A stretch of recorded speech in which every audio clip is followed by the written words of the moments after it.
All right, ladies and gentlemen, we are live, and welcome to the live commentary coverage, flag-to-flag coverage of today's NASCAR Cup Series Crayon 301 at the New Hampshire Motor Speedway.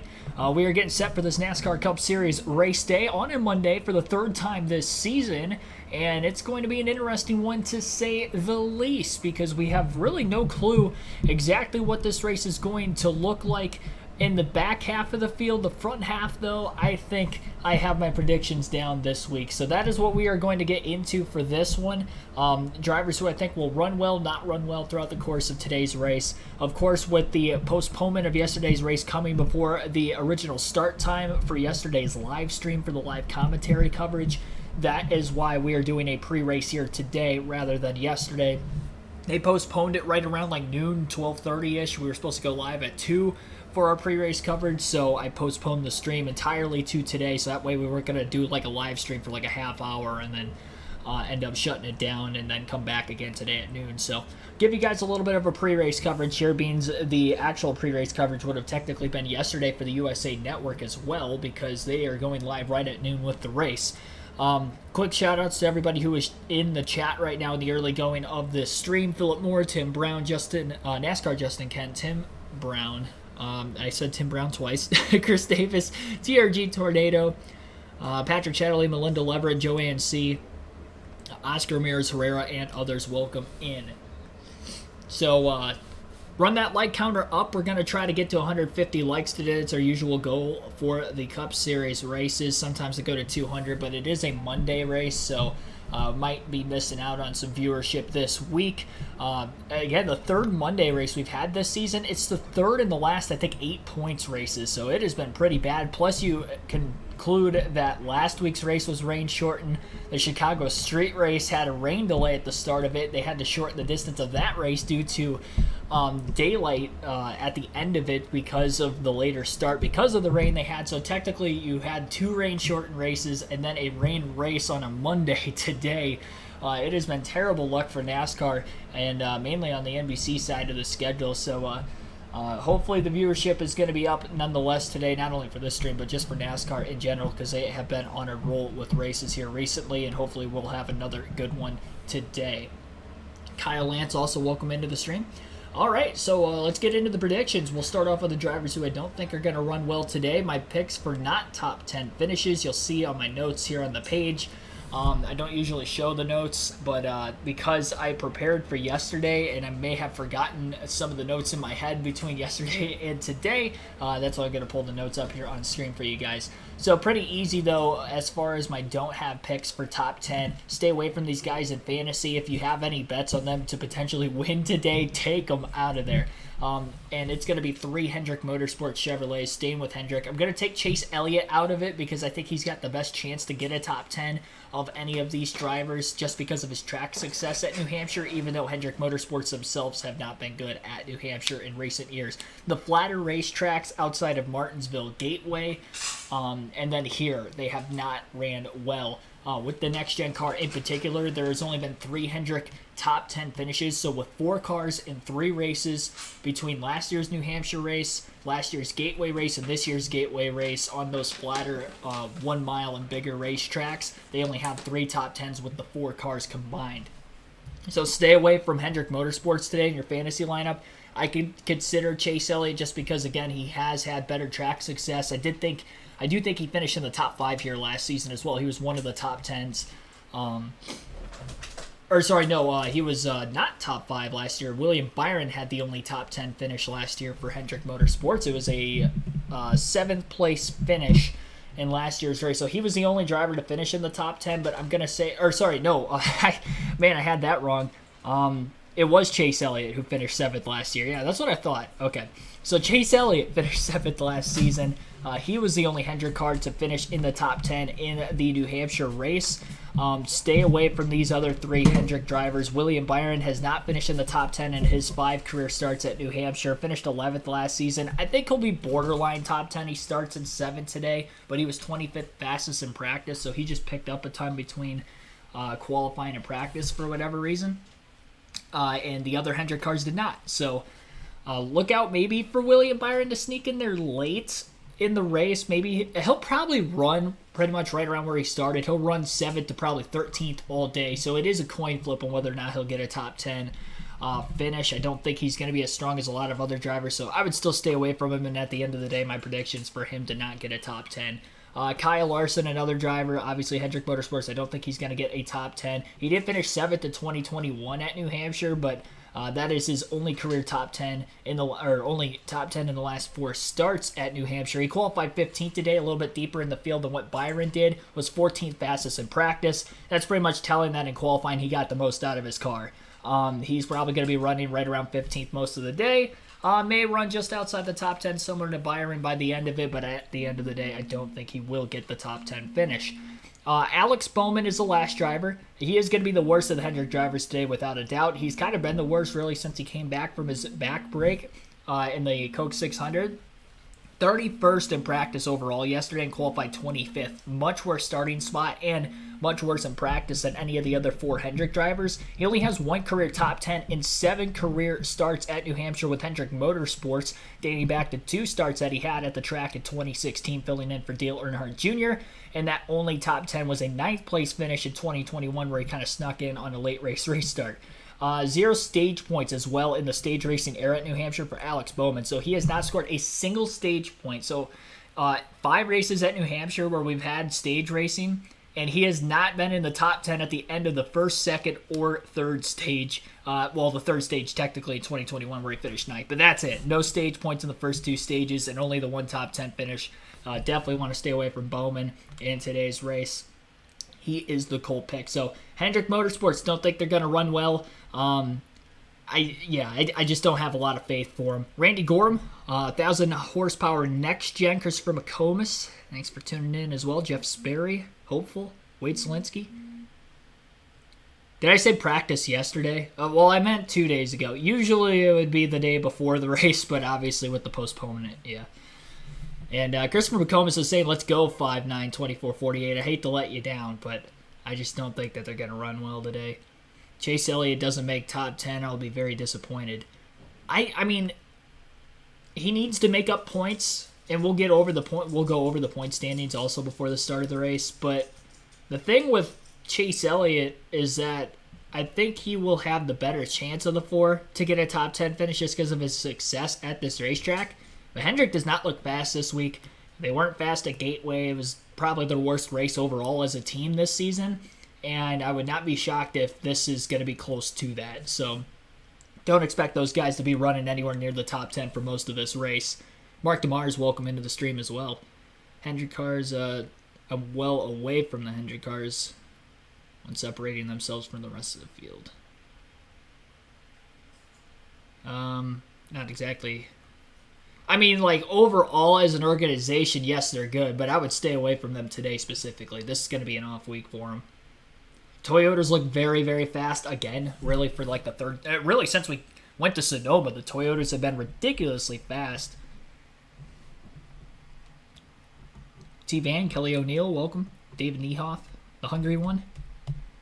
William is fast this season, but not this weekend. He was 25th in practice. He qualified 7th, and he was the only Hendrick car to qualify in the top 10, but I don't think that speed's going to transition to this week.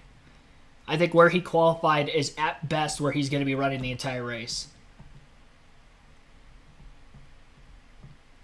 And because it's going to be difficult to pass, as we've seen with the shorter tracks with the next-gen car, the flatter tracks, track position will matter. So he may get stage points in this first stage, especially with it being the shorter, the 3 stages.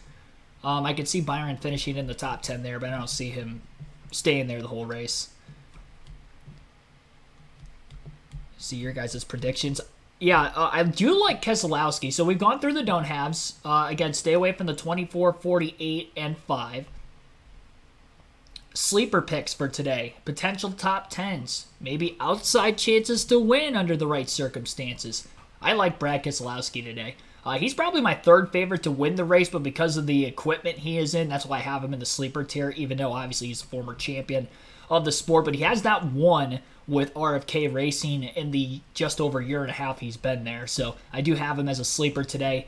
He's very good at New Hampshire. It's one of his better tracks with Penske. He also had a top 10 here last season. He finished 7th last year. That's where I got the 7th from for Byron for whatever reason earlier. So 7th for Keselowski last season at this racetrack. One of the few bright spots. The Fords last year were really good at the flat tracks. That has been the case this year, but not quite as fast as what they were. Like, they had race-winning pace all of last year at Phoenix. That's why they won the championship, and Chase Briscoe won the spring race.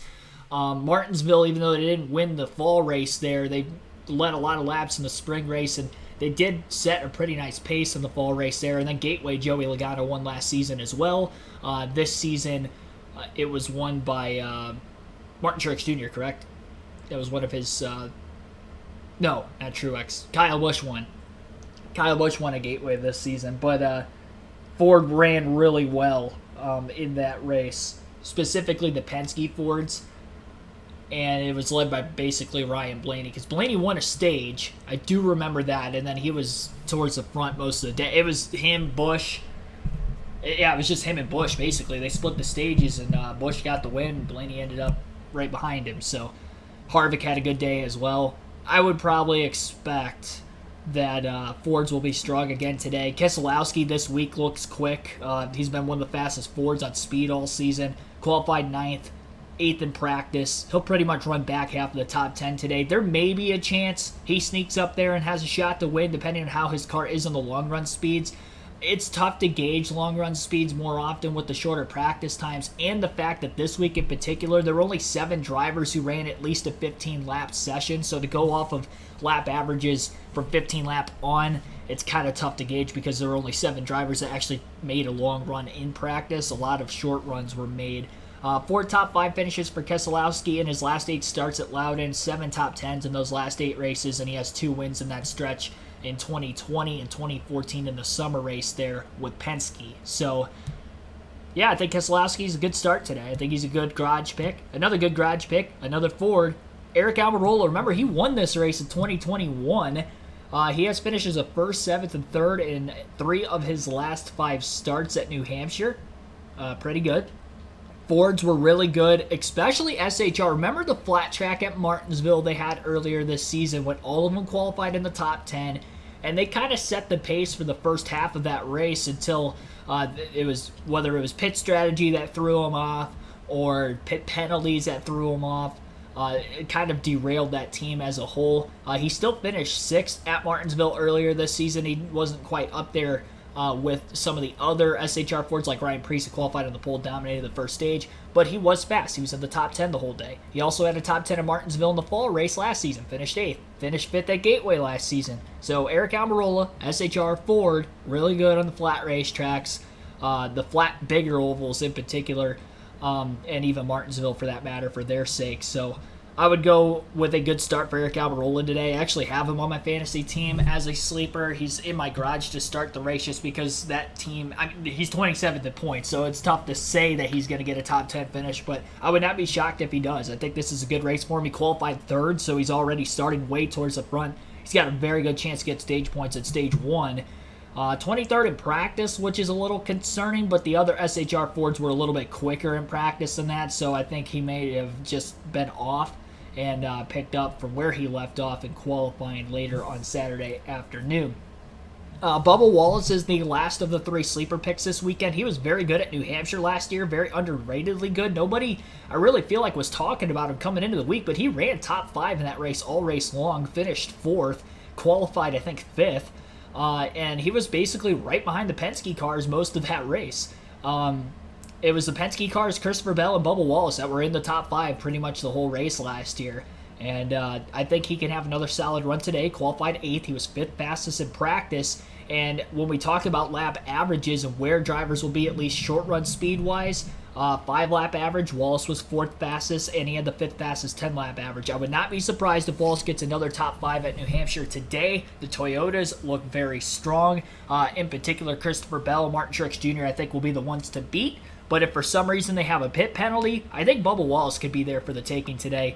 And he needs a good points day. He's below the cutoff line coming into the day, very slightly below the cutoff line. And starting up towards the front, he definitely can't have a solid day like he did last season. So I've got Bubba finishing in the top 10, Keselowski, and even Eric Almirola as well for underdog/sleeper picks. So look at the chat, see what you guys think about that. Green at 12:05 or 12:30. The coverage begins at noon. I think the drop of the green flag is like more like 12:20, I think is what I saw. I think 12:20 is the drop of the green flag today. Kyle Busch in a repaired car or backup? He is dropping to the rear because they made modifications to the car that he already is racing. So it's not a backup car. Not a backup car. It's the same car he practiced and qualified with, but because of the modifications that they made to it, per NASCAR rulebook, he has to start at the rear of the field today. He is the only driver that has to drop to the back of the field for the start of the race. That's a good point that you made there in the chat. Bentley Potts, Hendrick Man, thanks for tuning in. Tough day to be a Hendrick fan. I could be wrong, but I don't think I will be. I'm not wrong very often. And if I am, usually it's the super speedways. And usually the drivers that are predict to run well, but they get caught up in a wreck and then they get taken out. AJ Summers, thanks for tuning into the stream also. I didn't see it. Yeah, I might not have shouted you out. It's hard. We get so many people in the streams now. It's tough to get to everybody. Doran Davis, I see you in the chat. What Bentley pick? Michael McDowell. That is a bold pick. I don't know about that.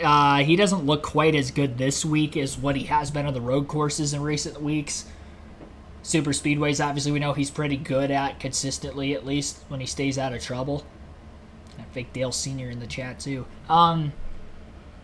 Yeah, he qualified 18th. He was basically right around there in practice. I don't think he's going to get a top 10 today. Yeah, I left him off the sleeper pick. I don't trust it. I think if you look, the Caldy cars were pretty decent yesterday. If you're looking at like potential other sleepers other than the three I named, I'm not guaranteeing these guys top 10s. I was only guaranteeing the three top 10s. But other guys, if those three don't for some reason finish in the top 10, somebody else has to. The Caldy cars looked really good 2 days ago in practice and qualifying. I think Justin Haley was top 10 in practice. I think he was like 9th or something like that overall. And AJ Allmendinger's lap averages were pretty good. And I think he qualified just outside the top 10, like right around 12th, 13th or so. So they have a better chance, I think, than McDowell would as far as like those kind of underdog picks. If we talk about like other bubble drivers other than Bubba Wallace, who I do think will run well. Big Howdy, Big E, thanks for tuning in. He said Howdy, so I saw Big in the, okay. So more predictions. Outside of the sleepers and the don't-haves, again, just to recap, don't-haves, got the 300 cars, Bowman, Larson, Byron. Sleeper picks today, Keselowski, Almirola, Wallace. Those are good bets for top 10s as well. I think Keselowski, Almirola are plus, but no, they're not plus. Almirola's plus money. I think Keselowski and Wallace are like minus 100, like 135, 125. So those are basically almost even odds too. So that's those are pretty good bets for top 10s. I'm more confident with Wallace and Keselowski than what I am Almirola. But I could see Eric getting, like an 8th, 9th, 10th place finish today too. So the must-have picks, as you see on the screen. 3 drivers who I think are going to run well, guaranteeing top 10 finishes for these guys. And I'm going to get this one out of the way because I don't think he's going to win today's race, but I do think he'll run top 10 all day, and that'll be Kevin Harvick. Harvick, 9 top 5s, 10 top 10s in his last 12 New Hampshire starts. Again, SHR very good on the flatter racetracks. He didn't qualify as good as his teammate Eric Almirola, so he's starting 13th versus Almirola 3rd today, but pretty good in lap averages in practice too. 4th fastest 15. And 7th fastest 10 lap average. Again, I mentioned that not too many drivers made long runs. He was one of the few that did. And of the few that did make the 20 and 15 lap averages, he was 2nd fastest in the 20 lap averages, 4th fastest in 15 lap averages. And one thing that I've noticed from Kevin Harvick this season is he doesn't score a lot of stage points. He starts a little bit deeper in the field like he is today. Not deep in the field, but on a track that's flat, it's going to be tough to pass. Not going to probably see a lot of passing outside of restarts today if I had to imagine. Him starting 13th, it's going to take him a while to get up through the field. I could see him easily getting a top 10 finish, though, today. Again, he's very good at this racetrack, and he's got long run speed this weekend. So maybe not so much on the short runs. This first stage, 75 laps, may not play into his effect. Maybe it does. Who knows? If we go green the whole way through it, then I think it's got a chance to, and he could sneak into the top 10 there. But I think he could have a solid points day. He's well above the cutoff line. He's been very underratedly consistent. His final season, I think he's like at the fifth best average finish of any driver this year, and nobody's talking about him because he doesn't have a win. So that's like, I like the points format we have now. Is it my preference? No. Under playoff format circumstances, I like it. But I will say the one thing that I probably don't like the most about it is because of how much wins mean now, people with consistency are completely like derailed. Like they don't get the credit they deserve. Ryan Blaney last year, Martin Truex Jr. last year. If we were under a season-long points format, they both would have finished in the top 5 in points. Blaney would have finished like 3rd, I think, and then Truex would have finished like 5th or 6th. Because he did kind of slump in the playoffs, but because they missed the playoffs, maybe they were put more focused into the other Joe Gibbs Toyota, so it could have definitely changed things a little bit there. But he was in the top 5, obviously. I think they were 2nd and 3rd in the regular season standings when the regular season came to an end. Like, this kind of, like, that's the thing I don't like. It doesn't really, it rewards consistency if you win the regular season championship, but if you don't, and you don't have a win, it is tough to make a run at the championship. But under another, points format, like I mentioned, Blaney, I think he finished like 5th or 6th in points last year. I think he finished 6th in the standings last year. He probably would have finished 2nd or 3rd behind Chase. And Harvick this year, he'd be top 5 in points if we were rewarding it off of consistency. But if he can't get a win before the playoffs start, he's probably going to be right around like 10th to 12th when the playoffs begin because he doesn't have a win. And he doesn't really have any stage wins either. I think he does have a couple of stage wins. Let me double check that. He's got 1 stage win this year. I remember Richmond he was very good at again earlier this year. Actually, I think that might have came at Gateway, which was the last flat track we were on. So, yeah, he had good success there too. 4 wins for Harvick, also at New Hampshire 2006 with RCR, in fact, and then 3 with SHR in 2016, 2018, and 2019. I think Harvick will have a good run today. Top 10, guaranteeing it. Yeah, my phone's ringing twice. I've had 2 spam calls in the last half hour. From numbers I do not know. Alrighty. Kiko Conklin. Chemo Conklin. Thanks for tuning in. He's pulling for Harvick and Elliott today.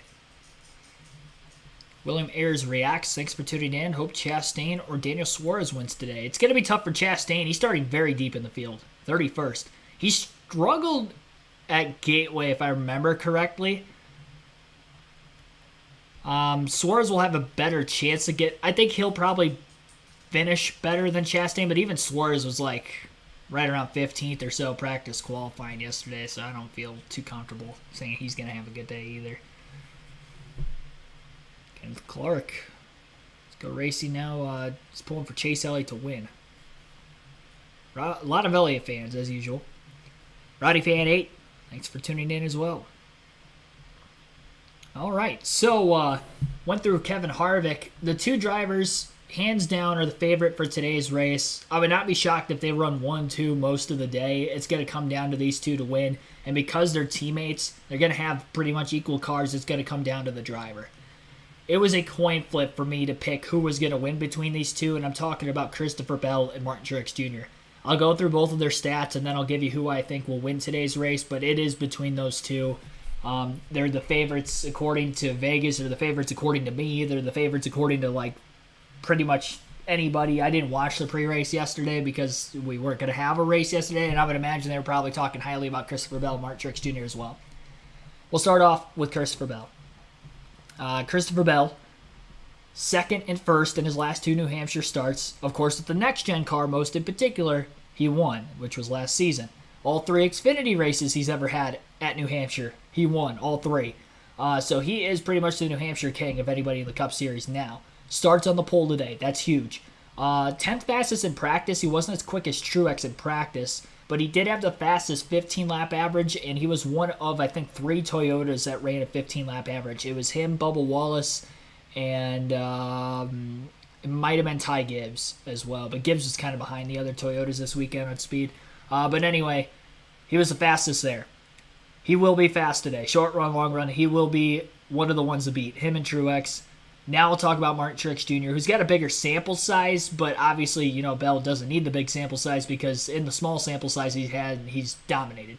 Truex, second fastest in practice, qualified second right behind Bell. And I think 2/1000ths of a second was the difference in the first session. In the second session, I think it was 100th of a second difference in the pole time between Bell and Truex. So very close. They're even, same cars basically, coming out of the same warehouse. 15th. Oh, sorry, I don't want to read that off yet. Let's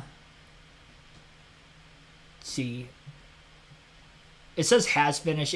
I meant to say hasn't. So for Martin Truex Jr., he has not finished worse than 12th place in 13 of the last 14 races at New Hampshire. So he's only finished outside the top 12 once. So he's very consistent here.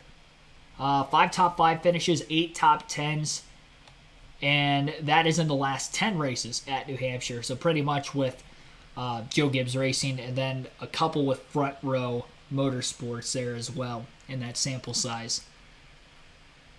The reason why I picked Christopher Bell to win the race over Martin Truex Jr., there's one overlying reason why, and then there's one that I could kind of counter into that. Number one, Christopher Bell has won here. Truex has not.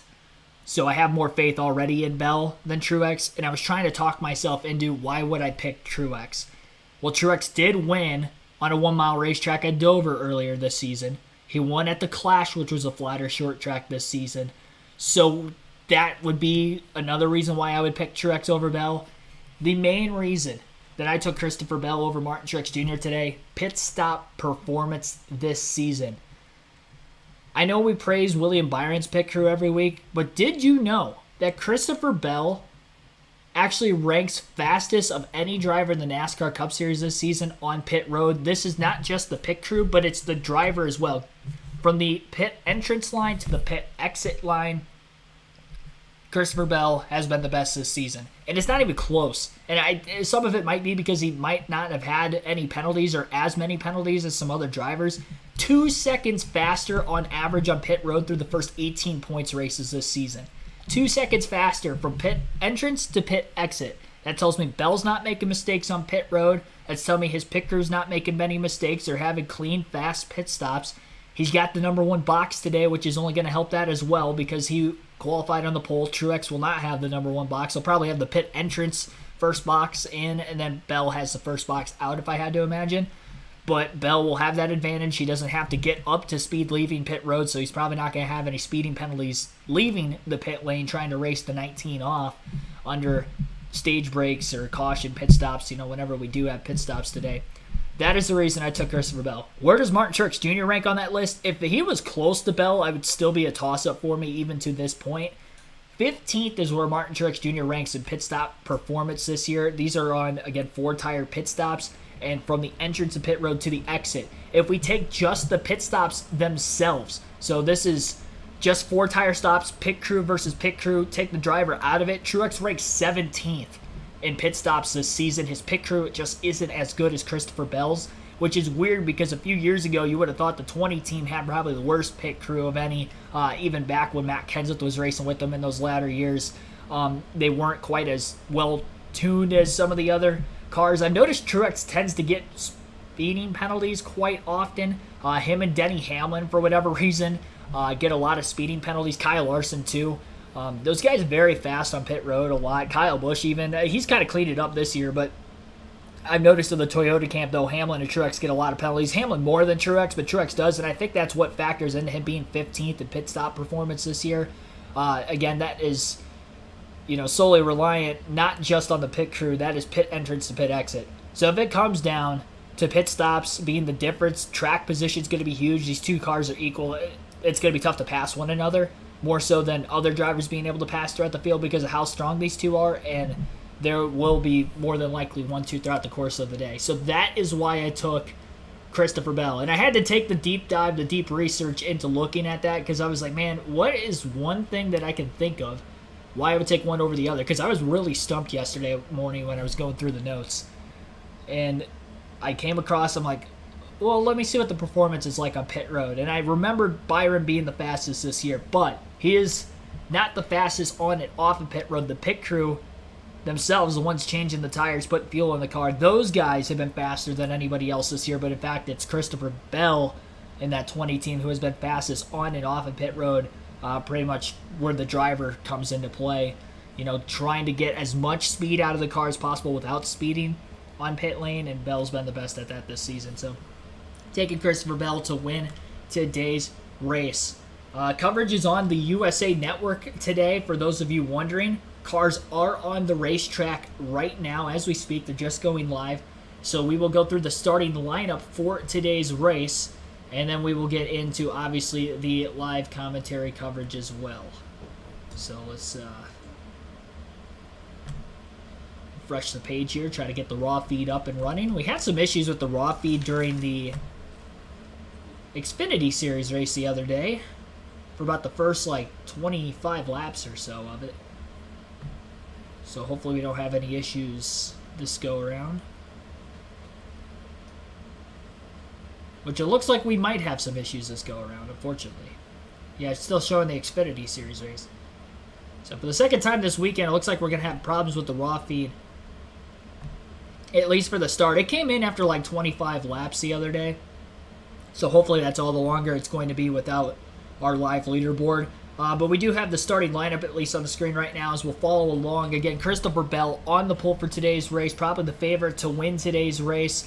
Qualified there for a reason. He is the defending winner of this race. Look out for Christopher Bell. Martin Truex Jr. again outside of the front row. Probably going to be right there with him the whole day. He has never won at New Hampshire. Looking to get that first win at the track, but he did win again on a 1-mile track at Dover earlier this season. Eric Almirola, Joey Logano will be in row 2. Almirola had a top 10 here last season.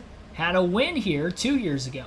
Joey Logano, former New Hampshire winner, going to try to go to victory lane again today. Highest qualifying Penske car. Ryan Blaney, Tyler Reddick, row 3. Blaney has not won at this racetrack. 4 top 10s in his last 6 starts. Tyler Reddick, Toyotas have been quick this weekend, so you have to look out for him as well in the field today if those other Toyotas at the front of the field have mistakes in the pits. William Byron, Bubba Wallace will line up in row 4. Wallace top 5 last season at this track. William Byron, the only Hendrick car to qualify in the top 10. He is the defending winner in the series as he won last week at Atlanta.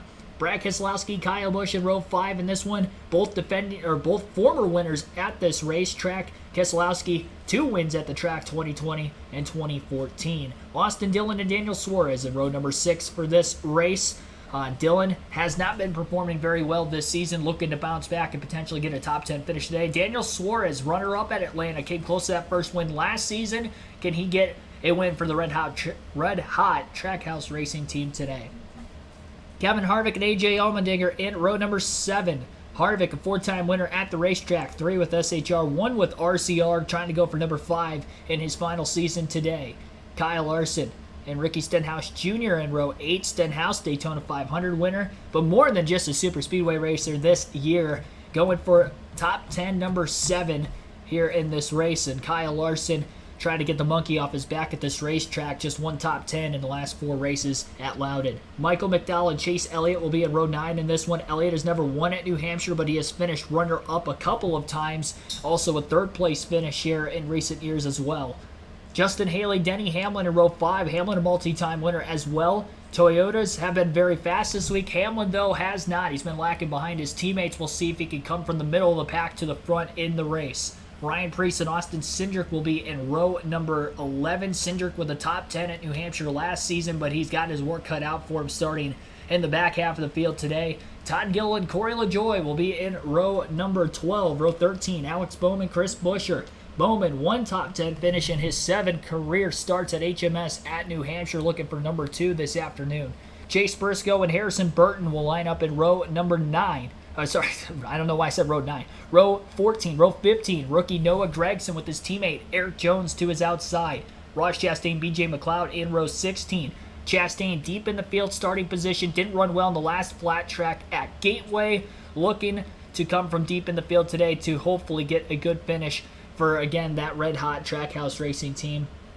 It'll be Ryan Newman in the 15 car this weekend for Rick Ware Racing, a track where he's run at a couple of times in his NASCAR Cup career. And his teammate this weekend will be Cole Custer for the second straight week in the 51 car at Rick Ware Racing. Ty Dillon and Ty Gibbs will line up in row 18 at the rear of the field today. And then Kyle Busch, of course, will drop to the back of the field, even though he qualified in the top 10. On body modifications to that race car, or modified adjustments to that race car that were not by the NASCAR rulebook, which has put him to the back of the field for the start of the race. For more pre-race updates, here is the USA Network coverage. Title, and with it the 15 bonus points going into the playoffs. He told me we have to take advantage of one of the best cars I've had all year long today, also at one of his best racetracks. Christopher Bell, Rick, is going for back-to-back wins here in the Granite State. Yeah, and Marty, when he says atrocious, obviously his bar has been raised quite a bit after what we saw out of him last year. Take a look at the playoff standing. His name is on this list in yellow because he has already won, locked himself into the playoffs. Well, and those 11 names that are in yellow, we're not really going to be our focus over the next 7 weeks. Maybe the name at the top to see who can win the regular season championship. But look at Suarez, McDowell, Wallace, 3 points separating that group. Not to mention, nowhere on this is Chase Elliott. Right. And, you know, there's a question, can he get in on points? Can he get in on a win? At some point, races and opportunities are running out. So this is going to be fascinating to watch through the next 7 weeks. And the other name to look at there is also Alex Bowman, who's not on that list, but just above Chase Elliott. All right, let's listen into the 20 rated, a little pep talk before the green flag. What's happening today? Good luck on pit road, guys. Thank you for the effort. Copy that, bud. Should be a great day. Got a good car, got the best man on the job, and got a good pit stall here. It's going to be good. And they think that's very important, that number 1 pit stall. Jeff. Yeah, the other thing is important is starts and restarts. Every race here, we see incidences on the front straightaway. Cars get jammed up, cause accidents, get damaged. You do not want that to happen on lap 1. We'll see how they do. All right, into the Geico restart zone. A lot of fans staying around for a Monday afternoon NASCAR Cup race. Green flag is in the air. Christopher Bell will lead them to the start-finish line and down into turns 1 and 2 in the Crayon 301. His teammate Martin Truex Jr. will hold that tight line around the bottom of the racetrack all the way through the corner. Bell going to try to get the drive off with Joey Logano in the outside lane, getting cut off by the 19 who slides in line behind his teammate at the front of the field.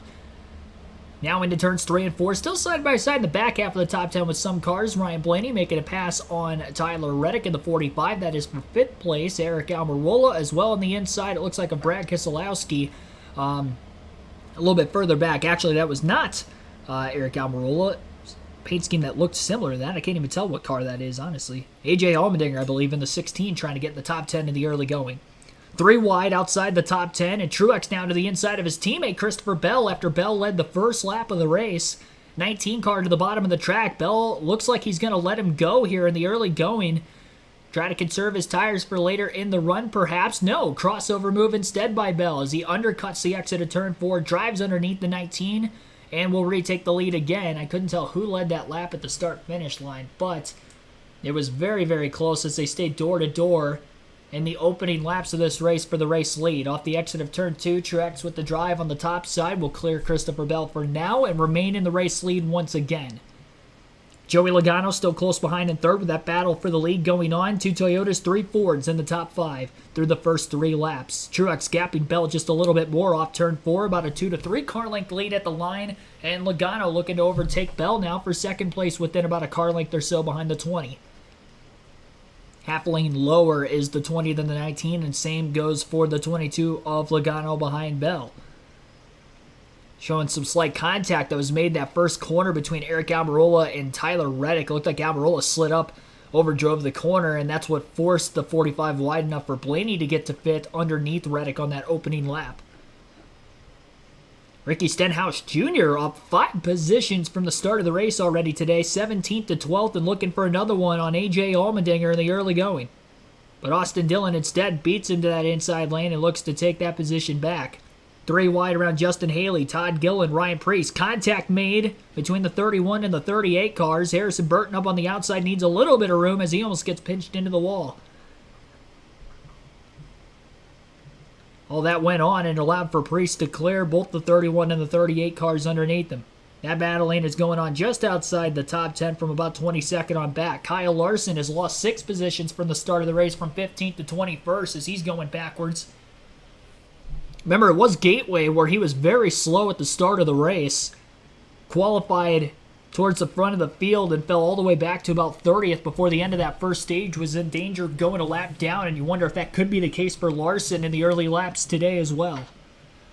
McDowell back to the inside of Dillon. Dillon picked up a couple spots there. Now he's lost a couple in the last few laps. Chase Elliott just in front of these two in 13th place. And Kevin Harvick moving backwards a couple positions off the start as well, as he has fallen to about 16th. Qualified in 13th place. He's in the outside line. Chris Buescher underneath him. Buescher qualified 25th for today's race. His teammate Keselowski starts in the top 10. These two both had speed in practice. Buescher was top 10 there, but messed up on his qualifying lap, which costed him in starting positions. But he will pass Kevin Harvick, and now quickly trying to get underneath Austin Cindric, another Ford right around him. Truex with an 0.8 of a second lead already over Christopher Bell at the front of the field, setting the pace in the early going. But is he burning through his tires quickly in the run on this worn-out surface where we will see quite a bit of fall-off in today's race? Harvick going to bump draft Cindric down the back straightaway. Into the corner, trying to keep that momentum up. As Cindric's still side-by-side with Chris Buescher. Tough to make a pass on the bottom lane. It's where you need to make the pass. You just can't get the drive off. You can get the drive in, shortest way around the racetrack.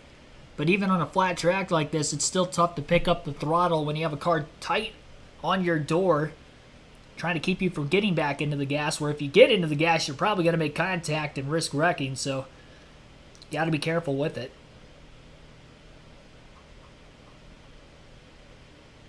Bell just a little bit quicker than Truex that last lap on screen, about a 10th quicker.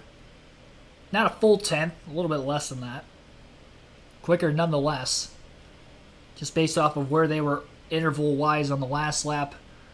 Your top 5 right now on lap 10 of 70 in this first stage. Martin Truex Jr. again leads the race, 0.9 of a second already ahead of Christopher Bell. Joey Logano is 2.1 seconds back in third. Eric Almirola is 3.1 seconds back in fourth. Ryan Blaney 3.6 seconds back in fifth. Tyler Reddick in 6th place, 4.2 seconds off the lead. William Byron is 5.1 seconds off the lead at 7th. Bubba Wallace at 8th, 5.5 seconds off the lead. Daniel Suarez in 9th place is 6.5 seconds off the lead. And Brad Keselowski in 10th place, 6.7 seconds off the race lead. Again, that is your top 10 through the first 10 completed laps out of 301 in one of the shortest races of the season. Again, 301 miles, the scheduled distance for today. See if the raw feed's up and working again. Nothing. You can see the top 3 on the top of the screen. And it shows what lap we're on, but we don't have the full raw feed available quite yet, unfortunately. Keselowski and Suarez still battling for 9th place on the track. Remember, Suarez started just outside the top 10, so he's picking up a few positions already. Gotta go short after the restarts. It's going to be tougher and tougher to pass the longer the run goes. Even with the tire wear, that's just what we've seen with this next-gen car on the shorter racetracks this season.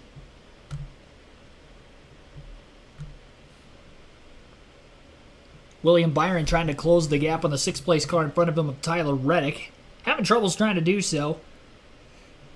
Doesn't look like Byron's car's rotating the bottom quite as well as the other cars around him.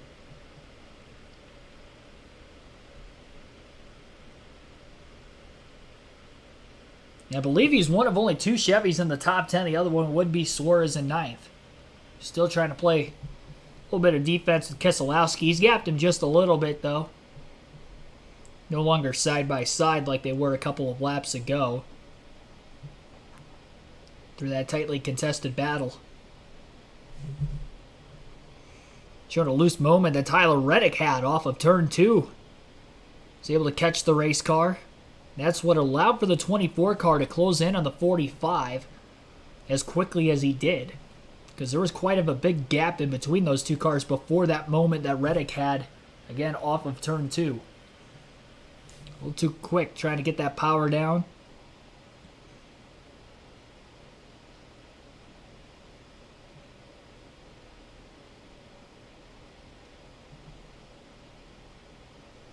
Yeah, so in total it'll be 4 Toyotas, 4 Fords, and 2 Chevys in the top 10 manufacturer-wise. Byron just doesn't quite have the pace Reddick has right now to close in any closer than 3 to 4 car lengths, it appears. Truex continues his lead on lap 16. It'll be the first commercial break on the USA Network today. Unfortunately, we can't go through a full field running order rundown like we usually do during the commercial breaks because we don't have the raw feed available at this moment. So appreciate you guys staying in tune nonetheless. We'll keep the live commentary coverage going. With that being said, we'll take our first break of the race while we're waiting for the raw feed to pop up. You're listening live to the Crayon 301 at New Hampshire on KRC.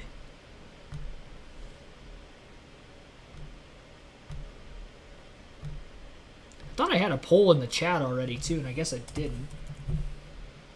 I'll ask you guys who you think will win.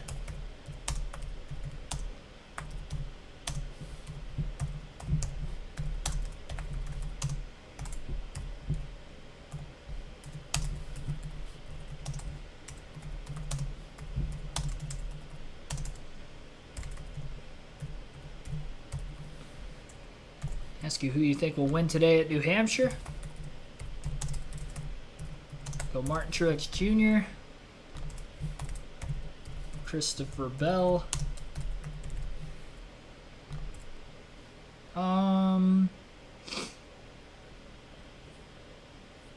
We'll go Joey Logano just because he's in third right now. And that will be the 3. Scotty Dingus, Bonnie Loibel, Sarah Irene, Guide Rods at Harley. Thanks for tuning in. Yeah, I'm refreshing the page as much as I can.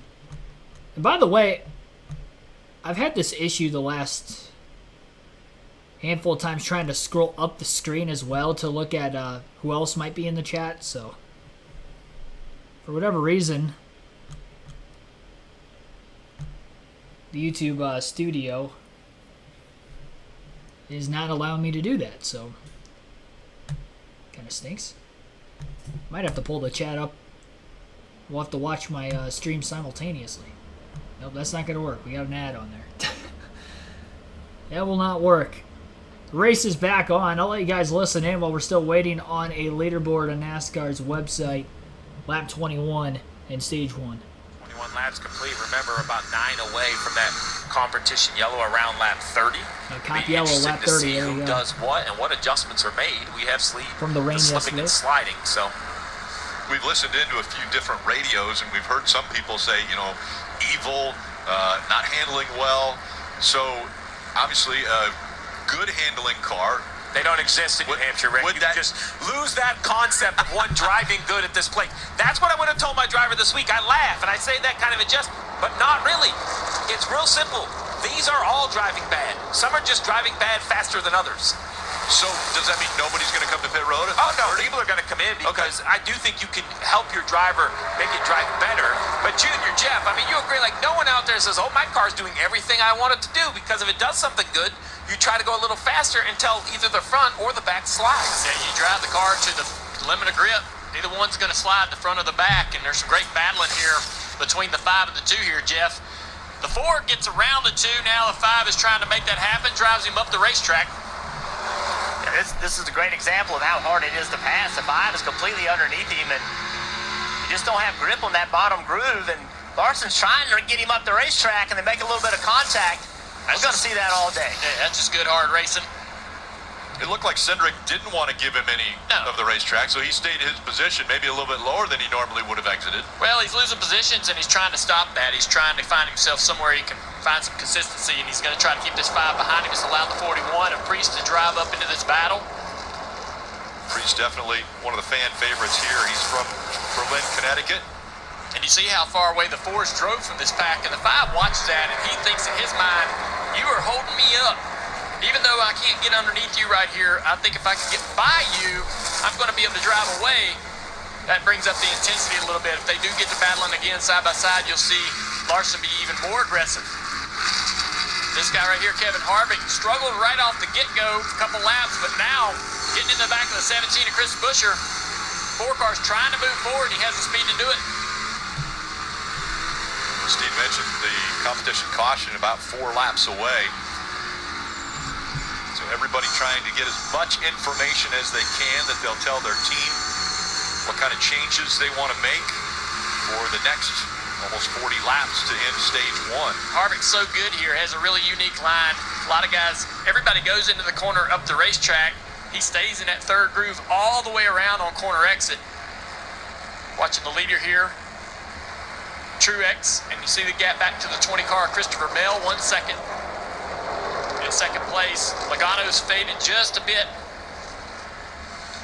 We see the Xfinity fastest lap turned by Martin Truex Jr. That happened on lap 5, 30.518 seconds, and averaged over 124 miles an hour.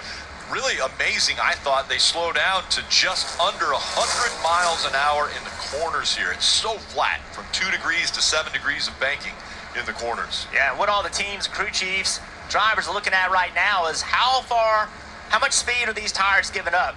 Competition caution in just a few laps. Martin Truex Jr., that fastest lap to what he's running now is about 3/4 of a second. So new tires could be important, Dave. Connecticut-born Joey Logano, a lot of fans in the stands for him today, saying right now that the car just needs to turn when he's off the brake, rolling the center of the corner. Those adjustments will be made on this upcoming stop back straightaway. if he pits. The 31 car, or the 16, A.J. Allmendinger has spun out off of turn 2. Happened for this spin. Fun, but I can't tell. I think left rear is down. Left rear is down. He was running 11th. So he had good track position. Didn't lose it. Didn't lose too much track position. Was able to get it going for relatively quickly. Good chance that this is going to end up being the competition caution as well. He's sideways early. Don't know if he got the left front up on the apron there, trying to exit low, but the car comes around really quickly. The drivers have said that, you know, once you do get out of shape, it's very difficult due to the low sidewall on this tire. It's hard to catch this thing as it's starting to spin around on you, and you don't have that side force, that straight right rear quarter panel they've had for decades to help you save that car. He spun running 11th, and he's cycled back around in 15th. Yeah. So it's not that bad of a loss for a spin. No damage. This caution gives Noah Gragson a lap back. He was the highest scored lap down car yesterday. Actually, Saturday was his birthday, turned 25, so he gets the free pass. Well, NASCAR Fantasy Live lets you keep tabs on your fantasy lineup throughout the race and also allow you to adjust your picks until the end of stage 2. You can visit NASCAR.com/fantasy or select the fantasy icon on the mobile app leaderboard to make in-race changes. I think you're going to see a chunk of cars come to pit road, but it wouldn't shock me to see someone stay out or to see a variety of number of tires. Maybe it's not an automatic 4 tires. I know there's a little more fall off, but the field's so close. The real question is, if you are on old tires, how well can you survive the next 35 or 38 laps? That may be too big of a challenge. That may be the point. Nobody wants to stay out on old tires. Dave. Logano gives up 3rd position now. He'll get at least 2 fresh Goodyear tires and Sunoco fuel. Remember, when he gets off the brake center of the corner, wants the car to turn better. Marty. Both Martin Truex Jr. and Christopher Bell, the teammates, say they're way too free on entry and on exit as well. Talked to Adam Stevens, Christopher Bell's crew chief, before the race. He told me he felt like this #1 pit stall that they got after they won the pole is maybe one of the most advantageous on the entire NASCAR calendar. You see William Byron flash by, 2-tire stop there. A number of teams taking 2 tires, 4 tires here for Christopher Bell. to race off pit road, and Steve, you mentioned it, a couple of guys trying the two-tire strategy. So quite a few drivers taking 2 tires there on that stop. Bell actually lost about 3 positions on pit road of those that did take 4. It looked like there were about 6 or 7 cars, maybe 5, 6, or 7 cars that took 2 tires. William Byron wins the race out of the pits with his 2-tire stop. So the points leader will be the race leader when we get back to racing. Mike George, thanks for tuning in. Mark Witkowski, welcome to the stream. And if you're wondering why there's no leaderboard like there usually is for returning viewers to the channel, the raw feed on NASCAR.com's website is not up and running right now. There were issues at the start of our Xfinity Series race coverage Saturday afternoon where it was not available as well for about the first... It was really only 25 to 30 laps. It was basically right about now when it came to be. And we have had this problem in the past. This obviously isn't the first time this weekend that this has happened. It'll come up eventually. It's just I don't have any control over it. It doesn't matter how many times I refresh the page. I'll get that comment a lot about refreshing the page or log out, log back in. It doesn't matter. It's just not available for whatever reason. They don't have it up and running. It's weird because on the app it'll work, but on their website for whatever reason sometimes it just won't even be available. You click on the actual raw feed now, as I've done a handful of times, and it'll show Am Better Health 200, which was the NASCAR Xfinity Series race, and there's nothing on here because the Xfinity cars are not on track. So actually most of them are probably back in Charlotte by now, considering the race was done 2 days ago. John Hunter Nemechek won that one. Predicted him to win the last 2 Xfinity races. He's gotten the job done. Trying to sweep the weekend this week. I don't think I've done that before. Now granted, there's only 2 races this weekend with the trucks having off. I don't think I've swept the weekend with picks at all this year. It's tough to do. I've predicted 6 Cup winners correct through the first 18 races. 5 Xfinity through the first, I want to say 17 races they've had now. This is race 19 for the Cup, of course. Field is doubled up. We will be going green very, very shortly. Get another restart in. Of course, following the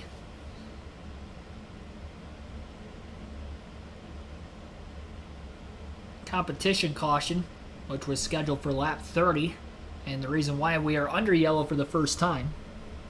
Ricky Stenhouse Jr. also took 2 tires. He'll actually be on the outside of the front row. William Byron taking the bottom lane. We have not seen anybody do that this weekend. Bell, who elected the top side of the racetrack on the start of that all Xfinity race long, we only saw the top lane picked. Green flag is going to be back in the air. Byron trying to get the launch. A little slow, it looked like, getting back to the start-finish line compared to the 47. 3 wide going reticle, 4 tires to the apron as he tries to get underneath the 10. Byron to the lead. Stenhouse had a hiccup in the middle of the corner where Martin Truex Jr. almost got by the 24. So Stenhouse is back at third. Truex into P2, and he's looking to take over the race lead from William Byron, who is out in front right now. Contact off turn 4 between Daniel Suarez and, I believe, the 38? Can't tell who else that is. That was around him. No, it was Denny Hamlin. He's got a different color car this weekend. Hamlin in the 11 had contact from Daniel Suarez. Suarez holding up Bell on the bottom. Blaney into the middle between Bell and Logano as he threads it. He clears the 20. He did not clear the 22 to his outside, and he'll still be side by side with his teammate. Keselowski really tight in the middle of the corner behind Chase Elliott in the dirty air. Definitely tell where he shifted because he had a great launch out the exit corner to pull right back to the back bumper from where he gave up in the early half of the turn. Blaney has passed the 22. He's underneath the 34 of McDowell. We'll drag race right behind Ricky Stenhouse Jr. Again, a lot of drivers at the front of the field that weren't there before took 2 tires. There were There were about 5 or 6 cars that took 2 tires on that last pit stop to try to gain track position, which would have been right sides only, making for a slightly quicker pit stop. Bell trying to go up the middle. He saw Blaney do it. He's going to clear Stenhouse. And trying to get by Logano as well. What a move by Christopher Bell. Cleared them both well before he got into turn 1. Moves him up to 9th. And I believe he restarted in 10th place. He lost a couple of positions there initially. Kind of got held up on that bottom lane. Couldn't go anywhere as they were going backwards. And after a few laps and everything got settled out a little bit, he was starting to get those positions back again. So your top 5 on lap 40 of 70 in stage 1. William Byron's the race leader. He's 0.4 of a second ahead of Martin Truex Jr. at second. Tyler Reddick is 1.3 seconds back at third. Eric Almirola in 4th place. Waiting on the interval there. Showing a replay of the stop from Christopher Bell, which was a little slow. Again, he lost 3 or 4 positions of those that took 4 tires. Definitely slow on the right sides. So Almirola is a second and a half off the lead in 4th, and then Denny Hamlin in 5th place is 2 seconds off the lead. Still 3 wide around Gibbs, Buescher, Stenhouse. Now Stenhouse was running about 12th, 13th most of that first run. Took 2 tires, got the restart in the front row, but it looks like his car is not handling very well at all with 2 tires versus 4. It can affect the balance of the car quite a bit sometimes when you take 2 versus 4, and that seems to be the case with Stenhouse, as he is going straight backwards. Wallace and Harvick both getting around him, and now he's pretty much the last driver of those on 2 tires, and everybody on 4 is just motivating around him. Byron to Truex at the front of the field, battling for the lead and for the regular season championship. Stage points will be awarded in another 29 laps, as William Byron holds on. Truex almost got underneath him in 1 and 2, but he lost a bit of ground through 3 and 4 with Byron on the outside lane. Jeff, but he was up the track quite a ways. He is fading quickly to the back of this field. Only a few more spots before he's at the very back, struggling with the balance of this car. Yeah, I mean, he's racing all over the racetrack, and Jeff, to your point, now I'm concerned that no tires won't work. It's not working for the 47. 2 tires might work if your car's good. It's working for William Byron, not so much for Cole Custer. And on the bottom left, if you saw it, mistakes, they don't work for anyone. Austin Dillon and Corey LaJoie both speeding on pit road. They've given up all their track position. Marty. Yeah, Steve, so all these... Truex to the inside for the race lead off of turn 2 on William Byron. Trying to side draft him on the back straightaway now to hold door to door. Truex will have that advantage. It's the same corner he passed Bell on lap 2 of the race. Bell tried the undercut crossover move, but he couldn't complete it on the 19. Byron won't even be able to do that. Byron a little loose, it looked like, off the exit of the corner. Had the right rear fanning out just a little bit. Tyler Reddick in 3 and 4 makes a pass on Eric Almirola for 3rd place behind the race leaders, as well as Truex now takes the point. So Martin Truex Jr. front of the field leads this race for the second different time, lap 44. Bell on the pole, led the first lap or 2. Truex to the lead after that to the comp caution. Byron, 2-tire stop, won the race off pit road. Truex back to the lead about 14 laps after that comp yellow came out. Reddick and Almirola now starting to close on the 24, who's in dirty air behind the 19 car, not handling as well as what he was in the clean air in front of the 19. And Reddick, I believe, also took 4 tires. So he's only going to gain that much quicker on Byron as well. Bell has made his way up to 7th from the restart, getting 3 positions to this point. I believe Blaney took 4 as well, right in front of Bell. Hamlin, Almirola, both on 2. So the only drivers that took 2 tires that are still towards the front of the field would be Byron in 2nd, Almirola 4th, Hamlin in 5th. And I believe McDowell is still in 9th. It's like a full screen commercial break right now on the USA Network is where you can watch this race running at the Crayon 301. Still no raw feed available, unfortunately, on NASCAR's website to this point. We will take our second break of the race, and we'll get back at the action live on KRC. Juan Vasquez, thanks for tuning in. 500 on Ford and 500 on Chevy to win. Jeez.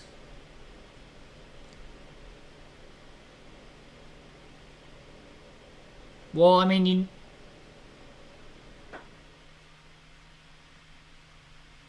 I don't know if that was, it depends on what their odds were to win, I guess.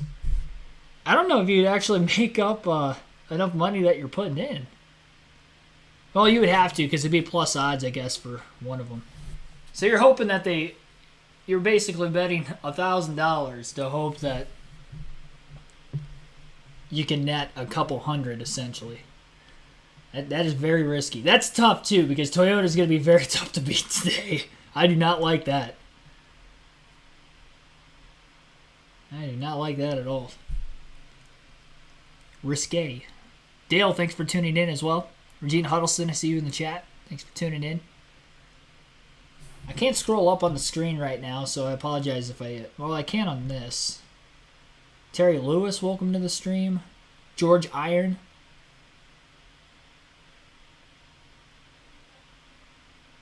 I did blow my nose. That's why I played a little bit of the race. I apologize for that.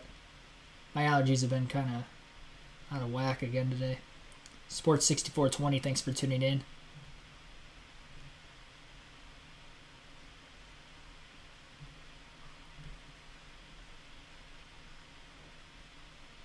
Patty and Remedy Creations, welcome. Left early from work to get here before the race. Awesome. Sid for Brains, welcome as well. You can vote in the chat for who you think will win today's race. Poll has Martin Truex Jr., Christopher Bell, Joey Logano in it. If you don't think any one of those three will win, you can vote for other. Truex is out in front right now. Only has 16% of the votes. I think there's a lot of bias maybe in the chat not having like a Larson, a Busch, and an Elliott up there. I think a lot of people are voting for other. Who do you think will win today's race? Not who do you want to win the race. Remember, that is the question. Inside Uranus, welcome in as well. 20 to go, stage 1. Again, top 5 following the commercial break. Martin Truex Jr. in the lead. He's got a 2.1 second advantage over William Byron. Alex Bowman getting into the back of the 54. Ty Gibbs as they battle for position. Gibbs up 23 positions from the start of the race to 13th. Good run going for himself right now. Remember, he started deep in the field. Last is where he was scheduled to start until Kyle Busch had to drop to the rear at the start of the race today. Tyler Reddick's 2.9 seconds back in third. 3.1 seconds back is Almirola in fourth. And Denny Hamlin is 4.6 back in fifth, still following that commercial break. They are back.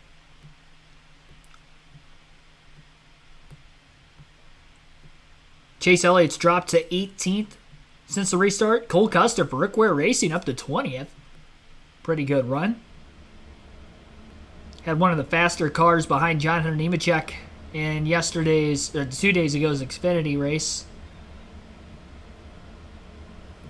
BAL, thanks for tuning in. He should have taken Almirola for the W. That's a bold prediction. He doesn't look quite as quick as the other cars ahead of him, but that was kind of the case when he won here in 2021 until that final stage. They made the right adjustments and that car came to life. So you keep yourself close to the leaders and you hit that adjustment just right, it can be a huge difference in allowing for somebody else to potentially take the race win away from the Toyotas that are dominating the race here in the early going. I mean, it did take about 10 laps or so for Truex to get past the 24 that took 2 tires as well. Almirola actually did take 4. I was thinking he took 2. Hamlin took 2 in 5th, then Byron in 2nd. McDowell still in 10th. Of those that took 2, everybody else that took 2 has fallen 20th on back. Wasn't worth the risk there for Stenhouse, who was in the top dozen and is nowhere near that now.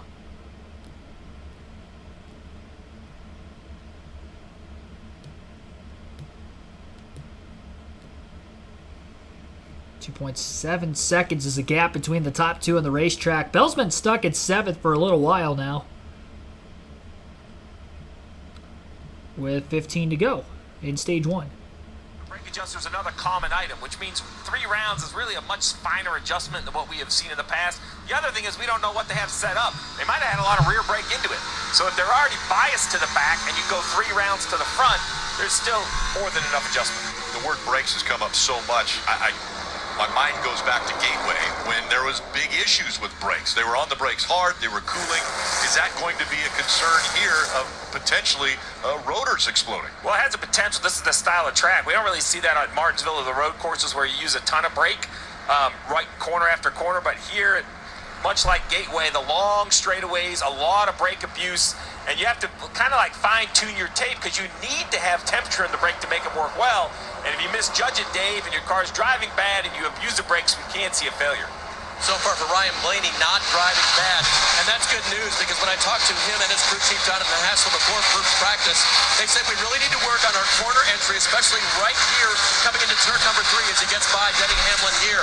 The bumps are bad, and we need to make sure we address that on the first practice. They did that. He qualified very well and is moving toward the front. On that last restart, he was 10th. He's all the way up to 5th now.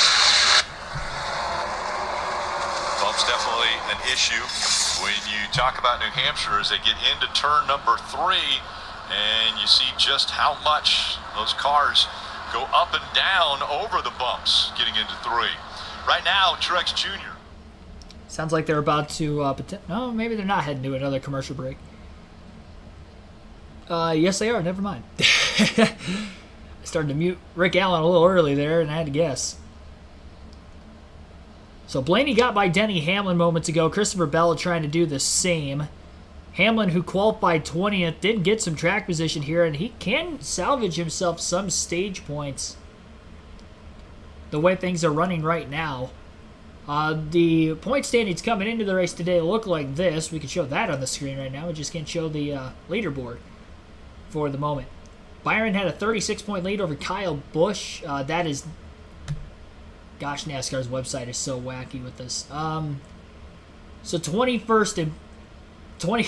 God, I can't talk now. William Byron, first in points coming into the race today. 4 wins, most points overall. He's 21 points ahead of race leader Martin Truex Jr.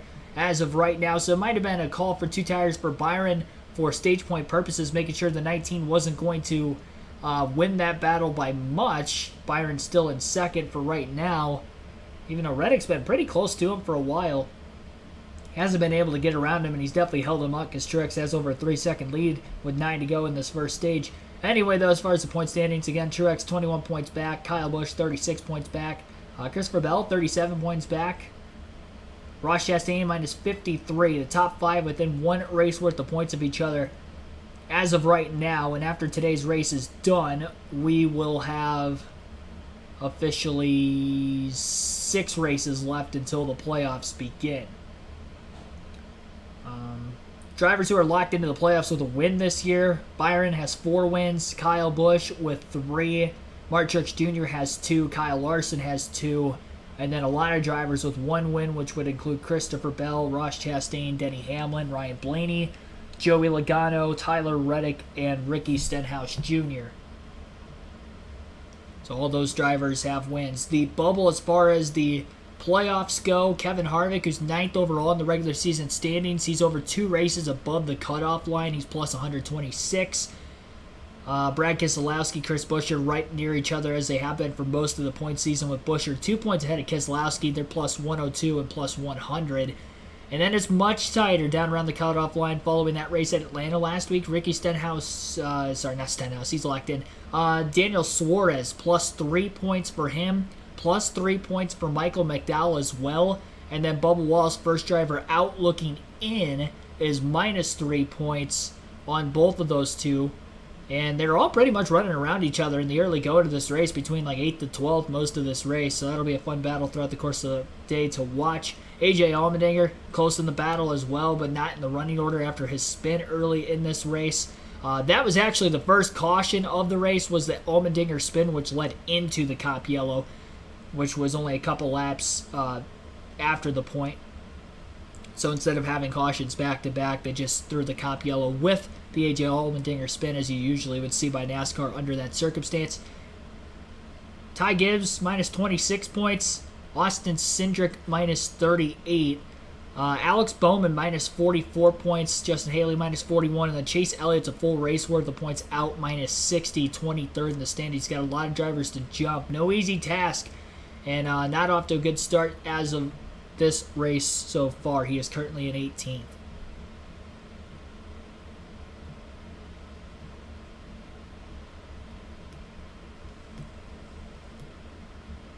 Four laps to go in stage 1. Still just over a 3-second lead for Truex. Reddick is over a second behind Byron now. And Almirola's closing in on the 45 car. We'll see if he's got a chance to get fourth. Ryan Blaney and Christopher Bell a little quicker than both of them.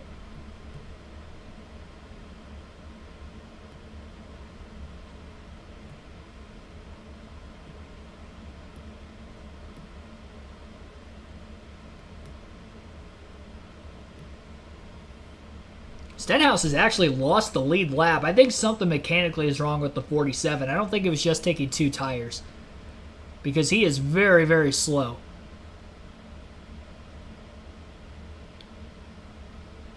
Martin Truex Jr. going around him moments ago. Oh, a little contact between Stenhouse and Truex. Stenhouse was fighting hard not to lose that lap. Shouldn't have to worry about anybody else going a lap down in front of him. He should be in the free pass position still. Blaney Bell going to get by the 47 as well. 2 to go in the stage. Michael McDowell still camping out in the top 10. And actually, Bubba Wallace, who was in the top 10 because of cycling back on that pit strategy with taking the 4 tires, he's not going to get any stage points in this first stage. Suarez and McDowell will, so he's going to lose some extra points. McDowell looking to get 1, and then Suarez with 3. And they both came in plus 3 again over that 23 car. Half a lap away for Martin Truex Jr. to win this first stage. He is dominated from the second starting position. His teammate Christopher Bell lost some track position on pit road, so he is back at 6th place still. Truex to the back of the 77 car of Ty Dillon will surrender behind him as he's got a big gap still back to Byron. So Dillon will remain on the lead lap. And Martin Truex Jr. easily wins stage 1 at New Hampshire.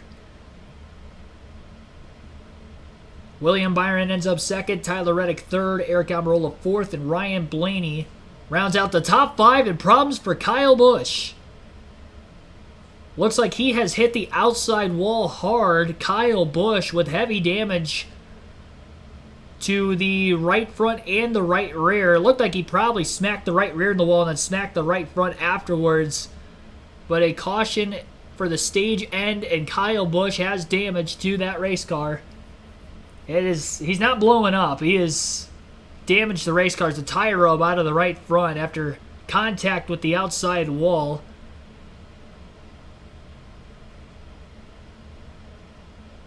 And we will probably get a replay from it following the commercial break, as they are cutting to break right now. So kind of a little bit of a development there from the 8 team of Kyle Busch having problems. Definitely got into the wall. There's a lot of damage around the right rear corner panel of that race car. And then obviously the right front had some tire smoke coming out of it from rubbing on the fender as well.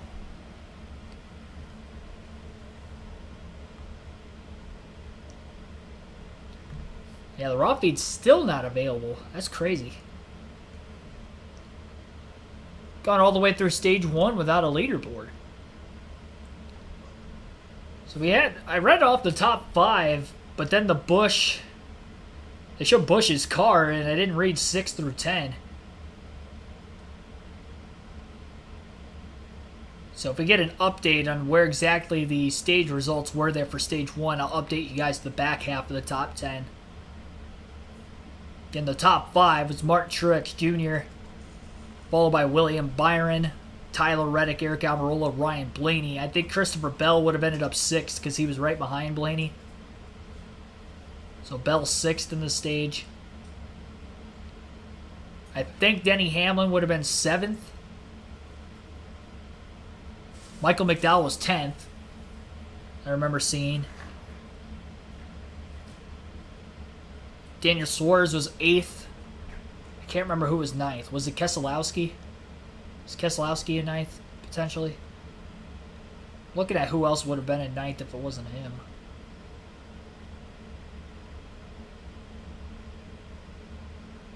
Might have been Joey Logano. One of the two. Either Logano or...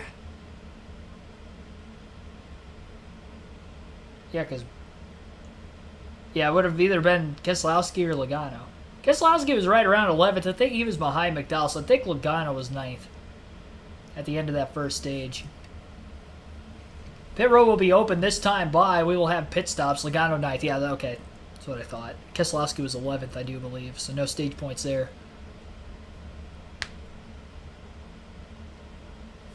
And here come the leaders into the pits. Tyler Reddick gives up third place, Rick, and he will get 4 Goodyear tires and Sunoco fuel. The team will try to match his balance closer to the leader, that of Martin Truex Jr. Kim. Well, yeah, Byron, one of the few who's not complaining about his race car. He said it's good. I just need a little bit more rear grip, but taking 2 might have been the problem. Let's take 4 fresh Goodyears. You saw that right there, Marty. Martin Truex Jr. led all but 11 laps in stage 1, Kim. He said the car hung on better, but still too free at the end of the run. Nice stop by the 19 bunch. Also a nice stop by his teammate Christopher Bell, who will gain 3 spots here on pit road. First stall and good pit work. Great combination for the 20. You mentioned it, Rick. So you're going to see here kind of at the top of your screen, Allmendinger enters. He's been running kind of high. Just behind him, though, Kyle Busch spins around. Oof. Yeah, Busch just looked like he carried too much speed into the corner, up into the wall, but then the somebody else hit the wall too. Check there, guys. We'll have to take a look. Corey LaJoie also in the wall, so I wonder if there was something on the racetrack, maybe debris that caused the 8 to go up into the wall, and then Corey LaJoie was up against the wall just behind Kyle Busch as well. So major damage to the 7 and 8 cars on the track.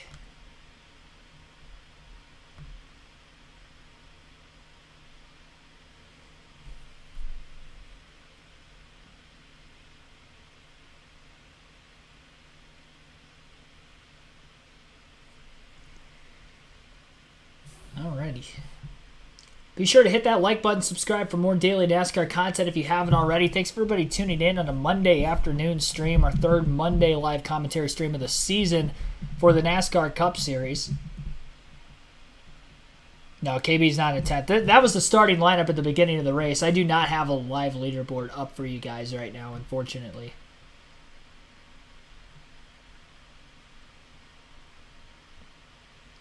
Yeah, that was the starting lineup. Raw feed is not working. You can see the top 3 at the top of the screen following those pit stops. Truex, Byron, Almirola are the top 3. Looked like pretty much everybody took 4 tires for having 40 laps on their tires. And, of course, those that took 2 earlier definitely were going to have to take 4 there, having 70 laps on the left sides. So Kyle Busch and Corey LaJoie up into the wall almost simultaneously in the middle of turns 1 and 2. And it was very close to the end of this stage. 58 votes right now for who you think will win between Truex, Bell, Logano, or somebody other than them. And right now, other at 45% leads the poll. Bell, 26%, Truex, 17% is dominated, won stage 1, and Joey Logano with 12% of the votes. This is the 2nd stage win of the year for Martin Truex Jr. as well. We'll keep the coverage going. We'll take another break. You're listening live to the Crayon 301 at New Hampshire on KRC.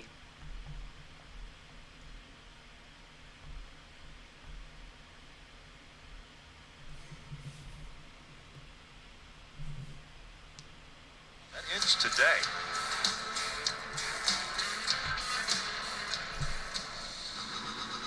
So, Marty, it looked as though the 20 had an issue maybe on their pit stop. They came back onto pit road. It's been a rough day on pit road for this 20 bunch on a day when Christopher Bell said we must execute with one of our best cars of the year. First stop of the day, they lost 9 spots on this stop. They left the left rear loose. They came down pit road just now, tightened all the wheels up. Adam Stevens, with a pep talk to Christopher Bell, said, listen, we keep putting it on your shoulders. It is not fair, but we deserve to be up front, and we can't fix that with a mistake. Be patient, but get back up there, and we'll keep you up there this time. Well, it's a struggle, right? Because now there's 225 laps to go, so it's still a lot of time, but time has run out for the 8 of Kyle Busch. We saw the issue hitting the wall there coming at the end of the stage. Kyle Busch unable to repair this race car, and for the 45 of Tyler Reddick, this one I don't think they could put on the team. It was a pit issue for the 20, but too fast exiting for Tyler Reddick. He's going to be at the back as well. This second stage, very important to a pair of Toyotas. And we also saw the 78 back there with the 45. Also caught for speeding was B.J. McLeod. So now, up front, it's common names: Martin Truex Jr., William Byron. They make up row number 1. Just behind them, Almirola and Blaney. Then it's Hamlin and Suarez. And we come back to the restart zone. Green flag back in the air. Great launch by Martin Truex Jr. in the outside. And he's going to be about a car length and a half clear into turn 1.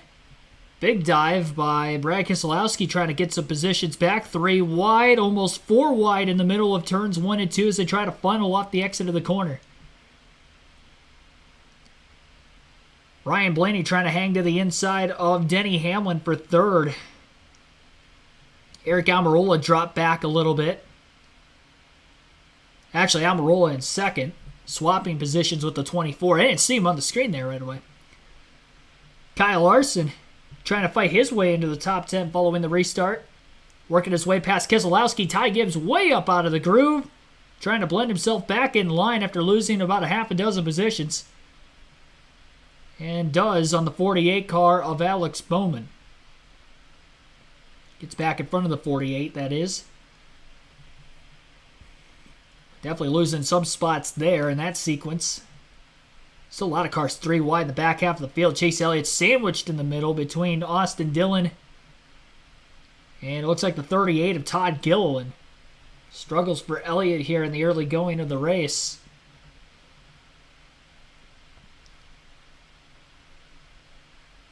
Ton of cars still 3 and 4 wide in the back half of the field. They are 4 wide back there.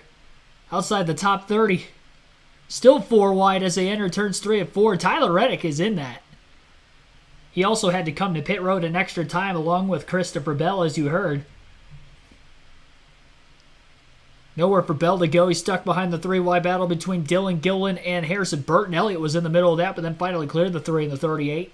Dillon slides up the track, almost gets into the 21 of Burton.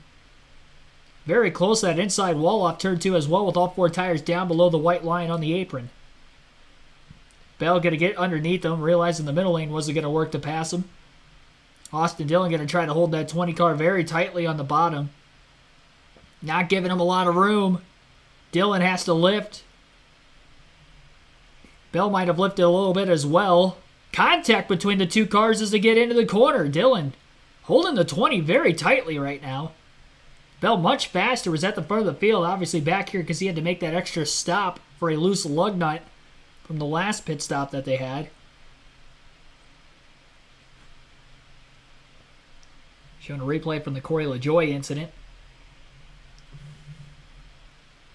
Joy 24th in points coming into the race today. Just a little bit behind Elliott in the standings points-wise versus the cutoff line. 83 laps in out of 301.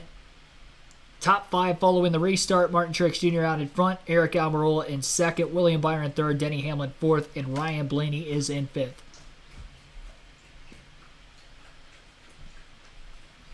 Austin Dillon and Ty Gilliland have been 3 wide with like 3 or 4 different cars in the middle lane since the restart. Ryan Preece is now that car that was in the middle. Cleared the 38 to the top. Showing a lot of cars there outside the top 20 with all the crazy battling going on. That's going to be going on pretty much every restart from here on out. Denny Hamlin trying to run down William Byron. It looked like there was contact again with Dillon's car, that time with Preece in the left rear quarter panel. Austin Dillon's all over the place. Pulling out his inner Ryan Newman. Just being tough to pass.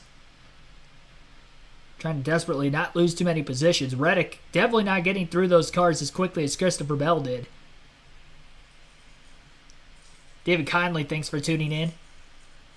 I do not have the leaderboard up for you guys right now, unfortunately. I usually pull the leaderboard off of NASCAR's website, and I have nothing. Raw feed's not available. We're 85 laps in out of 301. Kind of a shame it's not up yet. We're actually in the beginning portions of Stage 2. The second stage is 115 laps, and then Stage 3 is 116 laps with the 301 lap distance, so that's why final stage is an extra lap. But the first stage, only 70 laps. But the Campiello, just before the halfway mark of that first stage, kind of split the strategy up. They will have to make a green flag stop if we get a long enough green flag run in Stages 2 and 3, though. Probably looking at least 3 more stops to get to the end based off of how the stage split is, on top of where the fuel window is at as well. Hamlin all over William Byron as they continue to battle for third. Nose to tail. Logano making his way up to 6th on the restart as well, right behind his teammate Ryan Blaney. Those two not really closing in on the 11 and the 24. They haven't been side by side yet. Hamlin's been very close to getting underneath Byron, just can't quite get there. Very good corners. He rolls the center. Byron up maybe a little too far wide. Those right side tires are above the darker asphalt on the bottom of the racetrack. And that allowed for Hamlin to get underneath him, and they'll be side by side again into turns 3 and 4. Byron going to let the 11 go that he finally got the positioning on him. And Denny Hamlin up to 3rd. Toyota, Ford, Toyota, Chevy, Ford, top 5. Kyle Larson making a pass that last lap on Joey Logano for 6th as well. Keselowski, McDowell, and Suarez remain at the tail end of the top 10. Chase Elliott has fallen to 22nd, losing 4 more spots since the restart.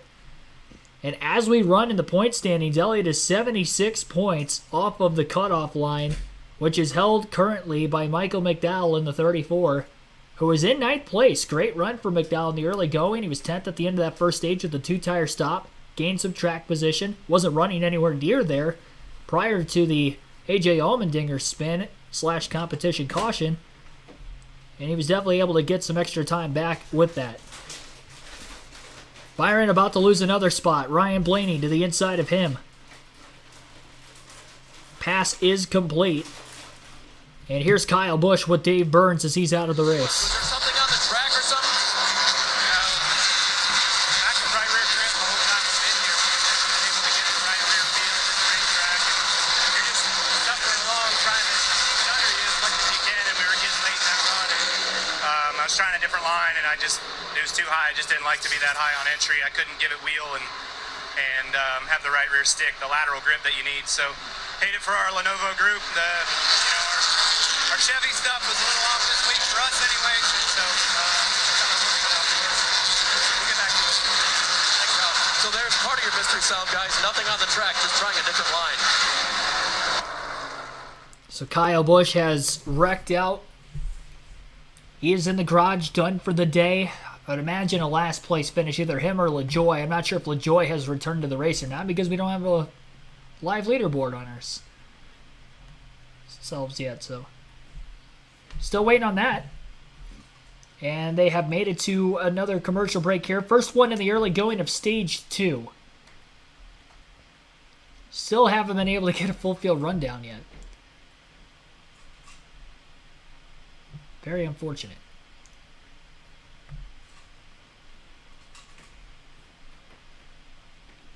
Maybe it'll work this time. Nope. Nothing. We're almost a third of the way through the race, too. 93 laps complete out of 301. Up to 71 likes on the stream as well. Our goal is 150. We're pacing well to get there. So definitely hit that like button again if you haven't done so yet. But Kyle Busch out of the race. It's kind of tough to hear him with all the cars on the track there.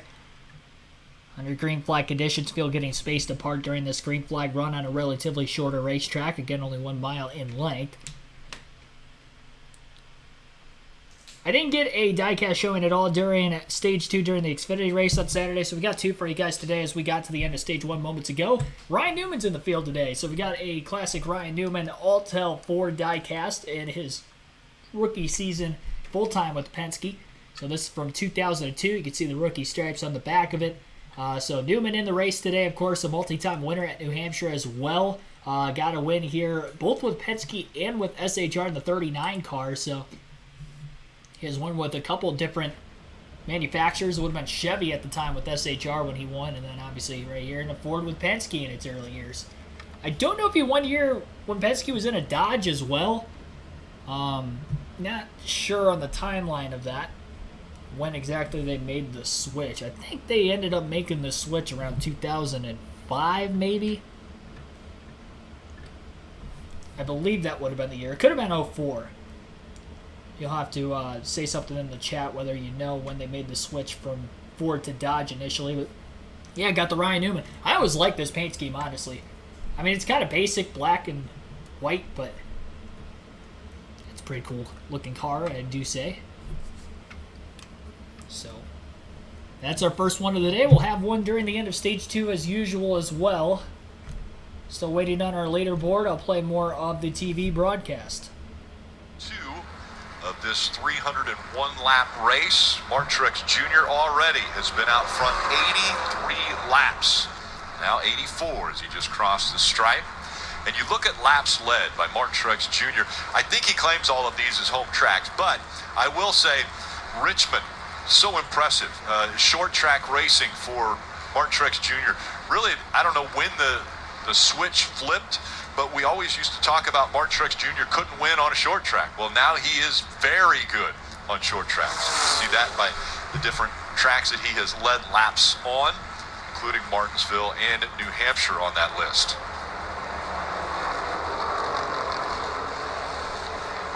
Let's get a few updates from pit road. Again, 87 laps to go in Stage 2. Start with Kim.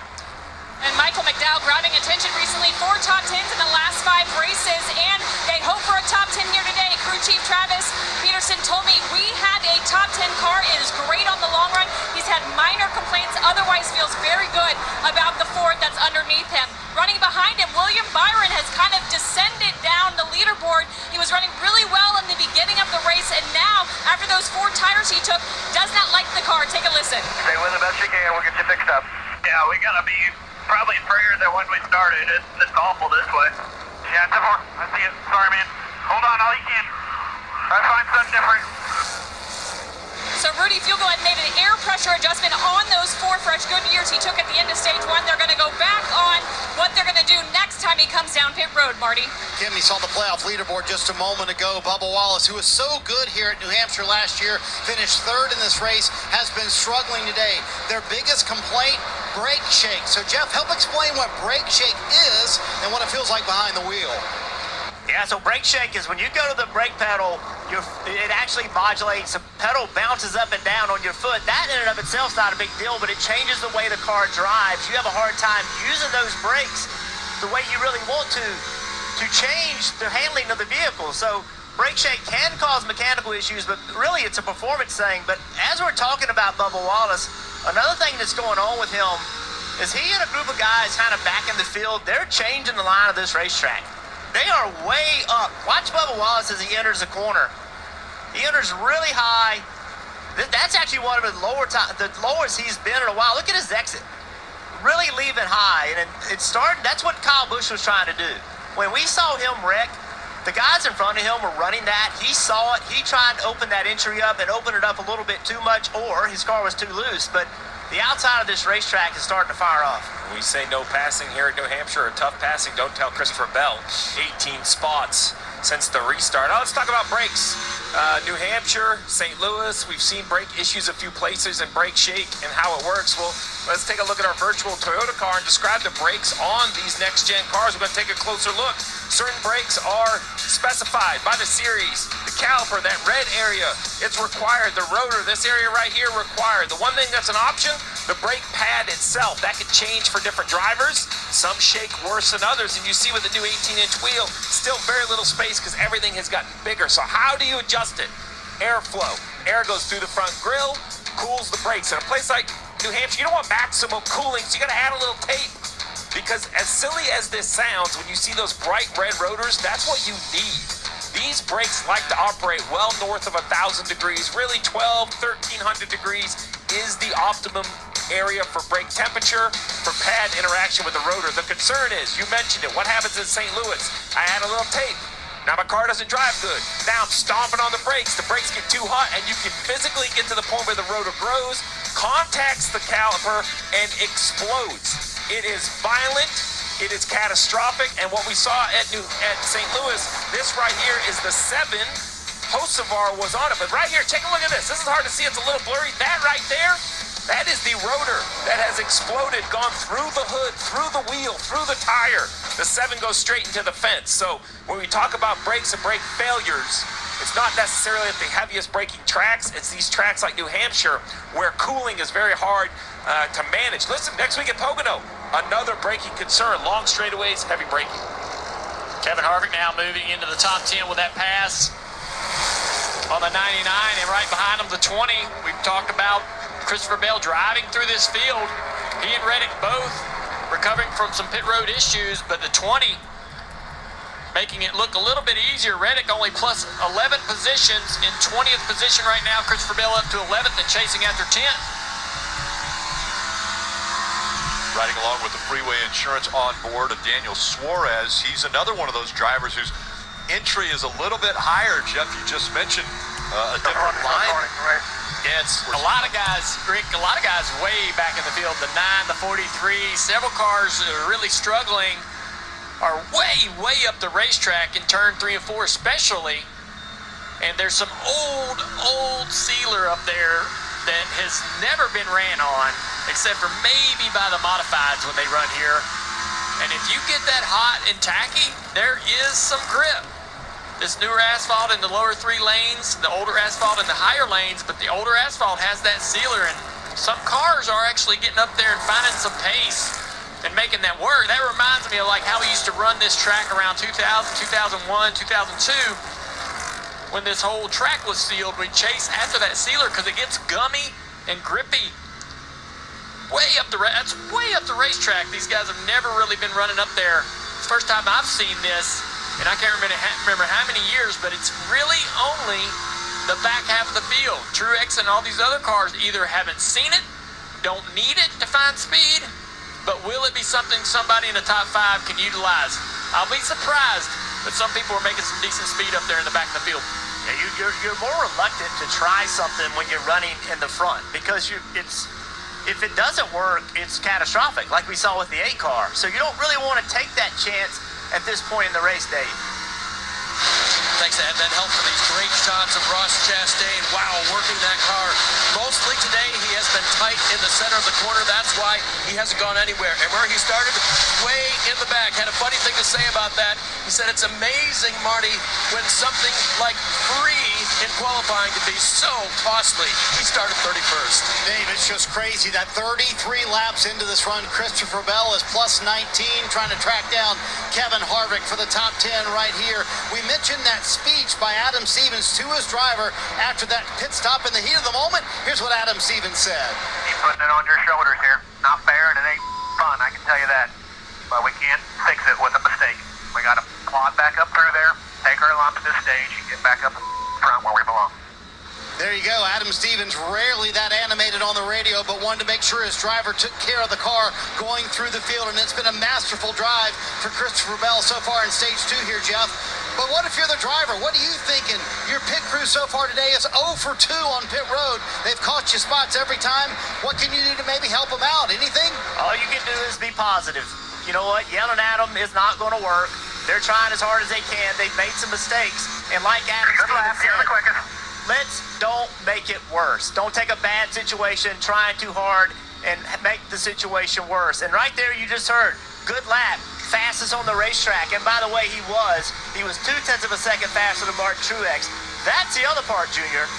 If you make mistakes on pit road early in the race, and I got a fast race car, I can make it up. You have a bad pit stop with 50 to go, I'm done. So right now, Christopher Bell with a fast race car, his day is far from over, can still win this race. And he could remind the team, oh, by the way, you guys remember, we won this race by 5 seconds last year. All right, so the raw feed / live leaderboard is finally up and running. We are at lap 113 of 301. We'll take a full field running order rundown for the first time today while they head to commercial break. Mark Truex Jr. currently a race leader. He's 3.8 seconds ahead of Eric Almirola, who is in second right now. Denny Hamlin in third place. Ryan Blaney fourth, and Kyle Larson is fifth. Joey Logano in sixth. Brad Keselowski seventh. Michael McDowell eighth. William Byron ninth. Kevin Harvick is 10th. Christopher Bell in 11th. Daniel Suarez 12th. Ty Gibbs 13th. Chris Buescher 14th. Bubba Wallace 15th. 16th place is Chase Briscoe. 17th place, Alex Bowman. AJ Allmendinger at 18th. Ross Chastain 19th. Justin Haley in 20th. Tyler Reddick in 21st. Cole Custer 22nd. Chase Elliott 23rd. Harrison Burton 24th. Ryan Brees in 25th. Austin Dillon 26th. Eric Jones 27th. Todd Gilliland 28th. Austin Cindric last car in the lead lap at 29th. Ty Dillon is in 30th. He's the first car one lap down. Noah Gragson at 31st. Ricky Stenhouse Jr. 2 laps down in 32nd. Ryan Newman 2 laps down in 33rd. BJ McLeod 3 laps down in 34th. Corey LaJoie, Kyle Busch out of the race today. Corey LaJoie will finish 35th.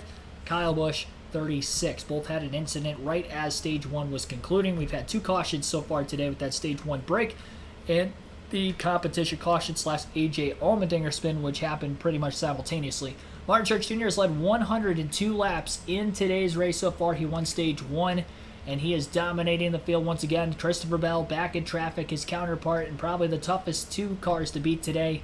Had his problems on pit road a couple times. Nothing that Bell's doing. He's driven his way from the rear of the field to 11th, though, during this green flag run. We know we're guaranteed at least one more caution, so hopefully they can get some of those spots back. He still has that number 1 pit box overall no matter what. So look out for Bell later in this race if he can get up to the 19 car, but for right now, Truex definitely taking control. Our pre-race predictions, where those are headed right now, the must-have picks, Martin Truex Jr., Kevin Harvick, and Christopher Bell. Harvick in 9th, Truex obviously leading, and Bell now up to 10th place. He just passed William Byron, so all 3 in the top 10, 3 for 3 so far there. Sleeper picks, 2 for 3 so far. Keselowski in 7th, Almirola 2nd, and then I had Bubba Wallace, who is 15th. Kind of struggling here in the middle going of the race. And then they don't have picks who are predicted all to finish outside the top 10 were the 300 cars of William Byron, Alex Bowman, Kyle Larson. Byron's now fallen to 11th. Had a strategy call which got him towards the front of the field, but it doesn't look like he is able to hold on for the time being. Kyle Larson in 5th place is the only driver of those 3 in the top 10. Pretty strong day for the 5. And then Bowman is 17th. Chase Elliott 23rd also for HMS right now. Truex working through lap traffic, trying to put Austin Cindric in the 2-car lap down. Way up the racetrack are both drivers for the time being. Truex has a 3.8 second lead over Almirola though, so I mean, as long as he's not battling with him for a very long time, he's still going to continue to pull away. We may see green flag pit stops coming up here shortly. Appreciating the pace and the line up there. I know, yeah. Finally, it is interesting to watch how a car can be running that outside lane. And honestly, when the 19 caught the 2, the 19 was probably 0.4 a lap faster. The 2 got on the outside of him, and he couldn't do anything with him. watch Tyler Reddick here on the outside of the 31. And again, the back of that car coming around. You mentioned this earlier in the race, Jeff, off of turn 2. Again, off of turn 4 here, the 45 loses the back of the car. Good save. Gets back to work. Right there around Ross Chastain. Looking back from the Advent Health onboard camera of Ross Chastain. And once again, Ross Chastain, he is going where no cars have gone before, way up the racetrack when he goes through turn 1 and 2.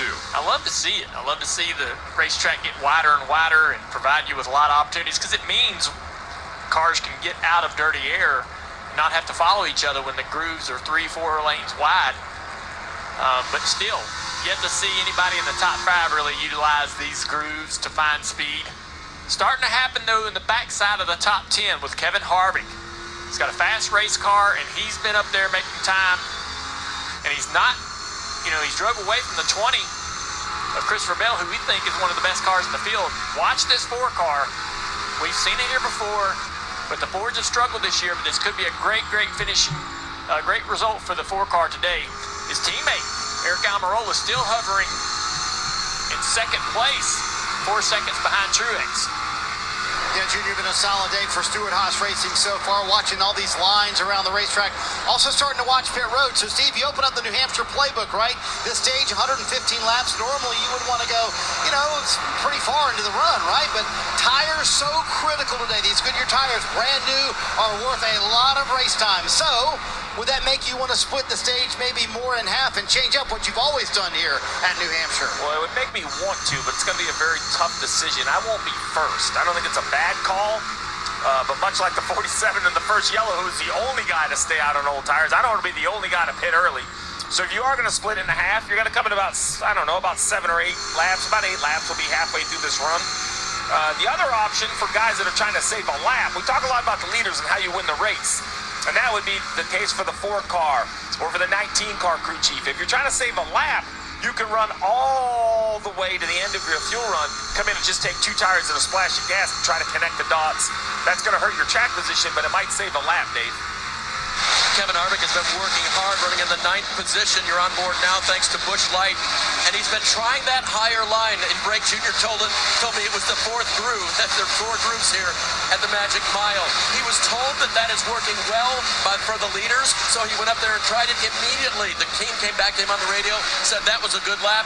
And 2 laps ago, crew chief Rodney Childers radioed back to him, really good lap. So he's finding where to go. Kim, that's what the veterans do to get to victory lane. And Michael McDowell's team is paying attention to what you just described, what Harvick is doing. Take a listen what they told their driver on the radio. Yeah, the 4 car is doing exactly what we watched in that video. Low entry, letting it wash up, and just staying up there. At times you're better than him at 1 and 2, depending on how he hits it. 3 and 4, you're pretty even to sometimes better. Right this lap, you're pulling away from him. So you heard that direction from the team. Right now, Michael, though, has said he lost all turn in the middle and 2 loose off. Can't quite put the car where he wants it.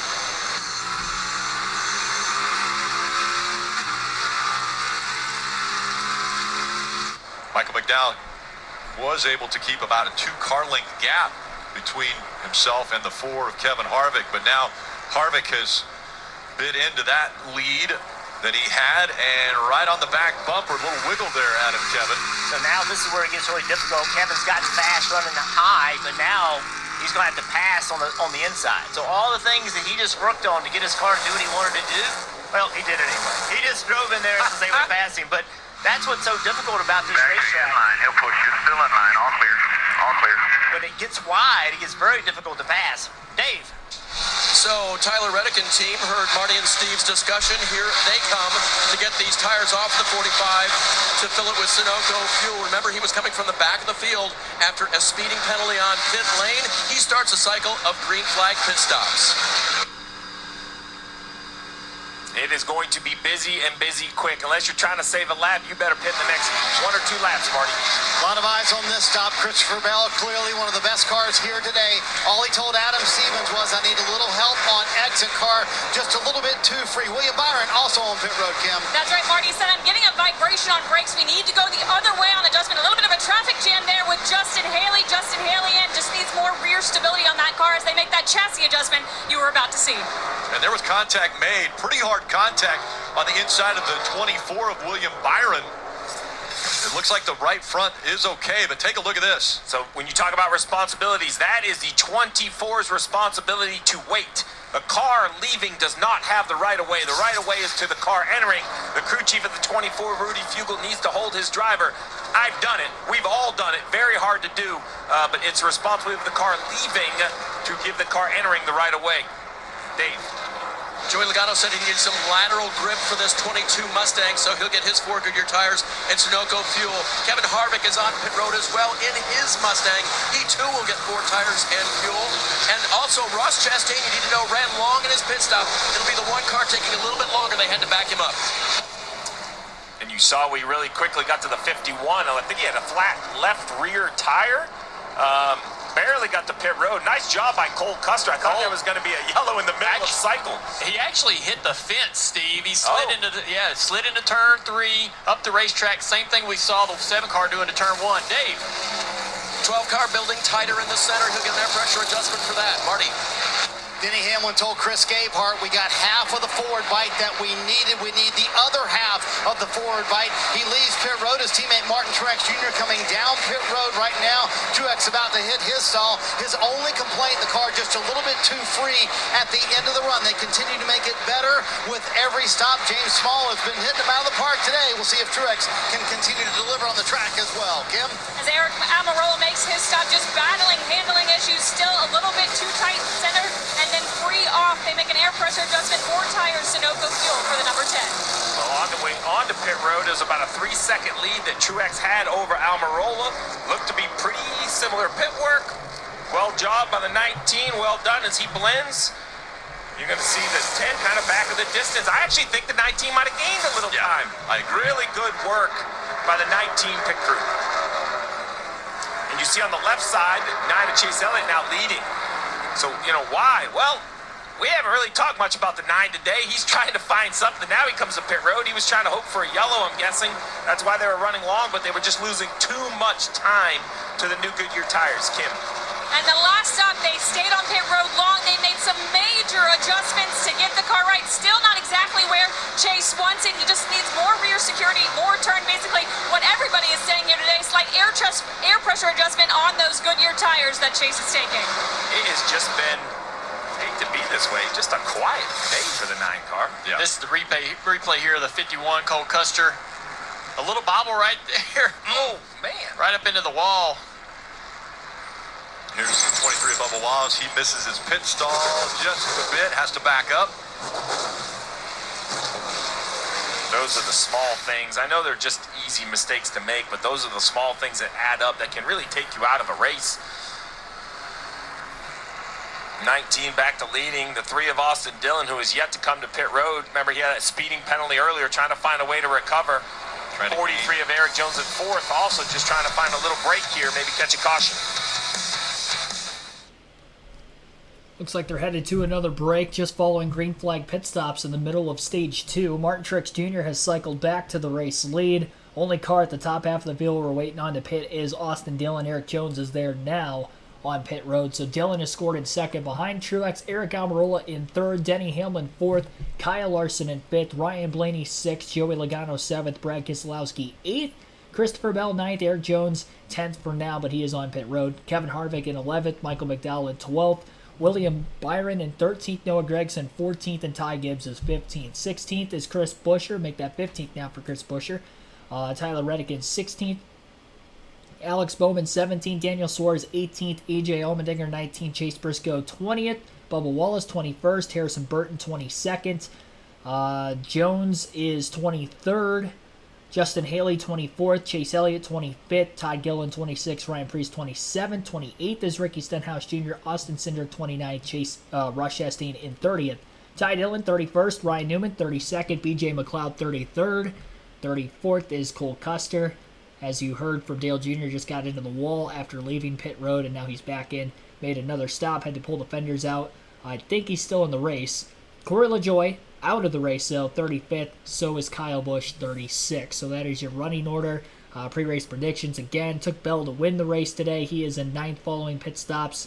Martin Truex Jr. leading, and Kevin Harvick in 10th. So all my must-haves in the top 10 so far. Sleeper picks, Brad Keselowski in 8th, Eric Almirola 2nd, and Bubba Wallace 21st, as just mentioned. So 2 for 3 there.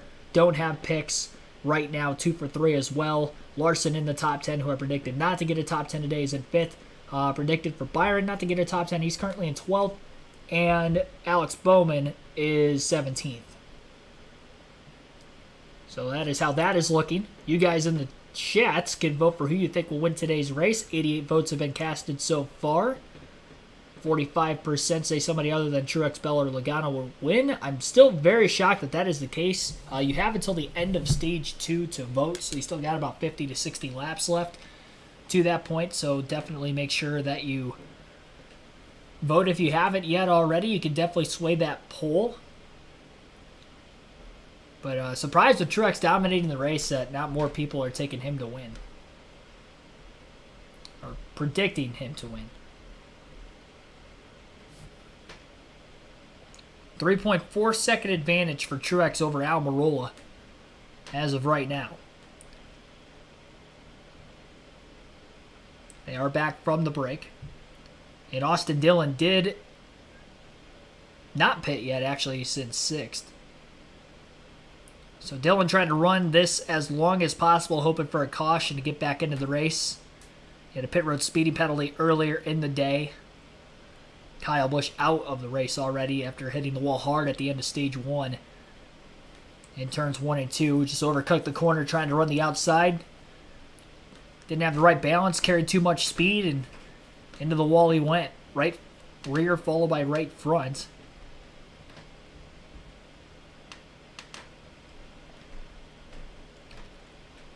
Honestly, kind of shocked how many people are still at the racetrack today, despite the fact that they are racing on a Monday. Great to see, of course. All the fans sticking around, wanting to see their NASCAR Cup Series stars go to action.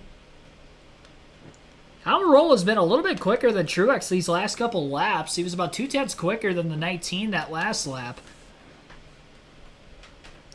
And we'll see if they made the right adjustments to the 10. It could be that, or that there isn't lap traffic in front of the 10 car. There is a lap car right in front of Truex, which is putting him in a slight bit of dirty air.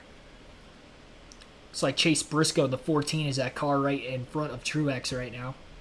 And that is a teammate of Eric Almirola as well, so he's not going to just get past very easily here. We'll see if he can allow for his other teammate to close that gap. Kyle Larson making a pass on Ryan Blaney for 4th place on track over the last couple of laps, so Blaney falls back to P5. Dillon now in 7th, still on the track, and is the only driver that has to make a pit stop before the end of stage 2.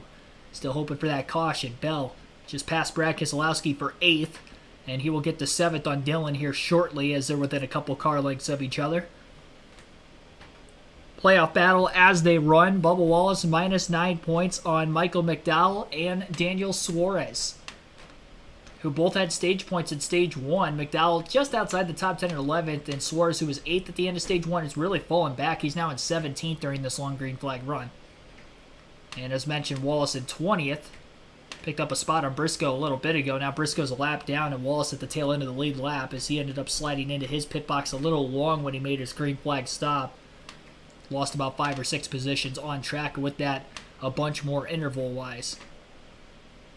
Ryan Blaney allowing Ricky Stenhouse Jr. to go by on the outside. And I think Stenhouse has slightly fresher tires than the 12. 40 laps to go.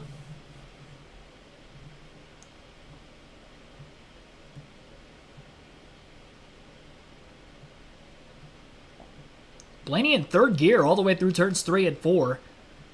Shifts to 4th at about the start-finish line. And never ended up reaching 5th gear.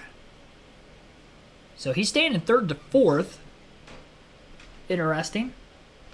He is 5th in the running order, so it's not like, he's very, very slow on the track and he can't make it to 5th gear. He just isn't running that, at least at this point in the run, too, with the tire fall off. Right before we saw green flag pit stops, after about a 50-lap run on tires, we saw about a second to a second and a half of fall off, depending on the driver. Which is also surprising that Austin Dillon is still on the racetrack. He will definitely be going a lap down. Bubba Wallace just passed Noah Gragson. And Gragson now has just gone a lap down at the hands of Martin Truex Jr., so Bubba hanging on to the lead lap barely. He's passing cars that are just in front of him. He's fast enough to do that. The Toyotas have had that kind of speed today. Just lost the time on pit road. It'll be interesting if the 19 is going to catch him here before the end of the stage still, because he has been the fastest on track, bar none. A lot of dirty air for Kyle Larson. 2 lap cars right in front of him. Ryan Preece, Ricky Stenhouse Jr. side by side. Larson went way too far out of the groove, and Blaney gets underneath them now as they battle for 4th once again. Larson passed Blaney just a few laps ago. Blaney trying to mount a charge to the outside of Kyle Larson, who couldn't get the power down in time. Blaney going to beat the 5 back to the gas. And Ryan Blaney back into 4th again as he gets by Larson. And we'll see if Blaney can get by those 2 lap cars, and maybe Larson has a chance to get back after the 12 here shortly if he cannot. Those two are about 9.5 to 10 seconds off the race leader. And Almirola, who was quicker by a 10th or 2 a lap just a few laps ago, it's not the case anymore. Truex, since green flag pit stops have taken place, has opened up his gap by another second over the 10 of Almirola. And that was even with Almirola pitting a few laps before the 19. Wallace right in front of Truex right now. Try not to go a lap down. Running a decent pace, though. That last lap by the 23 was a 31.828, which was about a 10th and a half slower than what Almirola ran. So the longer the 19 stays behind the 23, the more of a chance that the 10 of Almirola has of catching Truex during this green flag run. Fastest car on track that last lap, though, Christopher Bell, who is in 7th. Again, we have to watch out for him in the final stage. If he can get a couple spots on pit road and just be within a few positions of Truex leading into that next restart, Bell is the one driver on speed that can contend with Truex, but Truex hasn't had to battle him since the opening laps of this race, and that is why he has led as many laps as he had today. But don't count Bell out of it to this point. Again, he was the fastest on track the last 2 laps, not by much. That last time he was only about 18 one-thousandths of a second quicker than Truex. But again, still quicker. To say the least, that's all that matters. Doesn't matter by how much, as long as you're quicker at this point. I mean, it does matter by how much depending on your deficit as we get later and later in the race, but still have about half the race to go. 152 laps complete. And we still have 149 laps left out of the 301. Another full screen commercial break. And we will take a break ourselves. You're listening live at KRC, NASCAR YouTube channel. Be sure to like and subscribe for more daily NASCAR content if you haven't already. Again, our goal 150 likes. We are at 93 right now, as we are still in the closing stages of Stage 2.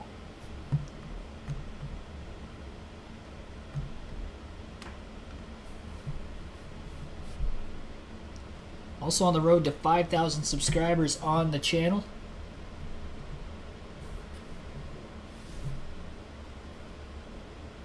So definitely be sure to hit that subscribe button if you are new. New or watching every week and haven't hit the subscribe button yet, definitely make sure you do so. It is free. Doesn't cost a thing. Austin Dillon still has not pitted. I don't know how much further he can go on fuel. It can't be much further. He scored in 11th right now. He's 19 seconds off the lead and still hasn't made a stop. We haven't had a caution for incident in Stage 2 yet.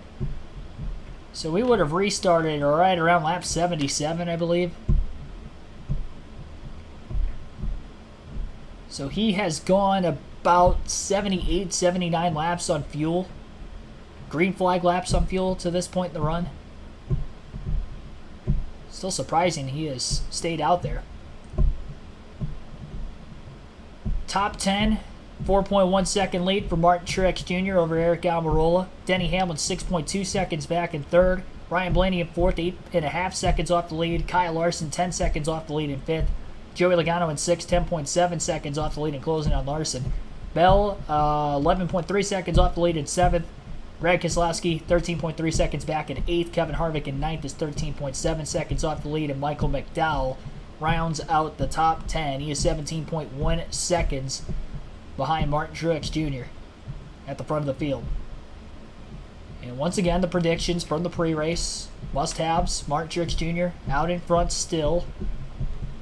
Kevin Harvick in 9th, Christopher Bell in 7th. 3 for 3 to this point. Sleeper picks, 2 for 3. Keselowski in 8th, Almirola in 2nd. And then Bubba Wallace in 18th, last car in the lead lap. Austin Dillon has just pit, so that's why there is another car that just went a lap down. So Austin Dillon finally pitted after about 80 laps. Push it on fuel, so that's about as far as we can go.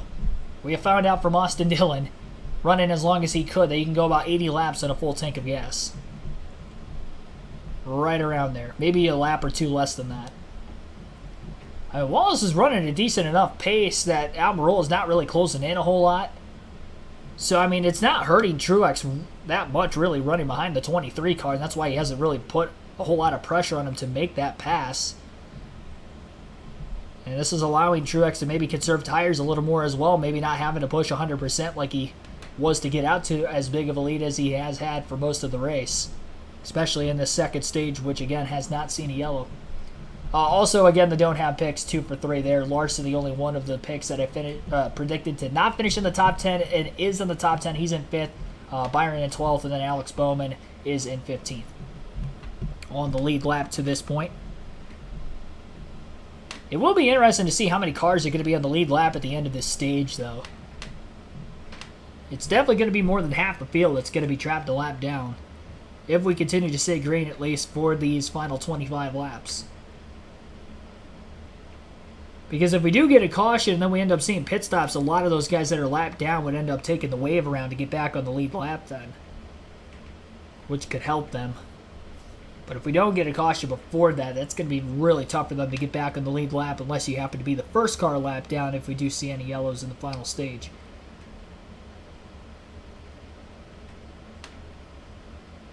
Ty Gibbs has made his way back up to 11th place as well. He lost a lot of positions on that last restart. He gets up into the top 10, then that means all 4 Joe Gibbs Toyotas will be in the top 10 at the end of the stage. Gibbs still definitely within striking distance to try to point his way into the playoffs, that of many drivers that are. And there is a battle for the free pass position going on right now that is going to be interesting to watch also in these final 24 laps, because if Wallace stays on the lead lap, Chase Briscoe has the free pass for now, but Chase Elliott has gone from about 25th during this green flag run to 21st. And we do have a car around. Eric Jones, the wrong Eric. Eric Jones has spun off of turn 4. Caution flag is out with 23 to go, so Briscoe will get the free pass. And as I just mentioned, we'll probably see a lot of the leaders pit now so they can then get the track position back. And this is huge for Christopher Bell, too, because that gives him an extra restart to try to get some of those positions back, because he stalled out once he got up to about 7th. Speed-wise, he was still there, but the field was so spread apart because of how long this green flag run was. It was taking him a while to catch those Penske cars and Kyle Larson just in front of him in the position order. And that's huge for Bubba Wallace, who was at the tail end of the lead lap. Will get to catch up with the leaders, of course, keeping him in the race. And Chase Elliott will have a chance to race for that free pass position with Harrison Burton. Justin Haley, Todd Gillen, and Ryan Preece are right around him for the upcoming restart if they can't take the wave around here, depending on what the field does in front of him. Because if there's just one lead lap car that stays out on the racetrack that's ahead of the lap cars, then they can't take the wave around. But if the lead lap cars ahead of them do pit, then they can take the wave around to get back on the lead lap, and they just have to make sure they don't lose their lap before the end of the stage, which shouldn't happen considering we're going to have less than 20 to go on the restart. Eric Jones up against the wall in the middle of 3 and 4, then lost control as he was turning off the wall in that outside lane. We've seen a couple drivers get up into the wall today by just trying to run as high as they could on the racetrack, which is kind of unorthodox around New Hampshire, but there is a little bit of grip up there in the sealer, as we heard Jeff Burton and Dale Jr. talking about earlier. Leaders are on pit road. Said I'm not quite right to run that fast line everybody's running. Let's back off that last adjustment we made just a little bit. Kim. They asked Eric Almirola what he needs. He said, I need a track position. They said, New Hampshire, New Hampshire. That was the code word. We're about to see what they're going to do. It looks like it. Oh, trouble on the left rear there, but 2 tires was the call for Eric Almirola, Marty. Denny Ham in the middle of your screen, so good on the long run. He said, if you can lock down my entry, I can do a lot more with it. Martin Truex Jr. said, really happy with the car, just a little bit too tight. And look at those 2 tire stops. A little strategy here late in stage 2, Rick. You see the race off of pit road, and a hot pit road there in the Ream pits. Well, when the sun is shining. Burnt rubber laid down in Christopher Bell's pit box. Small fire they're going to have to put out. A couple of 2-tire stops have landed some different drivers at the front of the field. Eric Almirola won the race off of pit road, will be the leader on the upcoming restart. He took right sides only. So did Denny Hamlin, Kyle Larson. And there were a few other drivers that also took 2 tires. We'll wait to see how that running order shakes up on our screen once they get back to the start-finish line the next time by under caution. But again, we are under yellow for Eric Jones spinning in turns 3 and 4. Just our 3rd caution of the day, our 2nd for incident. On DirecTV, I think it's 242. I used to have DirecTV. And I'm pretty sure 242 is the channel number for USA Network. So, yep. USA Network is where the race is on today. Real Cale Hampton, thanks for tuning in.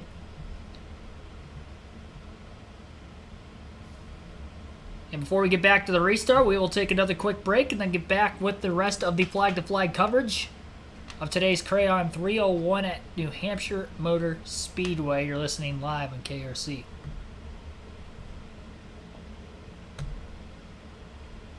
Don't forget to vote again. You have just a little bit of time left to vote for who you think will win today's race. 100 votes have been casted so far. We've got plenty more than that watching at this point. And that will close at the end of Stage 2. We're getting very close. If you're also in the Fantasy League, that closes at the end of Stage 2 also.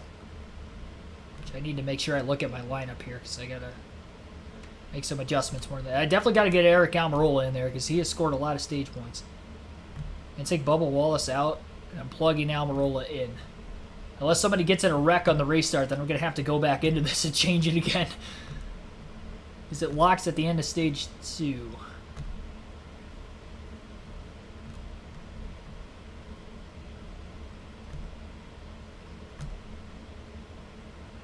Alright, there we go.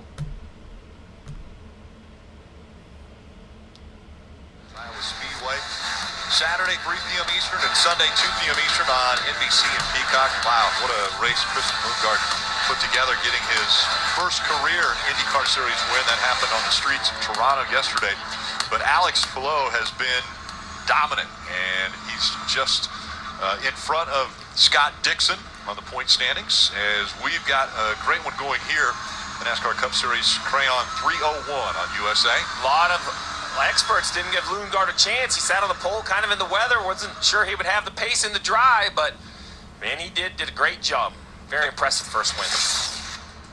Let's look at this 10 right here. It comes in. You want to talk about a game of inches. Look how close the front of that car is to that white line. So much so there's a crew member behind pit wall that has some concern. Remember, this is all officiated from a camera system, the Pro system by NASCAR. That's no longer a judgment call. So very, very, very close for the 10. You see that fire on the left side of the 20. Scary situation. Luckily not a big issue. And back to those wave around cars we talked about. The 14 gets the free pass, but 13 other cars wave around, which means they're now on the tail end of the lead lap. They drive around to the back of the field. That list includes, Harrison Burton, Chase Elliott, Justin Haley, Gilliland, Priest, Cindric, Austin Dillon, Ross Chastain, Ty Dillon. So a big group of cars back on the lead lap with now under 20 to go in this stage. And another car, Bubba Wallace, literally fighting to stay on the lead lap when the caution comes out. It's going to line up 10th on the outside on this restart. So it's insane how quickly your fortunes can flip by innocent caution. And everybody in the top 4 took 2 tires right here. Almirola got the lead with 2.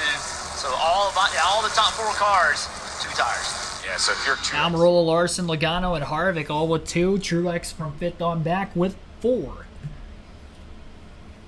Green flag back in the air. Almirola in the outside lane, preferred lane, gets the push from Joey Logano through the Geico restart zone. Larson spins his tires, almost loses control of his car as they got about 2/3 of the way down the front stretch.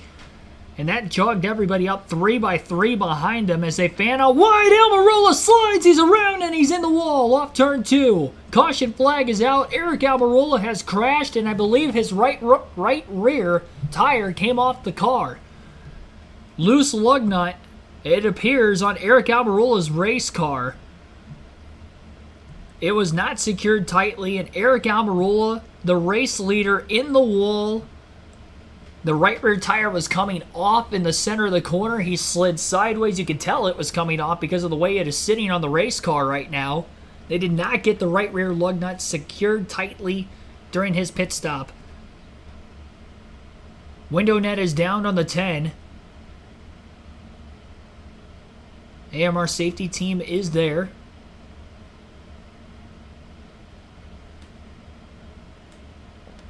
And because the window net's down, I think that means he's going to have to get out of the car and his day's going to come to an end.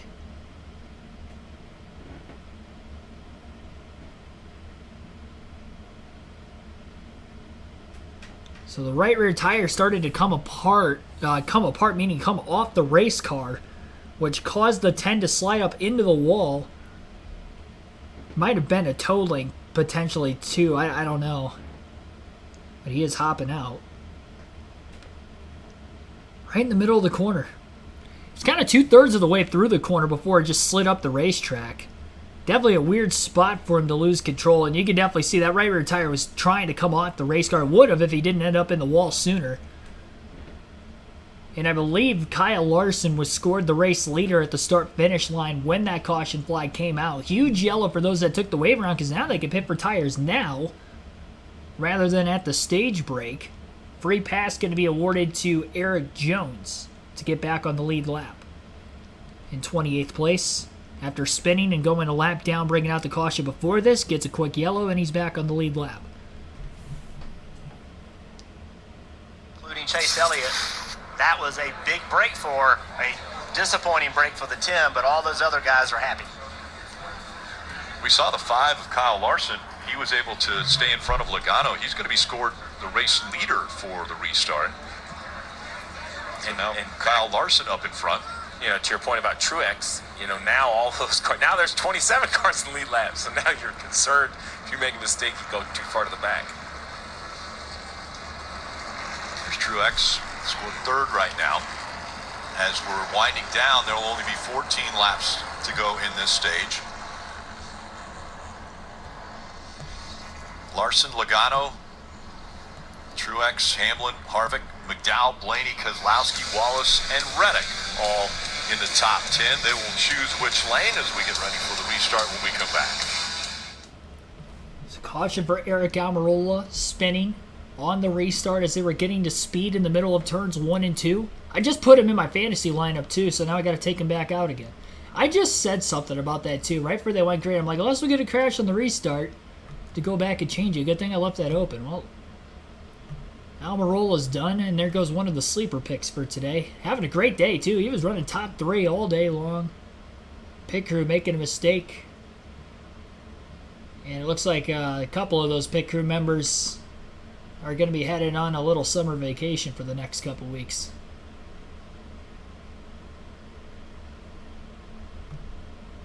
Right as I put him in the fantasy lineup. The fantasy curse.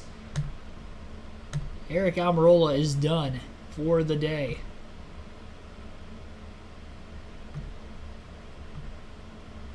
Back-to-back cautions late stage 2 now, and this will be our 4th yellow of the race. And our 3rd for incident. Yeah, my bonus picks, I had Byron over Elliott. I had Busch over Hamlin. Logano over Chastain, Truex over Reddick. Busch is out, so I'm definitely going to lose that one. But the other 3, at least to this point, have looked good. But I'm a little scared on the Byron Chastain one because Willie B's been slipping back in the running order, and Chase is on the lead lap now after getting the wave around and then this quick caution. And as a result, is only a few positions behind him in the running order. Up to 100 likes on the stream. Again, our goal is 150 today, which is usually our goal for the Cup races. But unfortunately, with this race being taking place on a Monday, it's going to be a little harder to get to that goal. But right now we're on pace. We're still in stage 2 and we're 50 likes away. So definitely hit that like button if you have not done so yet. And try to get to our goal here before the end.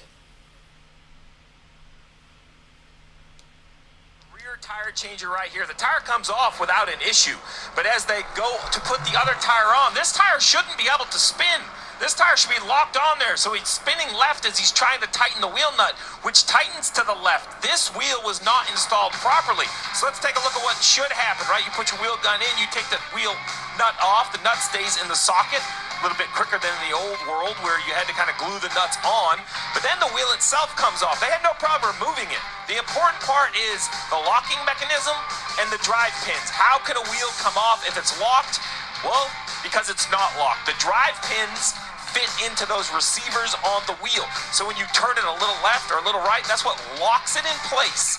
Then when you put the nut over it, it goes far enough on that locking mechanism pops up. It doesn't allow the nut to come off. What I think happened is the reason the wheel was turning, the drive pins never got seated. He actually started to tighten the nut.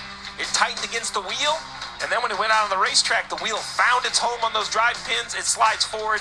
Now you have a loose wheel nut, and the right rear comes off.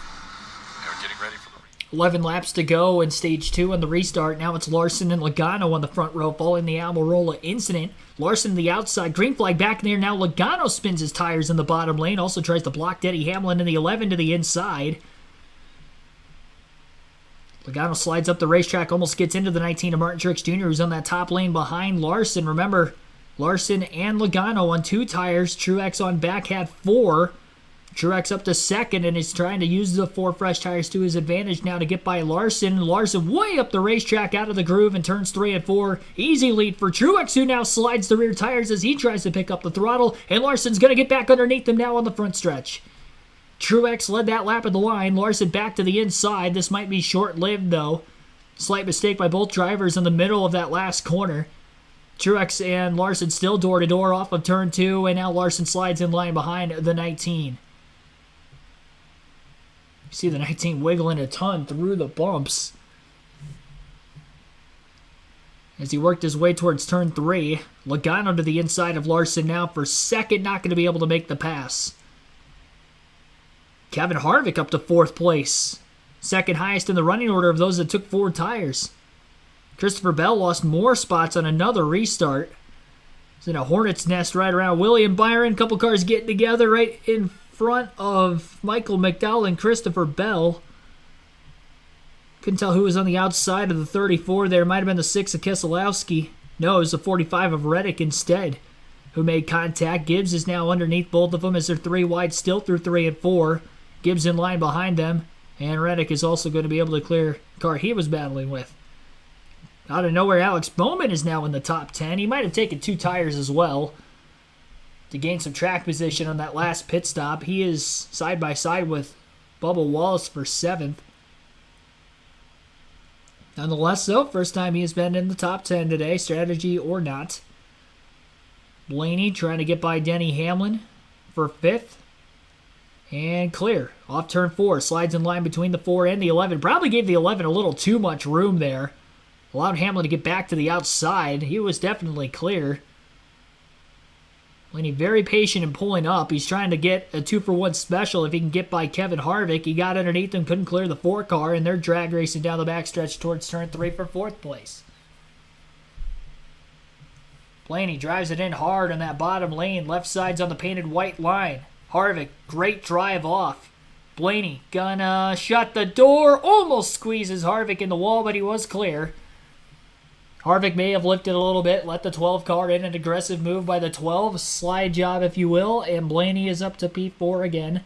Hamlin going to cross over Harvick after he had to lift for Blaney, and Hamlin moves into 5th place, but he slides off turn 4 at the rear tires, had to lift a bit, and Harvick on the attack again into 3 and 4.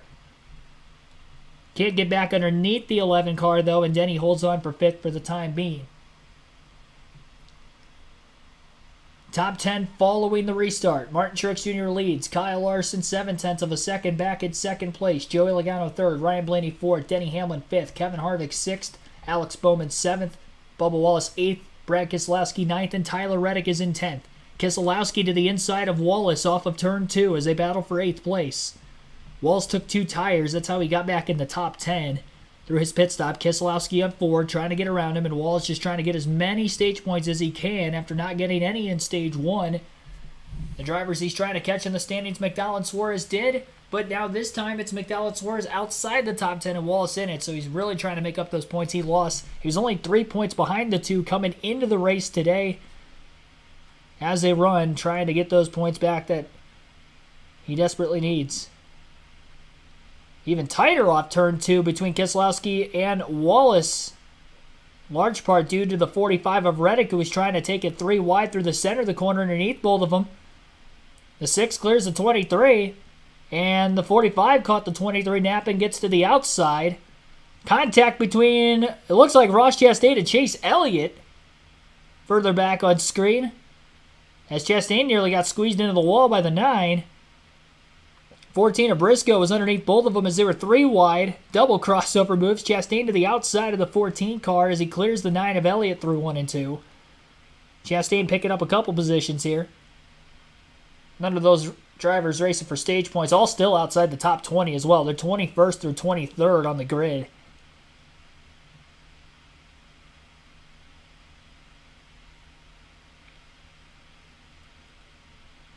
Bell gets by Wallace, and now he is outside the top 10.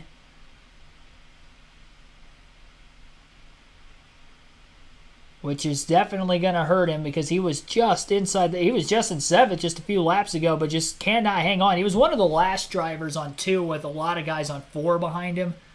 And I think that is why he is getting eaten alive on this restart by the oncoming traffic. We're on the final lap currently of stage 2. Ty Gibbs trying to get by the 23 as well for 11th. Bell to the inside of Reddick looking for another point and just another position higher up in the running order leading up to the stage break. Couldn't pass him. Reddick has a run now at Keselowski in front of him and dives to the inside through 3 and 4. Reddick going to slide up. Can't clear with the 48 in the way. Keselowski going to beat the 45 back to the line. And at the front of the field, it was Martin Truex Jr. who will sweep the stages today, winning his 2nd and 3rd stages of the season. Kyle Larson 2nd in stage 2, Joey Logano 3rd, Ryan Blaney 4th, Denny Hamlin 5th, Kevin Harvick 6th, Alex Bowman 7th, Brad Keselowski 8th, Tyler Reddick 9th, and Christopher Bell rounds out the top 10. All those drivers receiving stage points in stage 2. And as we are during our second stage break of the race, we'll have the diecast showing as usual. During our stage 2 breaks in the live commentary streams, this guy in the broadcast booth, another multi-time winner at New Hampshire, very dominant at this track back in the late 90s, early 2000s, and that would be Jeff Burton. Singular Wireless 31 car that he ran for RCR. Don't believe he won at New Hampshire in this car. Most of those wins he had was with Roush Fenway Racing in the 99, but here is a Jeff Burton diecast nonetheless. Probably my favorite of the Jeff Burton diecast. Well, I don't know. If it's not this, his Sitco paint scheme was a classic too. Jeff Burton always had some good schemes. Even the XI battery scheme back in the late 90s was a really good one also. This one pops better than probably the other two, just with the fluorescent orange. 2005 diecast, Nextel Cup Series logo on it. It's got a Bud Pole Award on it too. So maybe he won the pole for whatever race diecast this is. It's always amazing looking at how many contingency sponsors are in between the number and the front tires on both sides of the race cars with these older diecasts. Also tells you how long Bass Pro Shops has been around with RCR, because you can see that on the rear corner panel as well. Still sponsoring Austin Dillon to this day. Of course, big part of side sponsorships with Dale Earnhardt back in the 90s also. But now a primary sponsor more often. Including being a primary sponsor on the guy who's leading this race for most of the season, although that is not on his car this weekend. Wonder if Martin Truex Jr. has ever won in a Toyota with a non-Bass Pro Shops colored paint scheme. It's interesting. William Ayers reacts. Yeah, a lot of people tend to not really like New Hampshire too much. They put on some pretty good races over the last, really like 4 or 5 attempts at it. It's really starting to come into its own, and I feel like every time we go back to the track, even with the good races it's putting on, people can still say that. I don't know why. Today, on the other hand, maybe a lack thereof from the action standpoint, but a lot of that's just because of how dominant Truex is. A lot of battling in the pack further back. Really Here are pit stops for the they took on leaders. the last stop. He said, I need a little bit of help on exit, more rear security. The call by Cliff Daniels is a 4-tire change. You saw the chassis adjustment there, right, Dave? Kevin Harvick came onto pit road. Rodney Childers is screeching past him. What do you think would happen if we put 2 left sides on to match those rights? He said, hard to tell. Marty, we'll know in a minute. Christopher Bell, the 4 fresh Goodyear tires going on. The call by Adam Stevens to come to pit road. But Steve, you called it. There were a ton of cars that stayed out. This could be the fork in the road for this race. Strategy all over the map right now. Yeah, it's going to be interesting to see how it plays out. I will say this gives me anxiety watching. I'm so glad I wasn't down there because right now I think track position matters. But we saw Stenhouse earlier struggle on old tires. It's going to be a lot to figure out here in the next 113 laps. All right, so heading to another break here as, again, we are in between the second and final stage of the race today. Fantasy lineups are locked.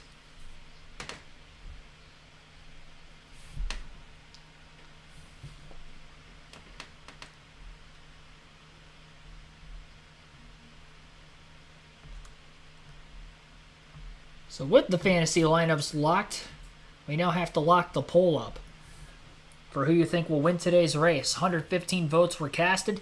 Thanks for everybody that took part in that.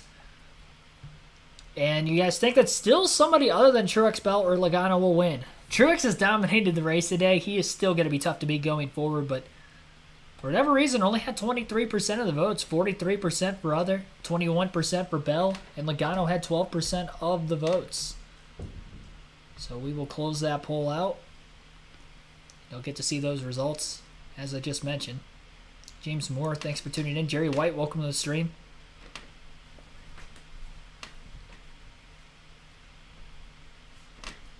Watching Harvick car. It's like 20 laps ahead. 8 minute. Like I'm 20 laps ahead.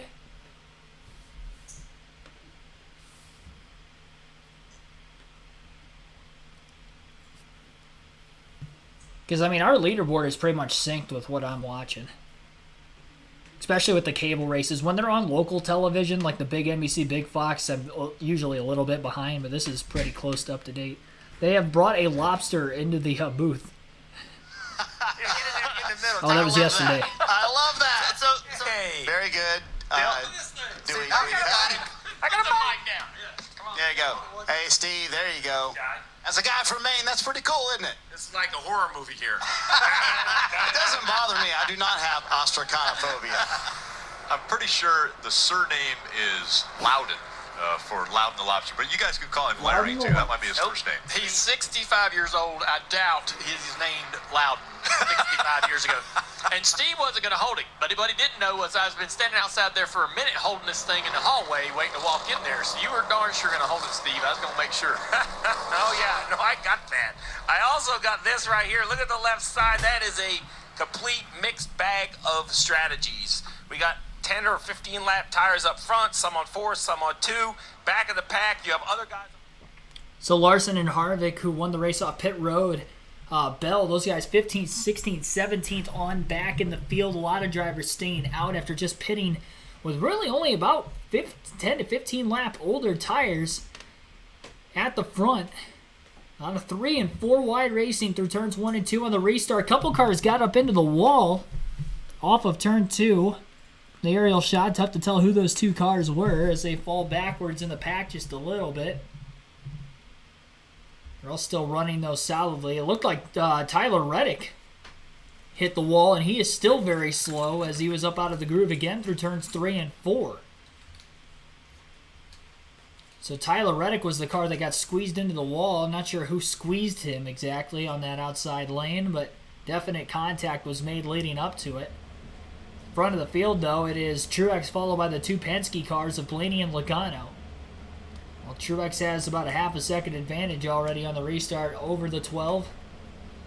Everybody's still trying to get funneled out further back in the pack. I don't like the drivers that ended up pitting there. Do they have more fuel in the car? Yes. But I don't think we're seeing a whole lot of fall off for a 10 to 15 lap stretch, to be completely honest.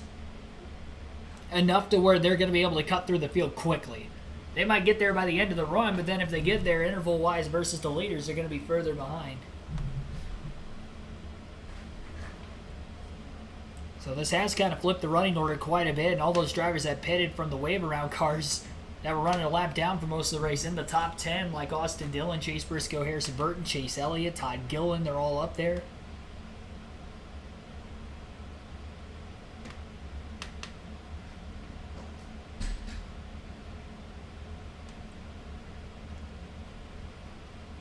So with the flipping of the field, the running order through the top 10, Truex leads by 0.3 of a second over Ryan Blaney. And Joey Logano in third, Brad Keselowski fourth, Denny Hamlin fifth, Austin Dillon in sixth, Chase Briscoe seventh, Kyle Larson eighth, Harrison Burton ninth, and Chase Elliott is in 10th. About 106 laps to go. More three-wide action going on outside the top 10. Priest, Bowman, Chastain, Hamlin, Keselowski side by side in the middle of turns 3 and 4. They're battling just inside the top 5 actually for 4th place.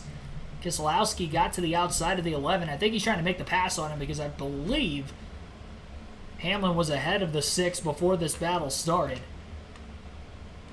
Very tightly to one another in the outside. Usually you'd see that on the bottom at New Hampshire. Definitely a different race, and we didn't even see these kinds of lines being ran in the Xfinity Series, but these drivers have figured something out here in today's Cup race that we have not seen yet this weekend.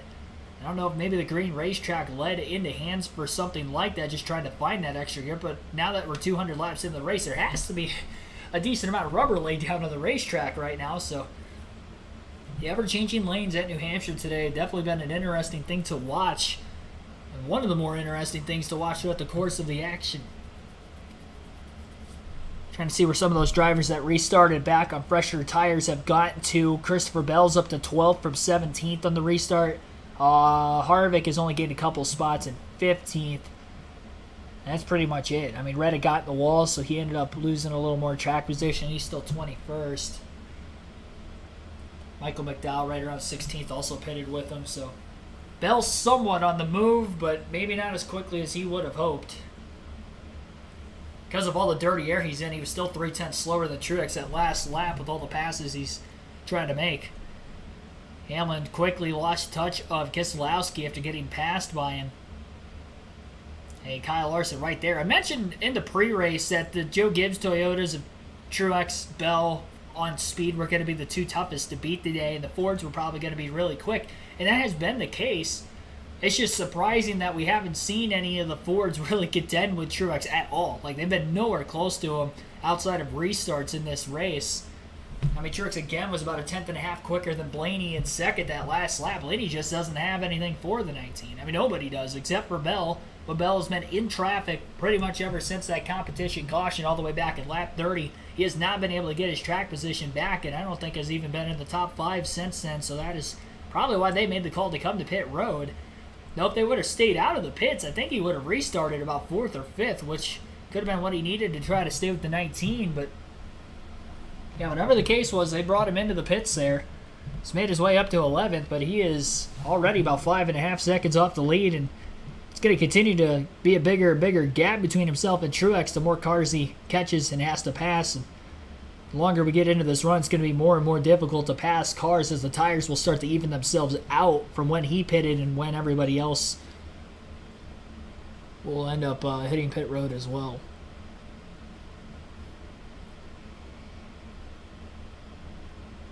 Joey Logano noticeably slower than Blaney on the track as well. I mean, Blaney's still about 6 to 7/10 of a second off the lead, but Logano is almost 2 seconds back already.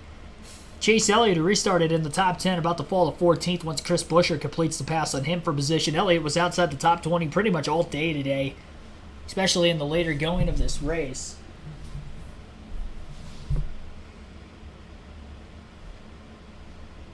Elliott way up out of the groove, maybe a little too far wide that time. He's just trying something different to minimize the blow of losing constant positions lap after lap. Chris Buescher underneath the 9 still. Elliott got to hold on in front of him again. For another corner, he'll keep that battle going.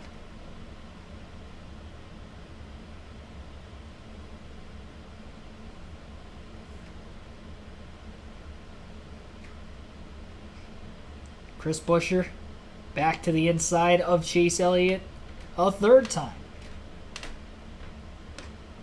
Points as they run. Elliott minus 57. He came into the day minus 60, but no stage points. And that is currently where he runs in 13th. It's amazing how much speed he can carry off the outside lane. Really anybody that is all the way up as high as they are. And the shifting is definitely allowing these guys to run as wide as they are in the center of the corner. A little easier to catch the car that wide on the racetrack and still get that big of a drive off because of how flat it is with this not being a progressively banked racetrack like you would see on a higher banked oval where drivers would run the middle, the top lanes of the racetrack. It's the grip needed. Mechanically, these next-gen cars just have more grip overall on the lower speed tracks. Lesser horsepower engine package with the next-gen cars. The same package every track. But we had more horsepower on both the road courses and the short tracks with the Gen 6, which has been well documented. 750 horsepower package with the engine there and 650 with the engine package since the debut of the next-gen car. Obviously, the Super Speedway package modified a little bit more than that, for obvious reasons. 95 to go.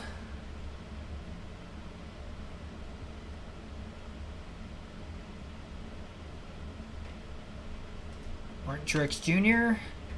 I mean, Ryan Blaney's staying right there with Truex. That last lap, Blaney was a 10th quicker than the 19. He is running noticeably higher on the racetrack than the 19 of Martin Truex Jr. is as well, and I wonder if that might be playing into effect of why Blaney was a bit quicker. And the 19 may have to move up to take that line away, but if he does and struggles to run as high as what some of these other drivers have been able to run in the field, then Blaney can capitalize, try to slingshot to the bottom. So we will see.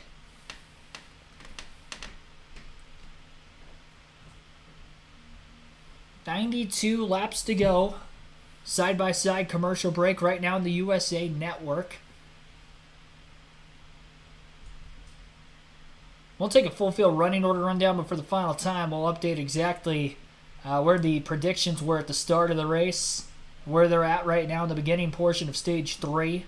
Truex leading. One of the favorites, of course, coming in. Obviously a must-have pick today. Christopher Bell, my actual win pick, up to 7th now off this restart. Still 5.5 seconds off the lead. He ran 2 tenths quicker than Truex that last lap. Maybe that was the right call. We'll see. He's going to need a long run for that to be the right call. So far, it is working out for him, but he's got a ways to go. So, outside of Truex in the lead and Bell in 7th, the other must-have was Kevin Harvick, who was up to 10th place. Ran top 10 most of the day. Pretty much 7th to 10th most of this race today. Same strategy as Christopher Bell with when they last pitted during that most recent caution for 4 tires as well. Blaney has moved to the bottom of the track, trying to close in on Truex. Not as quick as the 19 that last lap when the 19 moved to the top and Blaney went to the bottom. So now Blaney goes back to the outside behind the 19 car in 3 and 4. Sleeper picks up to this point in the race. Brad Keselowski in 4th was one of them. Bubba Wallace in 9th was one of the sleeper picks. And then Eric Almirola out of the race. Had that right rear tire coming off on that last restart while leading. On strategy, of course, because the 19 has kind of been dominating the day. But he was 2nd on speed at the end of Stage 2, though. So tough break for Almirola. 2 for 3 on that right now in the don't have picks. Byron 23rd. He's really falling back in this one. Bowman 20th. And then Kyle Larson in 5th is the only one of those drivers I predicted not to finish in the top 10 that is there currently. Which has kind of been the case for most of the day. Larson carrying that banner for not just Hendrick Motorsports, but for Chevrolet as a whole. He's the only Chevy in the top 10. 5 Fords, 4 Toyotas, and that one Chevrolet in the top 10 right now. NASCAR Cup Series Crayon 301 on USA. Martin Truex Jr., he's been out front 188 laps, won Stage 1 and Stage 2. Let's take a look at the Ruoff Mortgage keys to victory lane. What does he got to do to stay up front and win this one? Well, got to chase the track right now, man, and he's done that. The 12 of Blaney was running him down. He's moved up the racetrack, found more speed, now starting to stretch that lead back out. Well, how many tires? I mean, what are you going to do? Is 2 tires going to be enough? 4 tires when you make this final pit stop? It could be under green, and do you split this last run somewhere near the middle? Yeah, shift happens. We have worked hard. We've talked about it over and over and over. We shift every week, and now some guys are not shifting. What is going to be the best late in this race? I think they'll end up shifting. I don't think there's any question about it. Chase Elliott way up the racetrack. And again, Elliott now running in that 13th position. Priest is behind him. Harrison Burton in front of him. Harrison Burton, a great run here, running in the 12th position. Could it be hereditary? Harrison Burton running as well as he's running at this racetrack? I don't know. He runs good at Darlington, too, so maybe. I think it might be. 2 tracks that you were spectacular at. So the interesting thing about the lane choice by Truex to move up the racetrack out of this, traditional line that he's ran all day long, the 12 had to go search. And the 12 actually found some speed. So is the 12 just a better race car?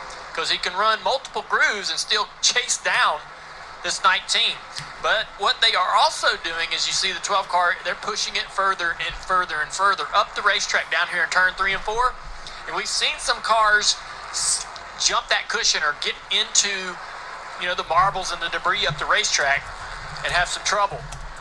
So that will be a problem, I think, later in the race, as you're trying to find more and more speed and push the car further up the racetrack, getting into the dirty stuff. It's going to be hard to keep it out of the fence. Yeah, the speed of the 12 forced Truex to look for something different. He really was comfortable running where he was running, didn't really want to be up here risking it. Yep. 85 to go, but if he just kept doing what he was doing, the 12 was going to get by him. So, Truex is one of the smartest race car drivers in our circuit. There is no doubt about it. Immediately a response to what the 12 car was doing, and now Truex is learning. He knows what his car did on the bottom, middle, early in the race. Now he's learning what it can do on the top. That just makes him increasingly more dangerous. Let's go through the field, brought to you by eBay. Marty? Martin Truex Jr. has been up front for 193 laps today. Just incredible. It's mid-July, and with those laps led today, he's already led more laps this year than he led the entire year in 2022 here in 2023. He's finished 3rd at his favorite racetrack, or one of his favorite racetracks, one of his home racetracks, 3 times. As he said earlier this week, I want this one bad. Can he close it out, Dave? Ryan Blaney has not led a lap yet today. Had this to tell his team. Really good. Are we committed here? He said the 19's pretty good, and then he ran that lap and said we're pretty good too. Oh, good. 19 is pretty good. We are pretty good too. Crew Chief Jonathan Hassler liked that. On his last opportunity to pit, remember he stayed out, he took 4 tires. Meanwhile, behind him, his teammate Joey Logano only took 2 right side tires. He did say recently, though, that the balance is starting to come to the 22, Marty. Dave, I asked Matt McCall, the crew chief for Brad Keselowski, earlier today, of all the tracks where Brad might get his first win as an owner-driver, where would New Hampshire rank? He said near the top, and you can see it in the numbers as well. He has 4 straight top 10s here. Can he get that first win, though, Kim? Well, you see Kyle Larson in the red and white, and crew chief Cliff Daniels has told me on multiple occasions Kyle is arguably the best raw talent out there, but it's figuring out how to harness that talent, give him what he needs to perform.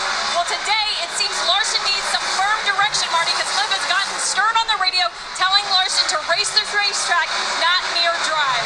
Tracking down Kyle Larson is Christopher Bell. So after that stop, Adam Stevens said when everyone else didn't stop around them, he said, listen, I think the long run is coming right here. This is going to pay to our advantage. And several times during this run, he has reminded him, we need longevity in the car. Take care of your stuff. Meanwhile, his teammate Denny Hamlin right behind him in 7th is struggling on the short runs, especially. Listen on the radio. Key rate. Just can't do the best you can. Calm down. Get back focused. Not really sure what to do here, Chris. This is no changes from the last stop. So it's 15 cycles. It could be messing with us. Denny has 3 New Hampshire wins, but none with Chris Gabehart, who told me this morning, I want to watch Denny kiss that lobster, but he has a lot of work to do to get it there, Kim. Well, Chase Briscoe had a crew chief change a few weeks ago. Richard Boswell on the box, and Chase told me it's definitely been a change in team dynamics, the way we communicate and prepare, and he said, I've been held way more accountable over the last 3 or 4 weeks. That accountability can lead to performance. We're hoping to capitalize that.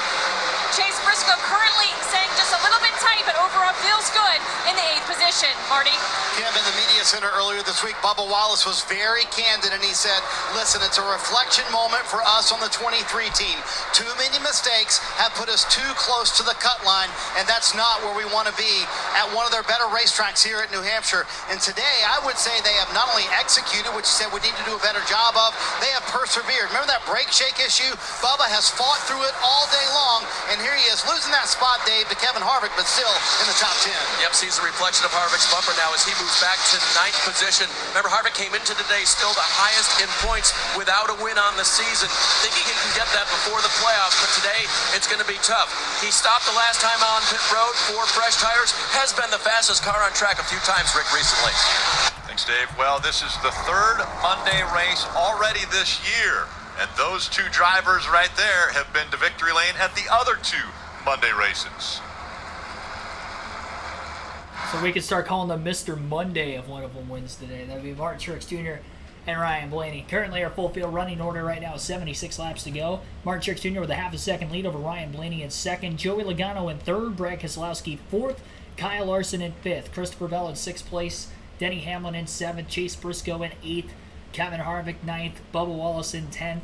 Austin Dillon 11th. Harrison Burton 12th. Chase Elliott 13th. Tyler Reddick 14th. Chris Buescher in 15th place. 16th is Ross Chastain. Michael McDowell in 17th place.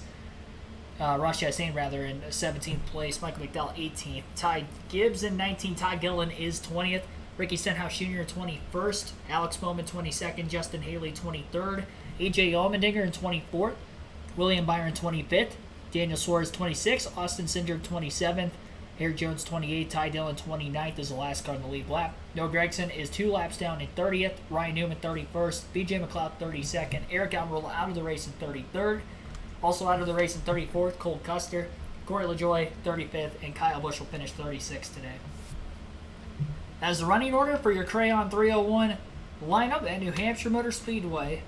We'll take a quick break here and get back with the live commentary coverage for these final 75 laps.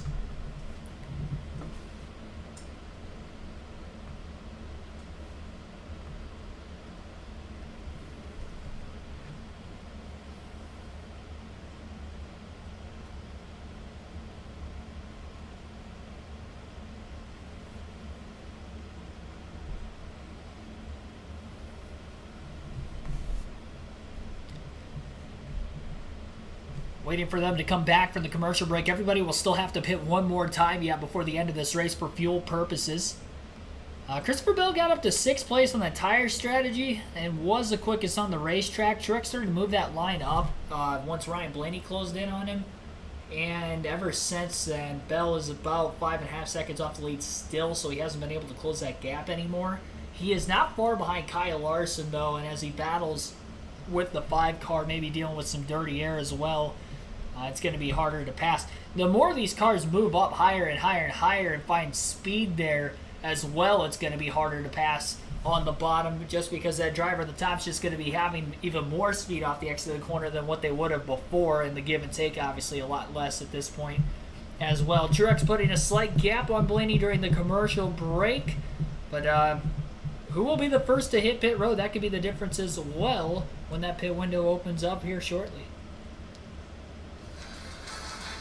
Marty, are we seeing maybe the 19 not handling as well as he wants? Well, he's been pretty good so far today. He's led all but 11 laps in this race so far, Rick, but starting to notice maybe a crack in the armor here for Martin Truex Jr. and the line he's taken on the racetrack. Listen. Going back to running that higher line in 1 and 2 again. Got a kind of 3rd lane to 4th lane and it's really carrying for him. 5/8 all the way down the back. I know, dude, I know. I'm so loose doing it. I can't do it consistent. That wouldn't help you any, but he's also more aggressive here. Shipping? Copy, he is. Trying to find some kind of line that's consistent. Well, that's a great point, Jeff. You know, the spotter can see what the other drivers are doing.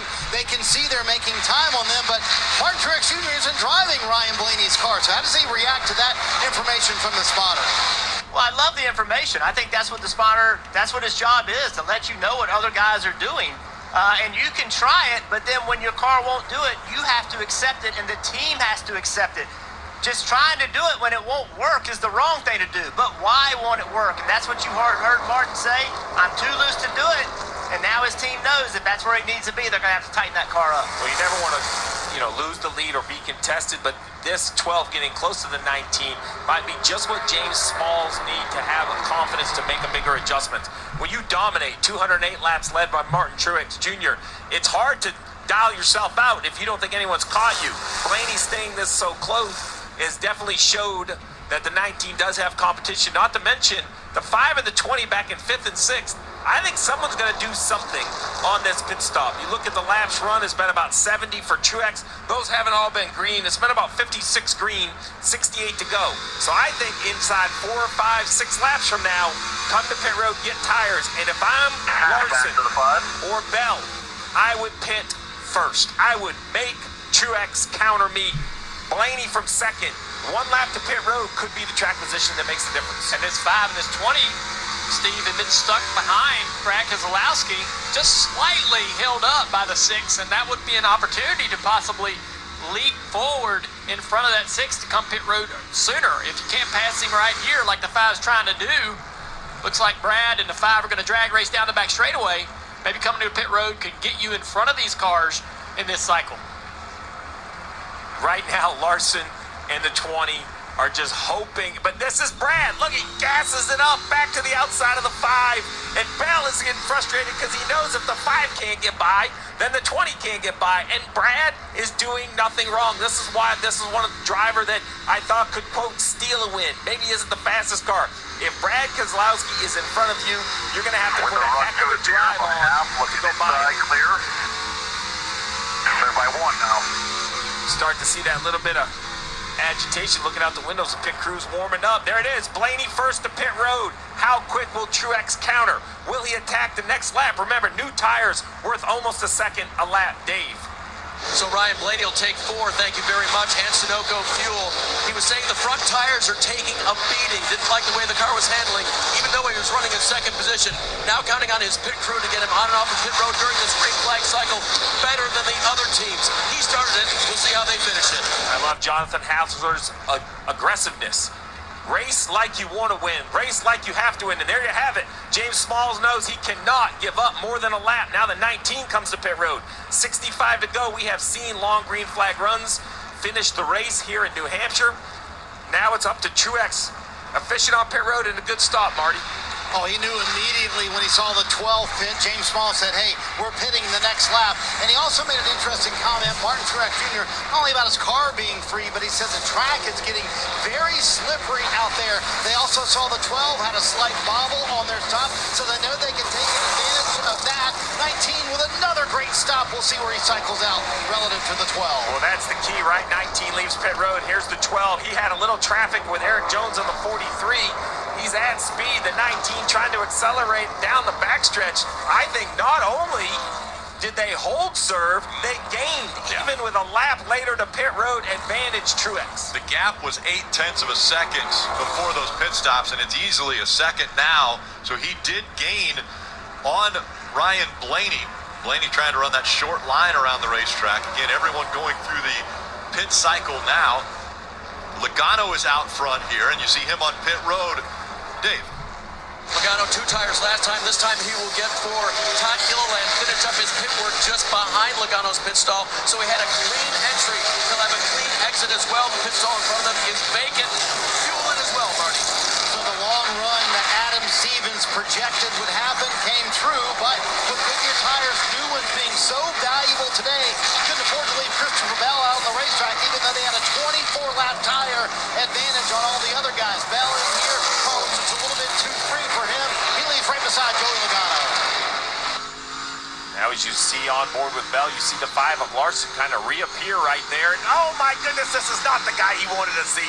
He goes, now I got to go by Brad again. But you see Larson was able to cycle ahead of Brad, and now almost cycle ahead of the 22. He's going to jump to the outside here, and on the new tires, the 22 just trying to get the heat in. I'm not able to accelerate off the corner. So that's 2 spots for the 5 by coming to pit road a lap earlier than the 6. You wonder if Bell and those guys would want to have that cycle back, right? Do all that over again, and they might be in front of the 5 here, be able to drive away. You're absolutely right, Dale. It's not the time on the racetrack, a half a second or a second. It's the positions. And to leapfrog those two cars is going to allow Kyle Larson to show us how good this 5 car is.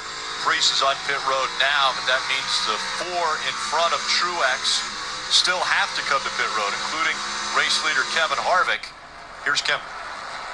And Ryan Preece in that 41 car has been complaining all race long, said it feels like I'm on a roller coaster, almost like I'm riding a bull, so that handling not great for Ryan Preece. So we talked about who's where and what the situation is. Well, the 19 of Truex is going to be the leader. I know he's not yet. Harvick has to pit, Dillon has to pit. So here is the 19. Upper right, you see the track map. The 5 of Kyle Larson, who will, in my opinion, end up running 3rd after this cycle, is less than a half a straightaway behind. So it's going to be all about traffic. Now, if we get a yellow, Kevin Harvick, it's like winning the lottery ticket. Maybe not the $800 and something $1 million lottery. 900 okay, now. 900 million. But for Harvick, it's going to feel like it because he is going to have the lead. Dillon and Byron and Suarez. That's their strategy right here. They're hoping for a caution. We're focusing on the cars that have pitted because we believe the 19, the 12, the 5 will become the top 3 cars when the cycle gets completed. How long do you ride around if you're Harvick? Not ride around, but how long do you race around here if you're Harvick before you come to pit road? You've already not followed the leaders on pit road, so in my opinion, now you just run until you need fuel. Run as far out as you can. You just heard Rodney Childers pit this time. Maybe you can ride on board and watch this. Come to pit road, reaches up, shifts, adjusts the brakes. This is the progressive telemetry we're taking a look at. Kevin Harvick actually just surpassed 16,000 laps led in his career as he comes to pit road now. Love watching them. They're so busy getting to pit road. Now look, he's going to look up at that tack, try to run the perfect amount of lights. Look at the RPM. Look how consistent that was. I mean, it was 4,400 plus or minus 50 RPM all the way to his pit stall. This was such a strong run for Kevin Harvick. He restarted in the 17th position, ran all the way to 8th before they started pitting. So he passed 9 cars on the track with those fresh tires. He'll get 4 more fresh ones here and full of Sunoco fuel. You don't think drivers have an internal clock? You see the driver's head start to shake when he know the jack should. He was waiting for the jack to be dropped, and they were still tightening a lug nut. They got that internal clock. They know that it should have taken less time. Falls back after this green flag pit stop for Harvick. And Rick, I know we're not supposed to have favorites, but with Kevin Harvick and this being his final year, I hope we see him in victory lane. He's done too much in the sport. He's been too great of an ambassador to the sport. I'd love to see Tony Stewart's, the Jeff Gordons, some of the biggest names. I'd love to see Harvick get a win in his final year. Christopher Bell taking the spot away from the 6 car. Kim. The 24 of William Byron, Rudy Bugle was hoping somebody would lose a wheel. They would catch a caution. That's why he kept him out as long as he felt like he could. They just had not had the pace since they got that right front damage. Just a little tight on the 24 of William Byron, 4 tires, Sunoco fuel. Some cars out on the racetrack on old tires, some on new. Some interesting racing down the front straightaway. We're riding on board the 99 of Daniel Suarez as Truex almost clears. Suarez almost turns him into the outside wall. Truex going by on the newer tires. Suarez out here on the long run, old tires. You see it on the board there, 59 laps since his last pit stop. Don't worry about them. Dillon, No give and take, not even an inch. Yeah, here comes Blaney now. He's also going to go by Suarez. Again, Suarez and Dillon, we know, still have to come to pit road.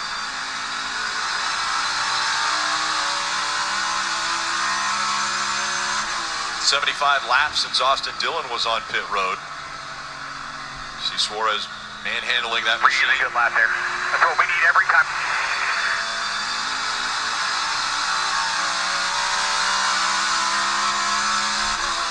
You remember Austin Dillon, he won a year ago at Daytona in big fashion to make the playoffs. Well, with the huge points penalty they had earlier in this year, it's win or you don't make it. I mean, the 3 of Austin Dillon is not going to make it on points. I think everybody can accept that. I mean, he's 143 behind, and while math probably says he, in theory, can, reality says he's not going to gain 143 points in basically 12 spots in 7 weeks. So he knows he has to win a race, and that's what you see right here. You see the crew chief Keith Rodden saying, how can I win? How can I get lucky? This is it. run as long as you can and just hope you get a yellow, hope things fall your way. I mean, it was a 20-car pileup at Daytona that he staked his way through to get into the playoffs last year. What kind of frustration is Austin Dillon facing because his teammate has already been to victory lane a couple times this year? Well, it can be frustration, or you can also look at it as a huge opportunity. For a long time, RCR perhaps wondered what was beating them. Tyler Reddick a year ago showed that they can win, and RCR has proven this year they have winning equipment with Kyle Busch. I think Keith Rodden, longtime crew chief, longtime employee in the Chevy camp between Hendrick Motorsports and now RCR. You know, he knows. He's worked in big organizations. He was around HMS for the Jimmy Johnson years and some of these dominant seasons, and I think he's going to keep Austin on the right track and understand that, you know, when we compare Austin Dillon to Kyle Busch, it's a little unfair because that guy he's getting compared to, in my opinion, is going to be a first ballot Hall of Famer. Definitely.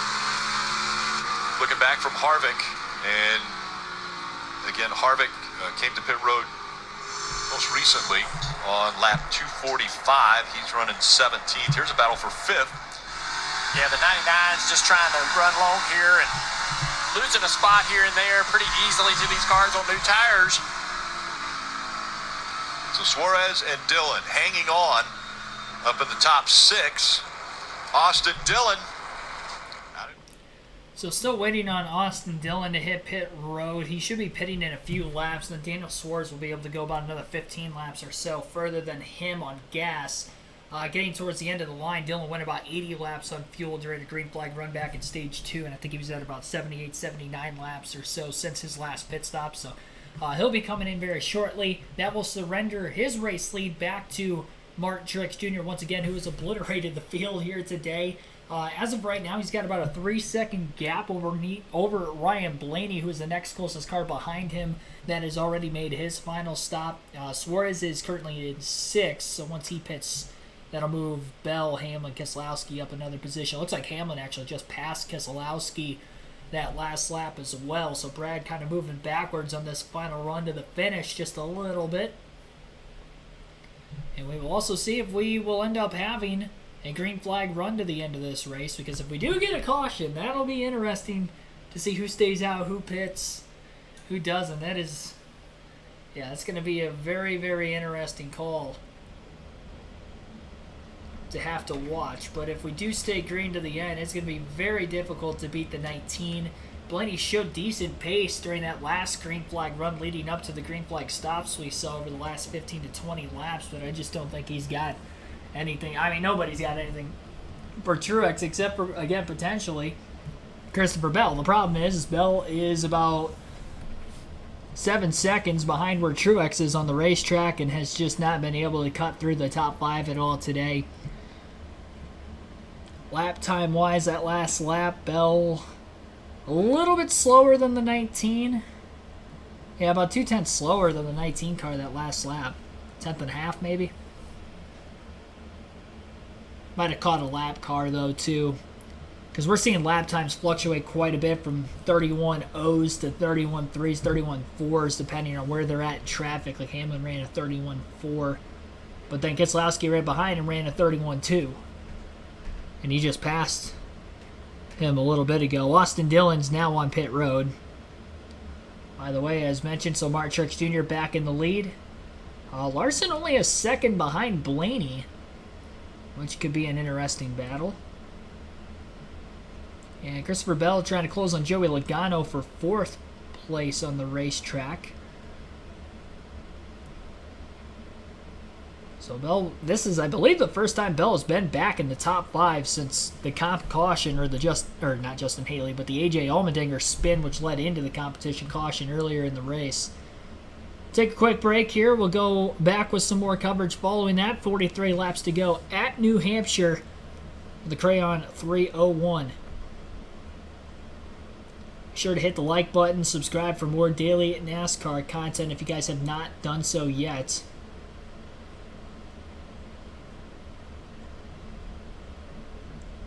Our goal is 150 likes on the stream, and we are about 32 likes away from hitting our goal for the day.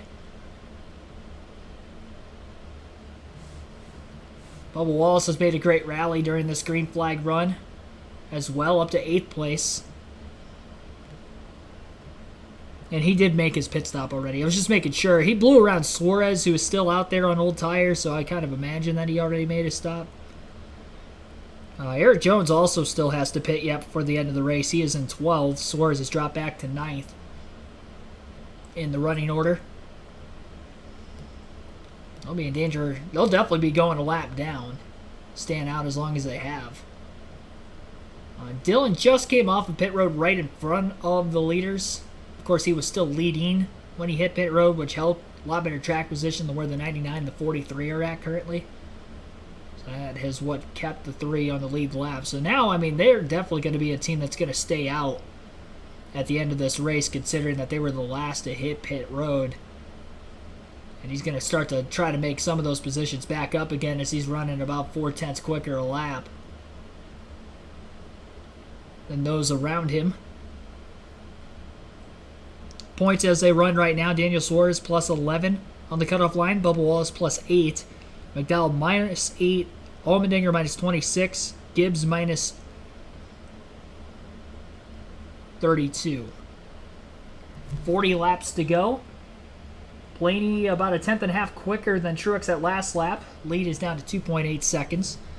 There is a ton, and I mean a ton, of lap traffic just ahead of the 19 car. They are 2 and 3 wide around him. Some of those drivers are just those that came out of the pits, like Austin Dillon,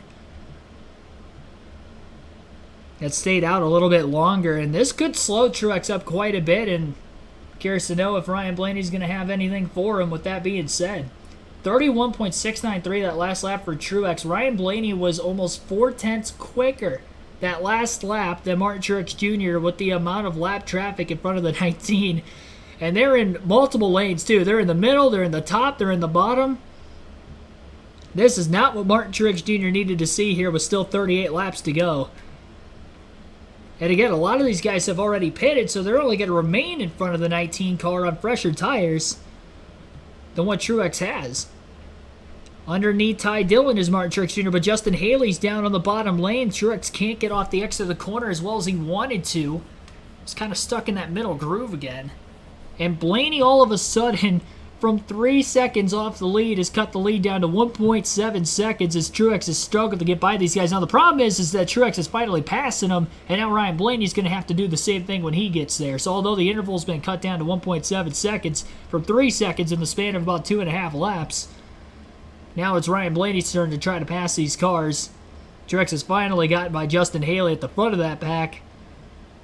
A.J. Allmendinger now the last car on the lead lap, and we'll see how quickly Ryan Blaney can get through. And this could cause some positions to change, like around where Bell and Logano are at. Bell's only a couple tenths behind Logano, so he might be able to pick him behind some of the slower lap cars and make a pass there for 4th. Larson trying to close on Blaney as well. He's within a half a second behind the 12 car. I think the next big thing here is to see where that gap is between the 19 and the 12 after the 12 gets through this lap traffic. There's about 4 lap cars between where the 19's at on track right now and the 12. And the problem is for the 12, they've all kind of gone down to single file, so he's going to have to pass them on the bottom. And Kyle Larson has closed behind Ryan Blaney. He is now within just about 3 to 4 tenths of a second. So we could have a battle for second going on here in the late going.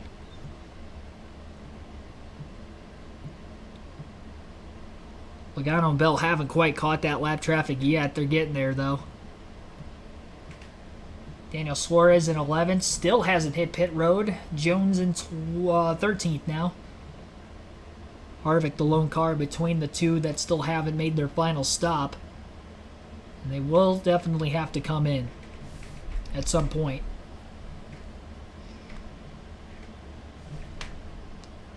He wants to go out on top, wants to get a win, and I think everybody had this track circled. 4 wins in New Hampshire. It's a decent day today. I'm not sure winning speed, but with 34 laps to go, you never know if we get a yellow and close up the field, what could happen. 43 car Eric Jones, he's playing that same strategy we talked about with the 99 car. Remember, he spun running 13th. On lap 162. I'm sorry, he's running 13th now, but he's last pitted on lap 188. So he'll have to pit before the end of this race. We're trying to make something happen. Chris Buescher on the 17 car. having a pretty reasonable run today, moving forward here, trying to get around the 43 of Eric Jones. It's been a solid year for this group, and he has been a big part of lifting up this program over the last several months with Brad Keselowski. Brad has been super complimentary about the driver that Chris has been for this team. Looking for a win this year, but going to have to settle for a top 10 today, I imagine. Just behind him, Harrison Burton in the 21, the 22-year-old. We talked about maybe DNA helping out at this racetrack, and we've got an issue. The 42 of Noah Gregson. It looks as though something broke. Yeah. Bring it back to pit road. It's under yellow. He said brake rotor or something. Remember, this is a driver that had brake issues at St. Louis and actually caused him to miss races after that wreck at St. Louis. So we just heard on the radio a brake rotor again. We'll have to get a little bit more information to see if he's correct. But you can see big damage to right front or something. There you go. Either a tire or a rotor. He knows something failed on the 42 car. Yeah, that wheel is about to come off. Yeah, so you can see the concrete or the paint from the safer barrier in the lip of the wheel, which tells me that he hit the wall very, very hard. Let's take a look at it, guys. You see he's heading down into the corner. You see the right front just dropped, and the car would not turn at that point. So certainly the right front's down right there. Now it's never going to turn. He thinks it might have broken a rotor. Well, he was just off pit road at lap that's a hard hit. 266. So that was like 5 laps ago. So you wonder if the new tire, let's watch this.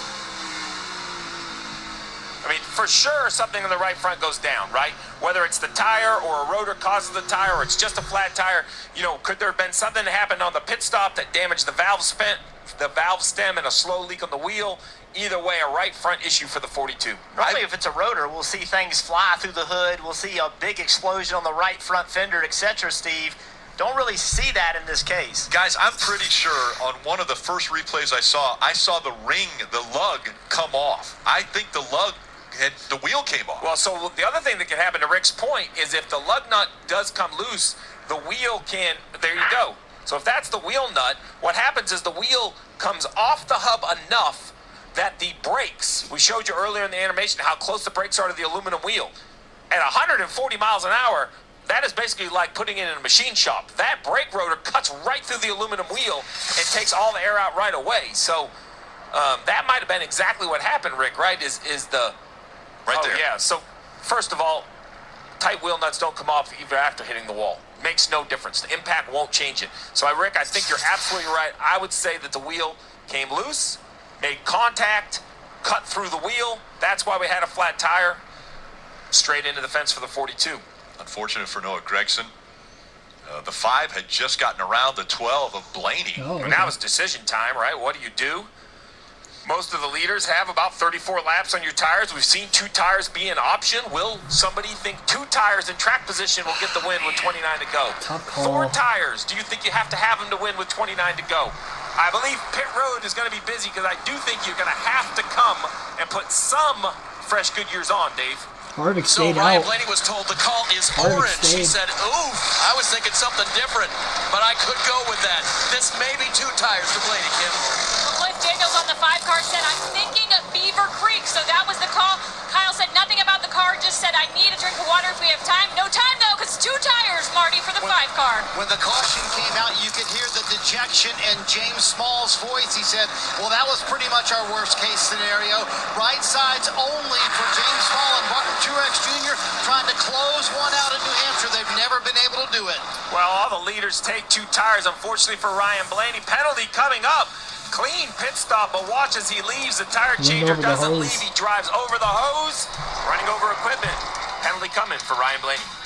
I noticed that when the pit stop was live, and I had a feeling that was going to warrant a penalty, so Ryan Blaney will go to the back of the field after running top 5 for most of the afternoon. He was running 3rd right as that caution flag came out, so definitely a tough break there for the 12 team. Truex won the race off of pit road. There were some drivers, though, that stayed out. I did see Harvick stay on the track as I saw the Busch Light Ford stay above that commitment line when pit road was open. I'm not sure how many others stayed out. I mean, there were 26 cars on the lead lap when that caution flag waved. We are going to have a little more than 20 laps to go when the restart coming up.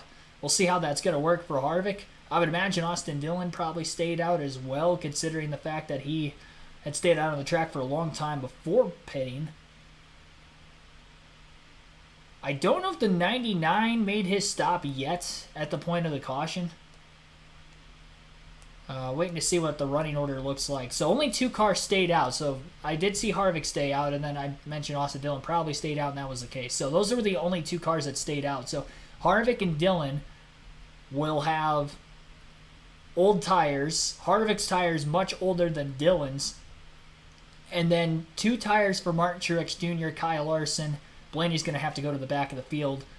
So Joey Logano took right sides. Hamlin took rights. I think Briscoe would have taken rights. Maybe right. Was Bell the first driver that took 4? He lost 3 positions on pit road again. Number 1 box. That picker's been not good today. I mentioned coming into the day, that was the fastest team on pit road this year from pit entry line to pit exit line.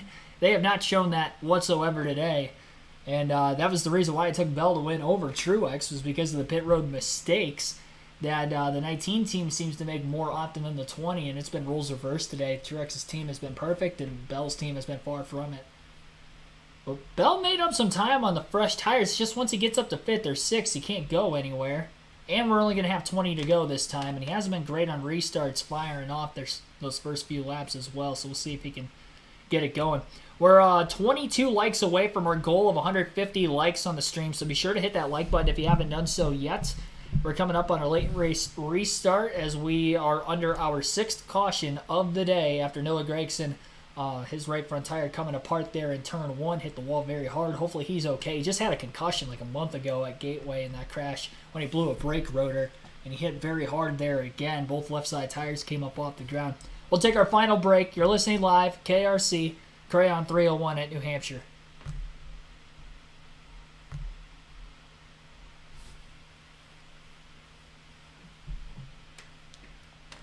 Go down. Next week, it's Pocono.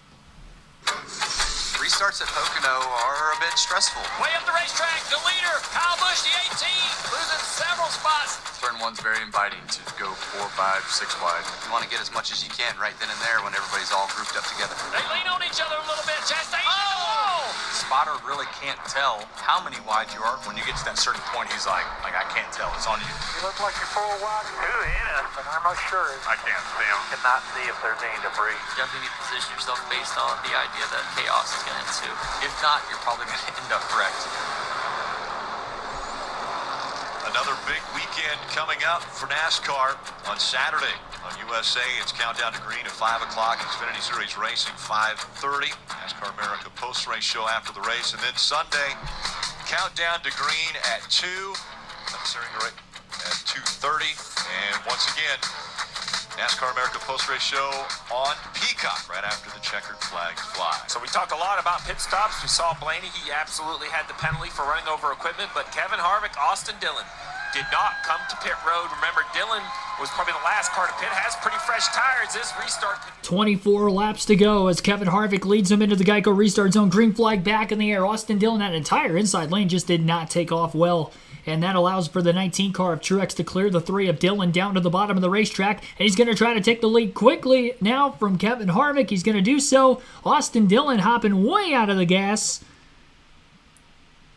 as he holds up Kyle Larson on the bottom. Joey Logano with a crossover move on Harvick down into 3 and 4. Gets to the inside. Taking away second place from Harvick on the older tires. Christopher Bell is still locked back there in the pack right around Bubba Wallace and Alex Bowman. Nowhere for the 20 to go. Going to cut down to the inside. He did clear the 23 off turn 4. Gets by the 11 of Denny Hamlin.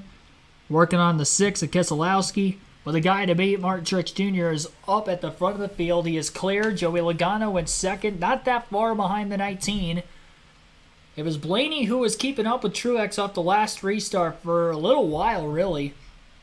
Up until about the last 10 to 20 laps before the green flag pit stop, the 12 started to fall behind a little bit.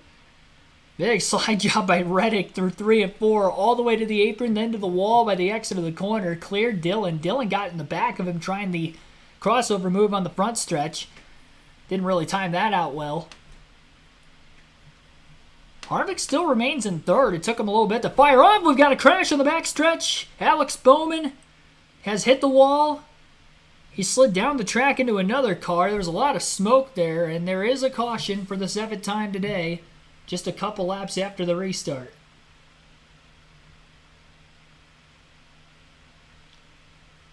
Caution is out with 22 laps to go.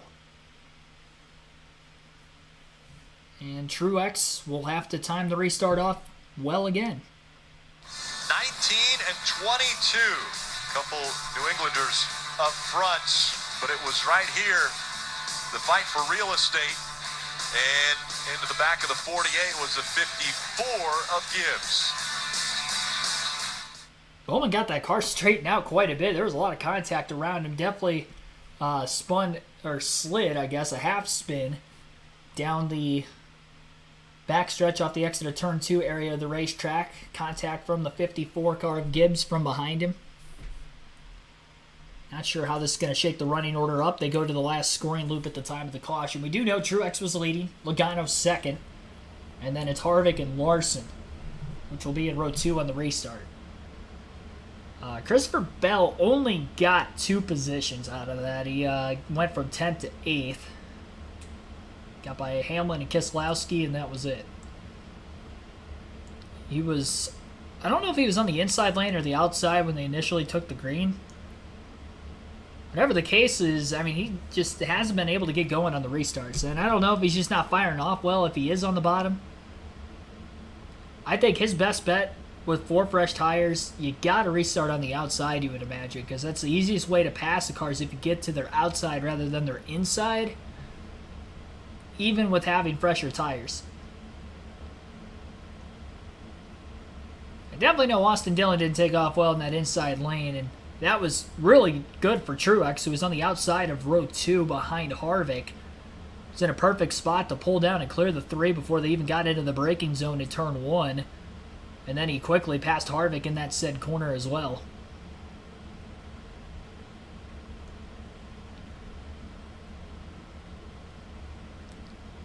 Will this be the final restart coming up, as we are going to have a little more than 15 to go? Shouldn't be too long of cleanup. Eric Almirola has turned the trick. Christopher Bell wins the day. Look at him. Look at him. Big as he. The Lobster awaits whoever makes it to victory lane today. Will it be Martin Truex Jr., who would do it for the first time in a Cup car, or could it be a repeat for Logano or Harvick? The Lobster, right there. It's Larry. Larry. Okay, you can rename it whatever you want. Take a look at what happened just moments ago. You see Ty Gibbs, Alex Bowman, Alex up the racetrack. Then underneath them, essentially it's 4 wide and just not enough room. 54 to the left rear quarter panel of Bowman. I don't know how this wasn't a bigger wreck. I mean, had this happened, look how many cars are behind this. Bowman did an incredible job of saving that. And Bowman's not happy. You know, he just got running the left rear quarter panel. Riding on board the 99 here, Daniel Suarez, as he tries to avoid. It's tough, especially late in this race, to have the patience to let that play out and not drive yourself right into a crash. All those drivers doing an amazing job, and you have to think about the 48 car and what. The weird thing with the timing and scoring, they still have Bowman scored ahead of Gibbs, even though Bowman was the main cause of the caution. Bowman scored at 14th still, and Gibbs in 16th. So, I don't know. That's strange. You know, Michelle Pennzoil Ford, we came here this weekend trying something new, trying maybe a little more out of our comfort zone. Like I told you, I wasn't sure how I was going to race. We didn't get those long runs in practice, but obviously we've had a solid car all day. Joey's done a good job managing it. I think we've got it as good as we're going to get it at this point, and we know when we put him up front here at a shootout like this, he's as good as anybody. So we'll see what happens, but proud of all the effort, everyone working towards trying to find more speed. We haven't been where we wanted to be this year, but we're working hard. And nothing better than running well at New Hampshire for a couple of New England guys? Yeah, it doesn't hurt. It's always fun to come up here and see if we can get us another lobster. Paul and Joey are both from up here, Marty. Let's chat with James Small and see what he thinks about Martin Truex Jr. trying to get their first New Hampshire win. So he didn't take off quite as quick there after dominating the day. Was it because of the two tires and the difference in handling? Yeah, definitely. Just a little bit different. Martin's not the greatest two tires fan, but I couldn't afford to give up the track position there. We would have been buried. So hopefully it equalizes a little bit here after that cycle, and we can drive up into the distance. You told him you have not been shifting all day long. Everyone else has. Do you want him to shift on this restart? Yeah, we just let him know that maybe they have a little bit more acceleration doing it. Being a shorter run, we don't have to look after the tires as much. So we'll see. He's a good operator. He knows what's going on. So hopefully it works out. There you go. So, Jeff, how interesting would that be? Truex really has not shifted pretty much all day long, and now maybe needs to change up the game to win the race. What do you think? Well, Truex is a veteran, and he's been shifting. You know what I mean? It's not uncommon to shift. So if he feels like he needs to start shifting, I don't think that's a big change for Martin. The big thing is this launch. The inside line typically does not get a good restart. So right now, Martin knows that. So the whole key is to beat Logano into turn one, and it all starts in the restart zone. And that happens in about 100 yards. Strange to me that Bell took the bottom lane of row 4 on the restart, knowing how bad of a launch the inside has had all day. Green flag back in the air. One car going to pull out a line from the inside of row 3 to try to take it 3 wide into the first turn. That would be Chase Briscoe in the 14, who's kind of up towards the front of the field out of nowhere following the pit stop cycling. Bell stuck 3 wide middle between Keselowski and another car to his outside. Front of the field, Truex easily was able to clear. One car is up against the wall, and it's Ross Chastain who got into the wall in the middle of turns 3 and 4. Not intentionally this time. Unlike at Martinsville on a flat track last season. 3 wide right in front of Bell. He's got nowhere to go, and he's not able to take advantage of these 4 fresh Goodyears as a result. Mired back in traffic still. Martin Truex Jr. leads. Joey Logano in second. Logano trying to mount a charge. Getting a really good drive off of turn 4. Truex is right there, and Logano is not going to make this easy for Martin Truex Jr. He's going to make him work. Make him try to make an issue, overstep the boundaries. Both cars way up the racetrack, wider than a lot of the other cars further behind them in the middle of turns 1 and 2. Looking for any source of speed possible. It's going to be different for Logano, though, to try to get to the outside of the 19th. The 19 running as high as he is. The bottom lane just not quite as quick. Oh, Bell's up against the wall now, and he's got smoke pouring out of his car. Caution flag is out again. And this time it's Christopher Bell. A lot of damage around that right rear. Very similar to that of Kyle Busch earlier when he hit the wall. And another caution in the late going of the race. 13 to go.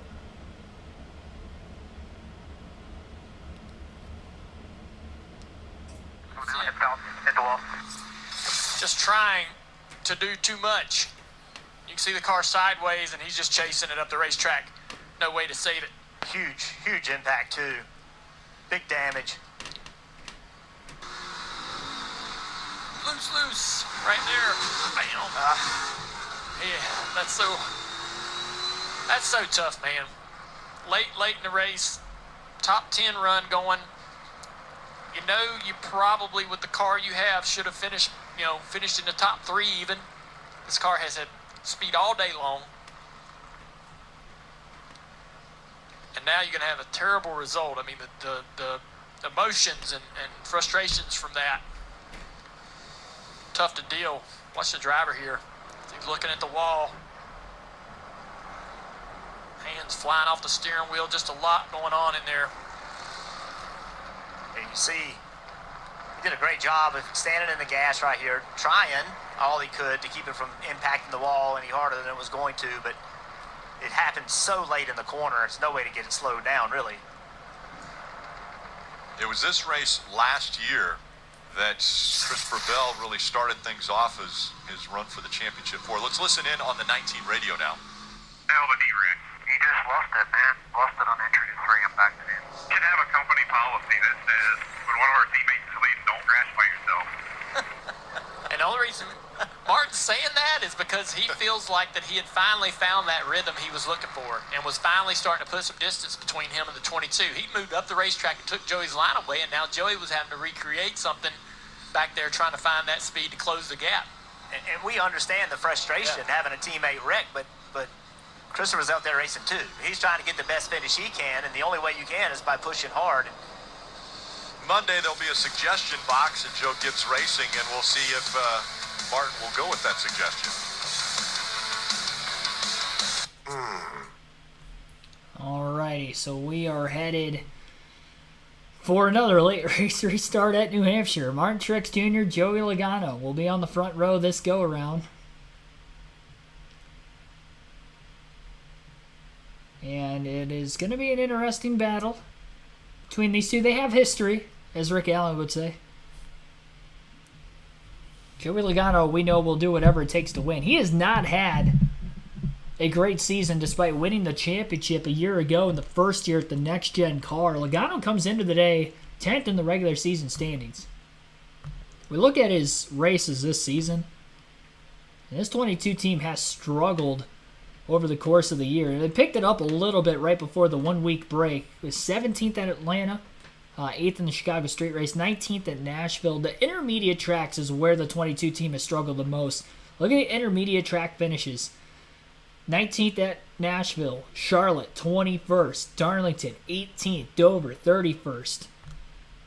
They don't seem to have speed at these racetracks. But the flatter intermediate tracks, as I mentioned coming into the day, is where Penske has been good at this season.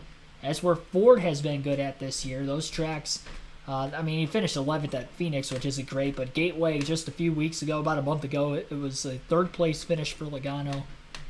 Martinsville on a flatter racetrack, he finished second, so it's kind of the saving grace that's helped this team today, and maybe this is what they need to get the momentum back on their side in the closing portion of the regular season, because if they have the speed they have had with a lot of intermediate tracks still to come in the playoffs, they could be one of the early round exits. Playoffs the way they run right now: Michael McDowell +4, Bubba Wallace +1, Daniel Suarez -1, AJ Allmendinger -21. Of the drivers at the front of the field, there's nobody below the cutoff line that's really within striking distance to win this race. Dillon is the highest of those in 7th, but he has much older tires than those ahead of him, so don't expect anything to come there.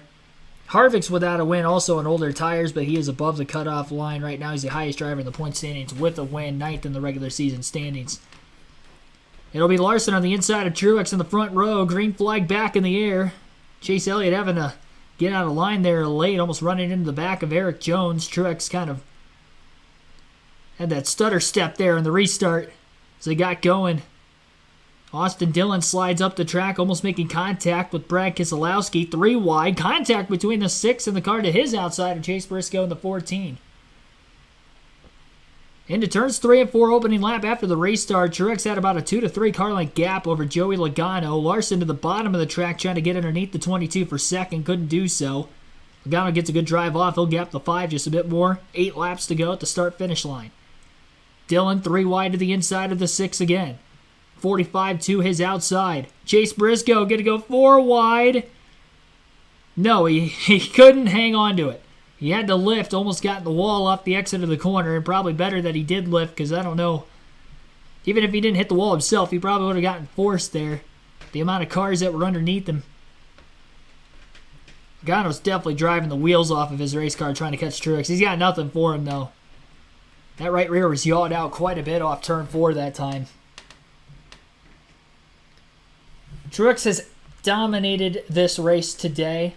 He has led 247 of the scheduled 301 laps. If he leads to the end, it'll be over 250 laps led in today's race. He will have swept both stages, the first 2 as well as winning the race. So it'll be a max points day, which is huge for him because William Byron has had an off day as expected. And with Byron having the off day, this could actually put the 19 ahead of him in the regular season point standings.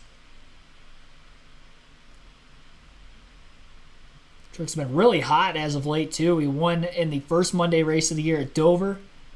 Then at Sonoma just a few weeks later, and a few weeks after Sonoma, here he is again trying to go back to victory lane at New Hampshire. 0.7 of a second now ahead of Logano. A lot of battling still going on for position right now in the back half of the top 10. Austin Dillon on those older tires hanging on strong, currently sitting at 7th, right where he restarted. Tyler Reddick just in front of him. Chase Elliott trying to rebound in the top 15. He ran outside the top 20 for most of the first half of this race.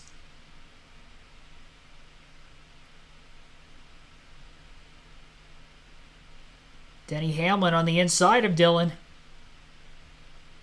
Runs him up out of line just a little bit. Chase Briscoe peeked in there to make it 3 wide, but he couldn't hold around the bottom quite as well as the 11 and the 3 that were up in that outside group further back. 14 smokes the tires going into turn 1, oversteps it, leans on the 23 of Wallace to his outside and had to lift to keep from wrecking both cars. He only lost 1 position out of that, though. Eric Jones had to check up behind him, and Chase Elliott now side by side with, it looks like, Michael McDowell in the 34 for 12. 1 second lead for Truex over Logano at the front of the field with 3 laps to go. Kyle Larson still sits in 3rd. Harvick on those old tires in 4th place. It's going to be a good finish for him because he was right around 10th when that initial caution came out. Christopher Bell back on the racetrack, about to lose a lap to Truex. Bell down on the apron, staying out of the way of the leaders. 2 to go at the line.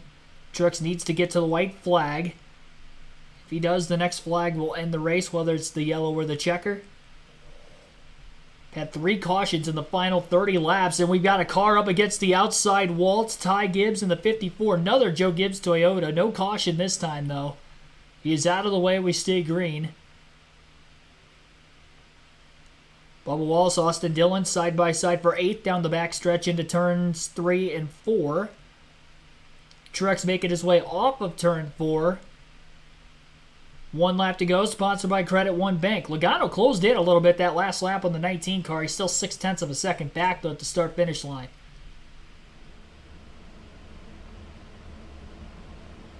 Joey pushing extremely hard, doing what he can to try to make up enough ground. He's not going to even be able to get to the back bumper of the 19 car. 1 final time through turns 3 and 4. Logano gets to within 3 to 4 car lengths, no closer. And Martin Truex Jr. is going to get the win at New Hampshire, his 3rd of 2023. Joey Logano ends up 2nd, Kyle Larson 3rd, Kevin Harvick 4th, and Brad Keselowski sneaks in with the top 5 late. Tyler Reddick ends up 6th, Denny Hamlin 7th, Bubba Wallace 8th, Austin Dillon 9th, and Chase Briscoe will round out the top 10. Eric Jones at 11th, Chase Elliott at 12th, Michael McDowell 13th, Alex Bowman 14th, Chris Buescher 15th, Daniel Suarez 16th, Justin Haley 17th, Ricky Stenhouse Jr. 18th, AJ Allmendinger 19th, Harrison Burton in 20th, Todd Gilliland 21st, Ryan Blaney 22nd, Ross Chastain 23rd, 24th was William Byron, Austin Cindric 25th, Ty Dillon 26th, and Ty Gibbs, last car in the lead lap, finishes 27th. Ryan Preece, first car lap down in 28th. Christopher Bell, 29th, 2 laps down. Ryan Newman, 2 laps down in 30th. BJ McLeod, 6 laps down in 31st. And everybody from 32nd on back today, DNF, so 5 total cars that failed to finish, with Noah Gragson finishing 32nd, Corey LaJoie 33rd, Eric Almirola 34th, Cole Custer 35th, and Kyle Busch 36th. Truex led 254 of the 301 laps today at New Hampshire, celebrating with his team. About to do a burnout, and then you will get to hear from Truex and some of the other top finishers from today's race in our post-race show. Be sure to like and subscribe for more daily NASCAR content. I didn't see, somebody sent a super chat earlier. I didn't see that. I gotta go back. E180 Techno, thanks for tuning in. NASCAR Vintage, thanks for the channel. Yeah, no problem. Thank you for the $2, was that in euros, super chat? Appreciate that.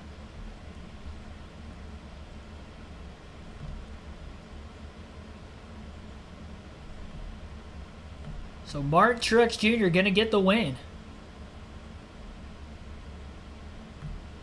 Burning it down, drag style on the front stretch at New Hampshire. He had 8 cautions total in today's race. 6 of which for incident. 7 actually, really, for incident. Well, no, I guess the stage 1 caution would have happened before Busch hit the wall, I guess, technically. So 6 cautions per incident today. Couldn't have had more of a dominant win here than what Truex had today, winning both stages in the race. Next closest driver to Truex in the laps led category was Austin Dillon during green flag cycling. He led 12 laps today. Truex led 254. That's how dominant this 19 car was. As a kid, after 3 third-place finishes here at New Hampshire Motor Speedway, Martin Truex Jr. is finally winner here in New Hampshire. This one will be celebrated by the entire Truex family. Martin, is there a win you wanted more than this one? I don't think so. I mean, what we've been able to do here over the years is pretty remarkable, and to not win was really getting frustrating. You know, James and I talked about it many times. We thought about it all weekend. You know, talked about it with Christopher before the race. He's like, man, you've led more laps here than I've ever even raced in Cup. But just really awesome job by everybody.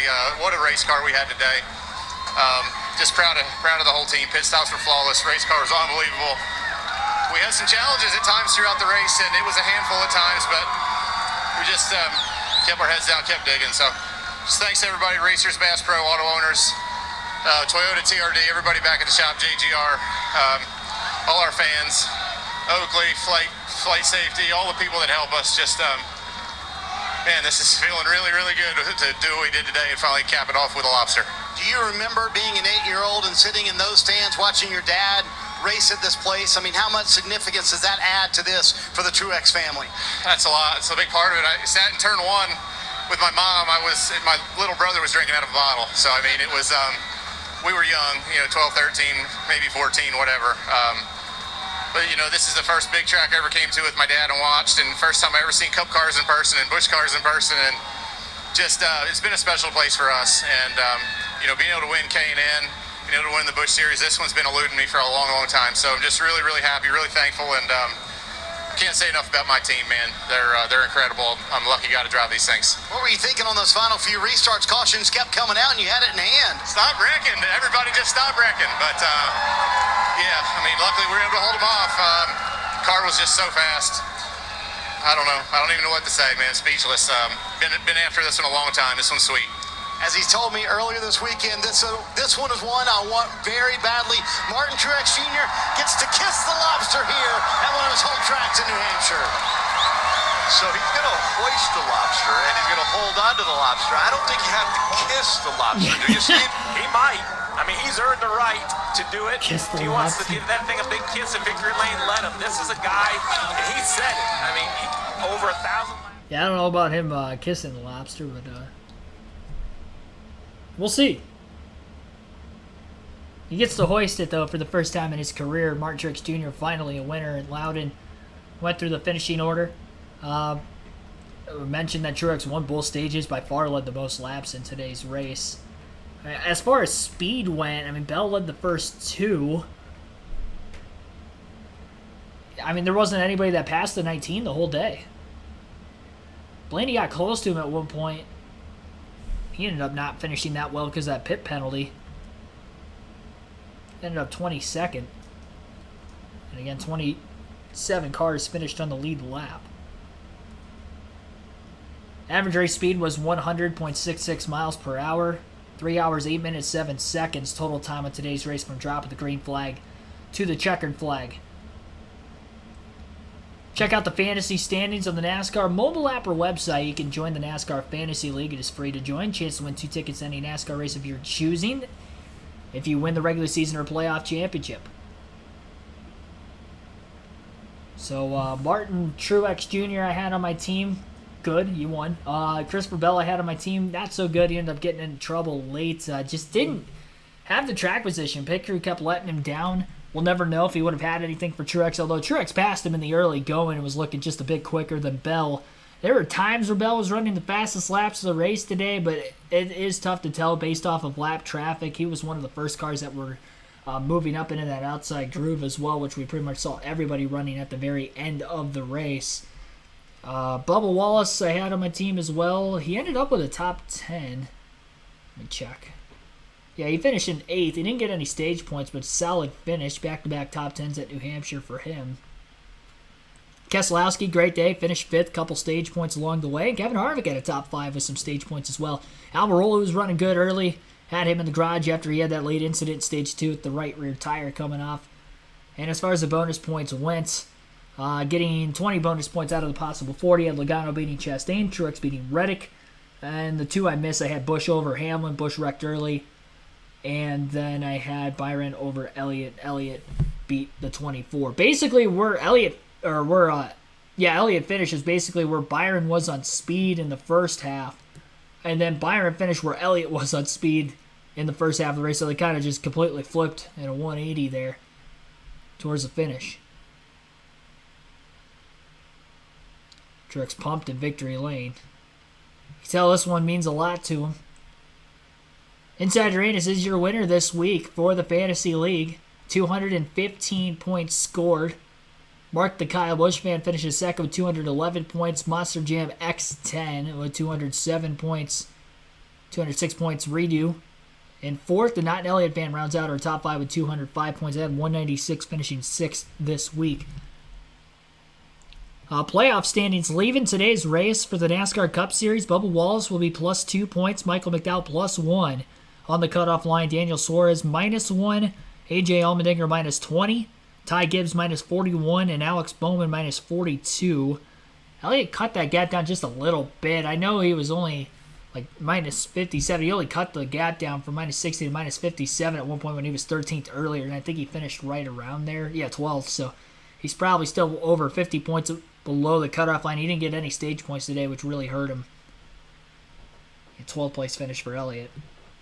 Bowman, even after getting into the wall there later, half spin late, ended up 14th still.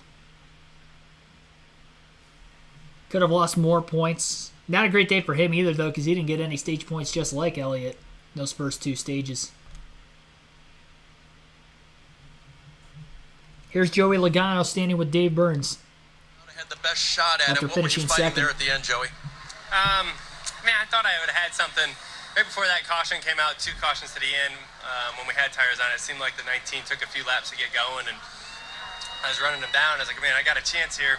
And that caution came out right when I was thinking I could make a move on the outside into 3, and then it seemed like the cycles helped him get his pressures up to where he can refire and be pretty quick the last couple of restarts. So, dang it, the home track, there's no place you want to win more than that, so it stings a lot to not get the show Penzo forward in the victory lane, but gosh, second just sucks sometimes, you know? It stings the most when you're that close and feeling like you had a shot at it, but still a good day for us. I was going to say 6 races to go now till the playoffs. It seems like you're going in the right direction as far as pace goes with this 22 car. Yeah, directionally that was good. We tried a lot of new things today. We weren't good here last year, so we tried a lot of different things, and some things better, some things not, but overall kind of can hang in the top 5 all day and have a shot at the win. So still a lot of work to do to be the favorite at the moment, but we're making the right steps right now. Kyle Larson with the 3rd place finish. That final restart, you had the front row, but that's not the preferred lane. Anything you could have done differently? Yeah, it's just a lot of wheel spin on the bottom. I tried to be more patient on the throttle than I was earlier when I started on the front row. I spun really bad. So yeah, I mean, it just is what it is down there, and yeah, I came out 3rd. That's where I was restarting anyways, so or before the choose. So yeah, I was hoping I could get clear in front of Joey, but the outside lane just that much better, and with each cycle on the tires, it gets harder and harder to launch. So, but you know, hey, we had a shot line up on the front row at the end of one of these Cup races. So that's a great day, and thanks to his 5 team, Valvoline, Intercars.com, Jenya Romanbar, everybody who helped support our organization. It was a fun, hot race, and came away with a top 3 at a track that doesn't really suit me or Hendrick Motorsports. Podium finish for Carlos. Here it comes, the presentation. Presentation of Loudon the Lobster, or as Jeff Burton called it Larry earlier. Larry the Lobster. Name it whatever you want, just like Jeff Burton did. Inside Uranus was the leader in our fantasy league coming into the week with 36-27. Very tight battle between him and an Elliott fan. They both ended up in the top 5 today. P-Chat Motorsports, man, that is a really close battle. 11 points was the difference coming into this race. PCI Motorsports was sitting third, and I was in fourth. Coming in, Dark Crypto in fifth place. It's the top five. PCI Motorsports at 34.98. I had 34.91. So close battle for third. And then Dark Crypto at 34.06. So that is where the point standings act right now. You can join on the NASCAR mobile app or website. You go to the fantasy section on the tabs up at the top of the screen on the website. Search for KRC League. KRC, all caps space, and then a capital L on League. That is where you can join. Can you smell what The Rock is cooking? Thanks for tuning in. That's a thing right there. I respect that name as a pro wrestling fan myself. Alrighty. So that is going to end up finishing our Monday afternoon stream. We got to wait. Hang on. We're 1 like away from 150. So we do need to get one more like before we end this stream to hit our goal of 150 likes. So be sure to hit that like button if you haven't done so yet. Subscribe for more daily NASCAR content. Again, we're only 1 like away from the goal of 150 likes. Had quite a few people watching there right at the end of the race. And all throughout, really. So, again, appreciate that, especially for a Monday afternoon. Hopefully we don't have any more Monday afternoon races the rest of the season. Had a few of them so far. And there we go. We have hit it. 151 and counting. Thank you, everybody. Have a good rest of your Monday night. And I will see you next time. Oh, yeah, I got to get the scheduling for next week. So next week, I have a wedding I'm going to. So I will not be able to actually commentate the Xfinity race at Pocono, but I should be able to get the truck race out for you guys because that's an early start time. So our Truck Series live commentary stream for Pocono next week will begin at noon Eastern Standard Time. And then there will be no Xfinity Series commentary schedule.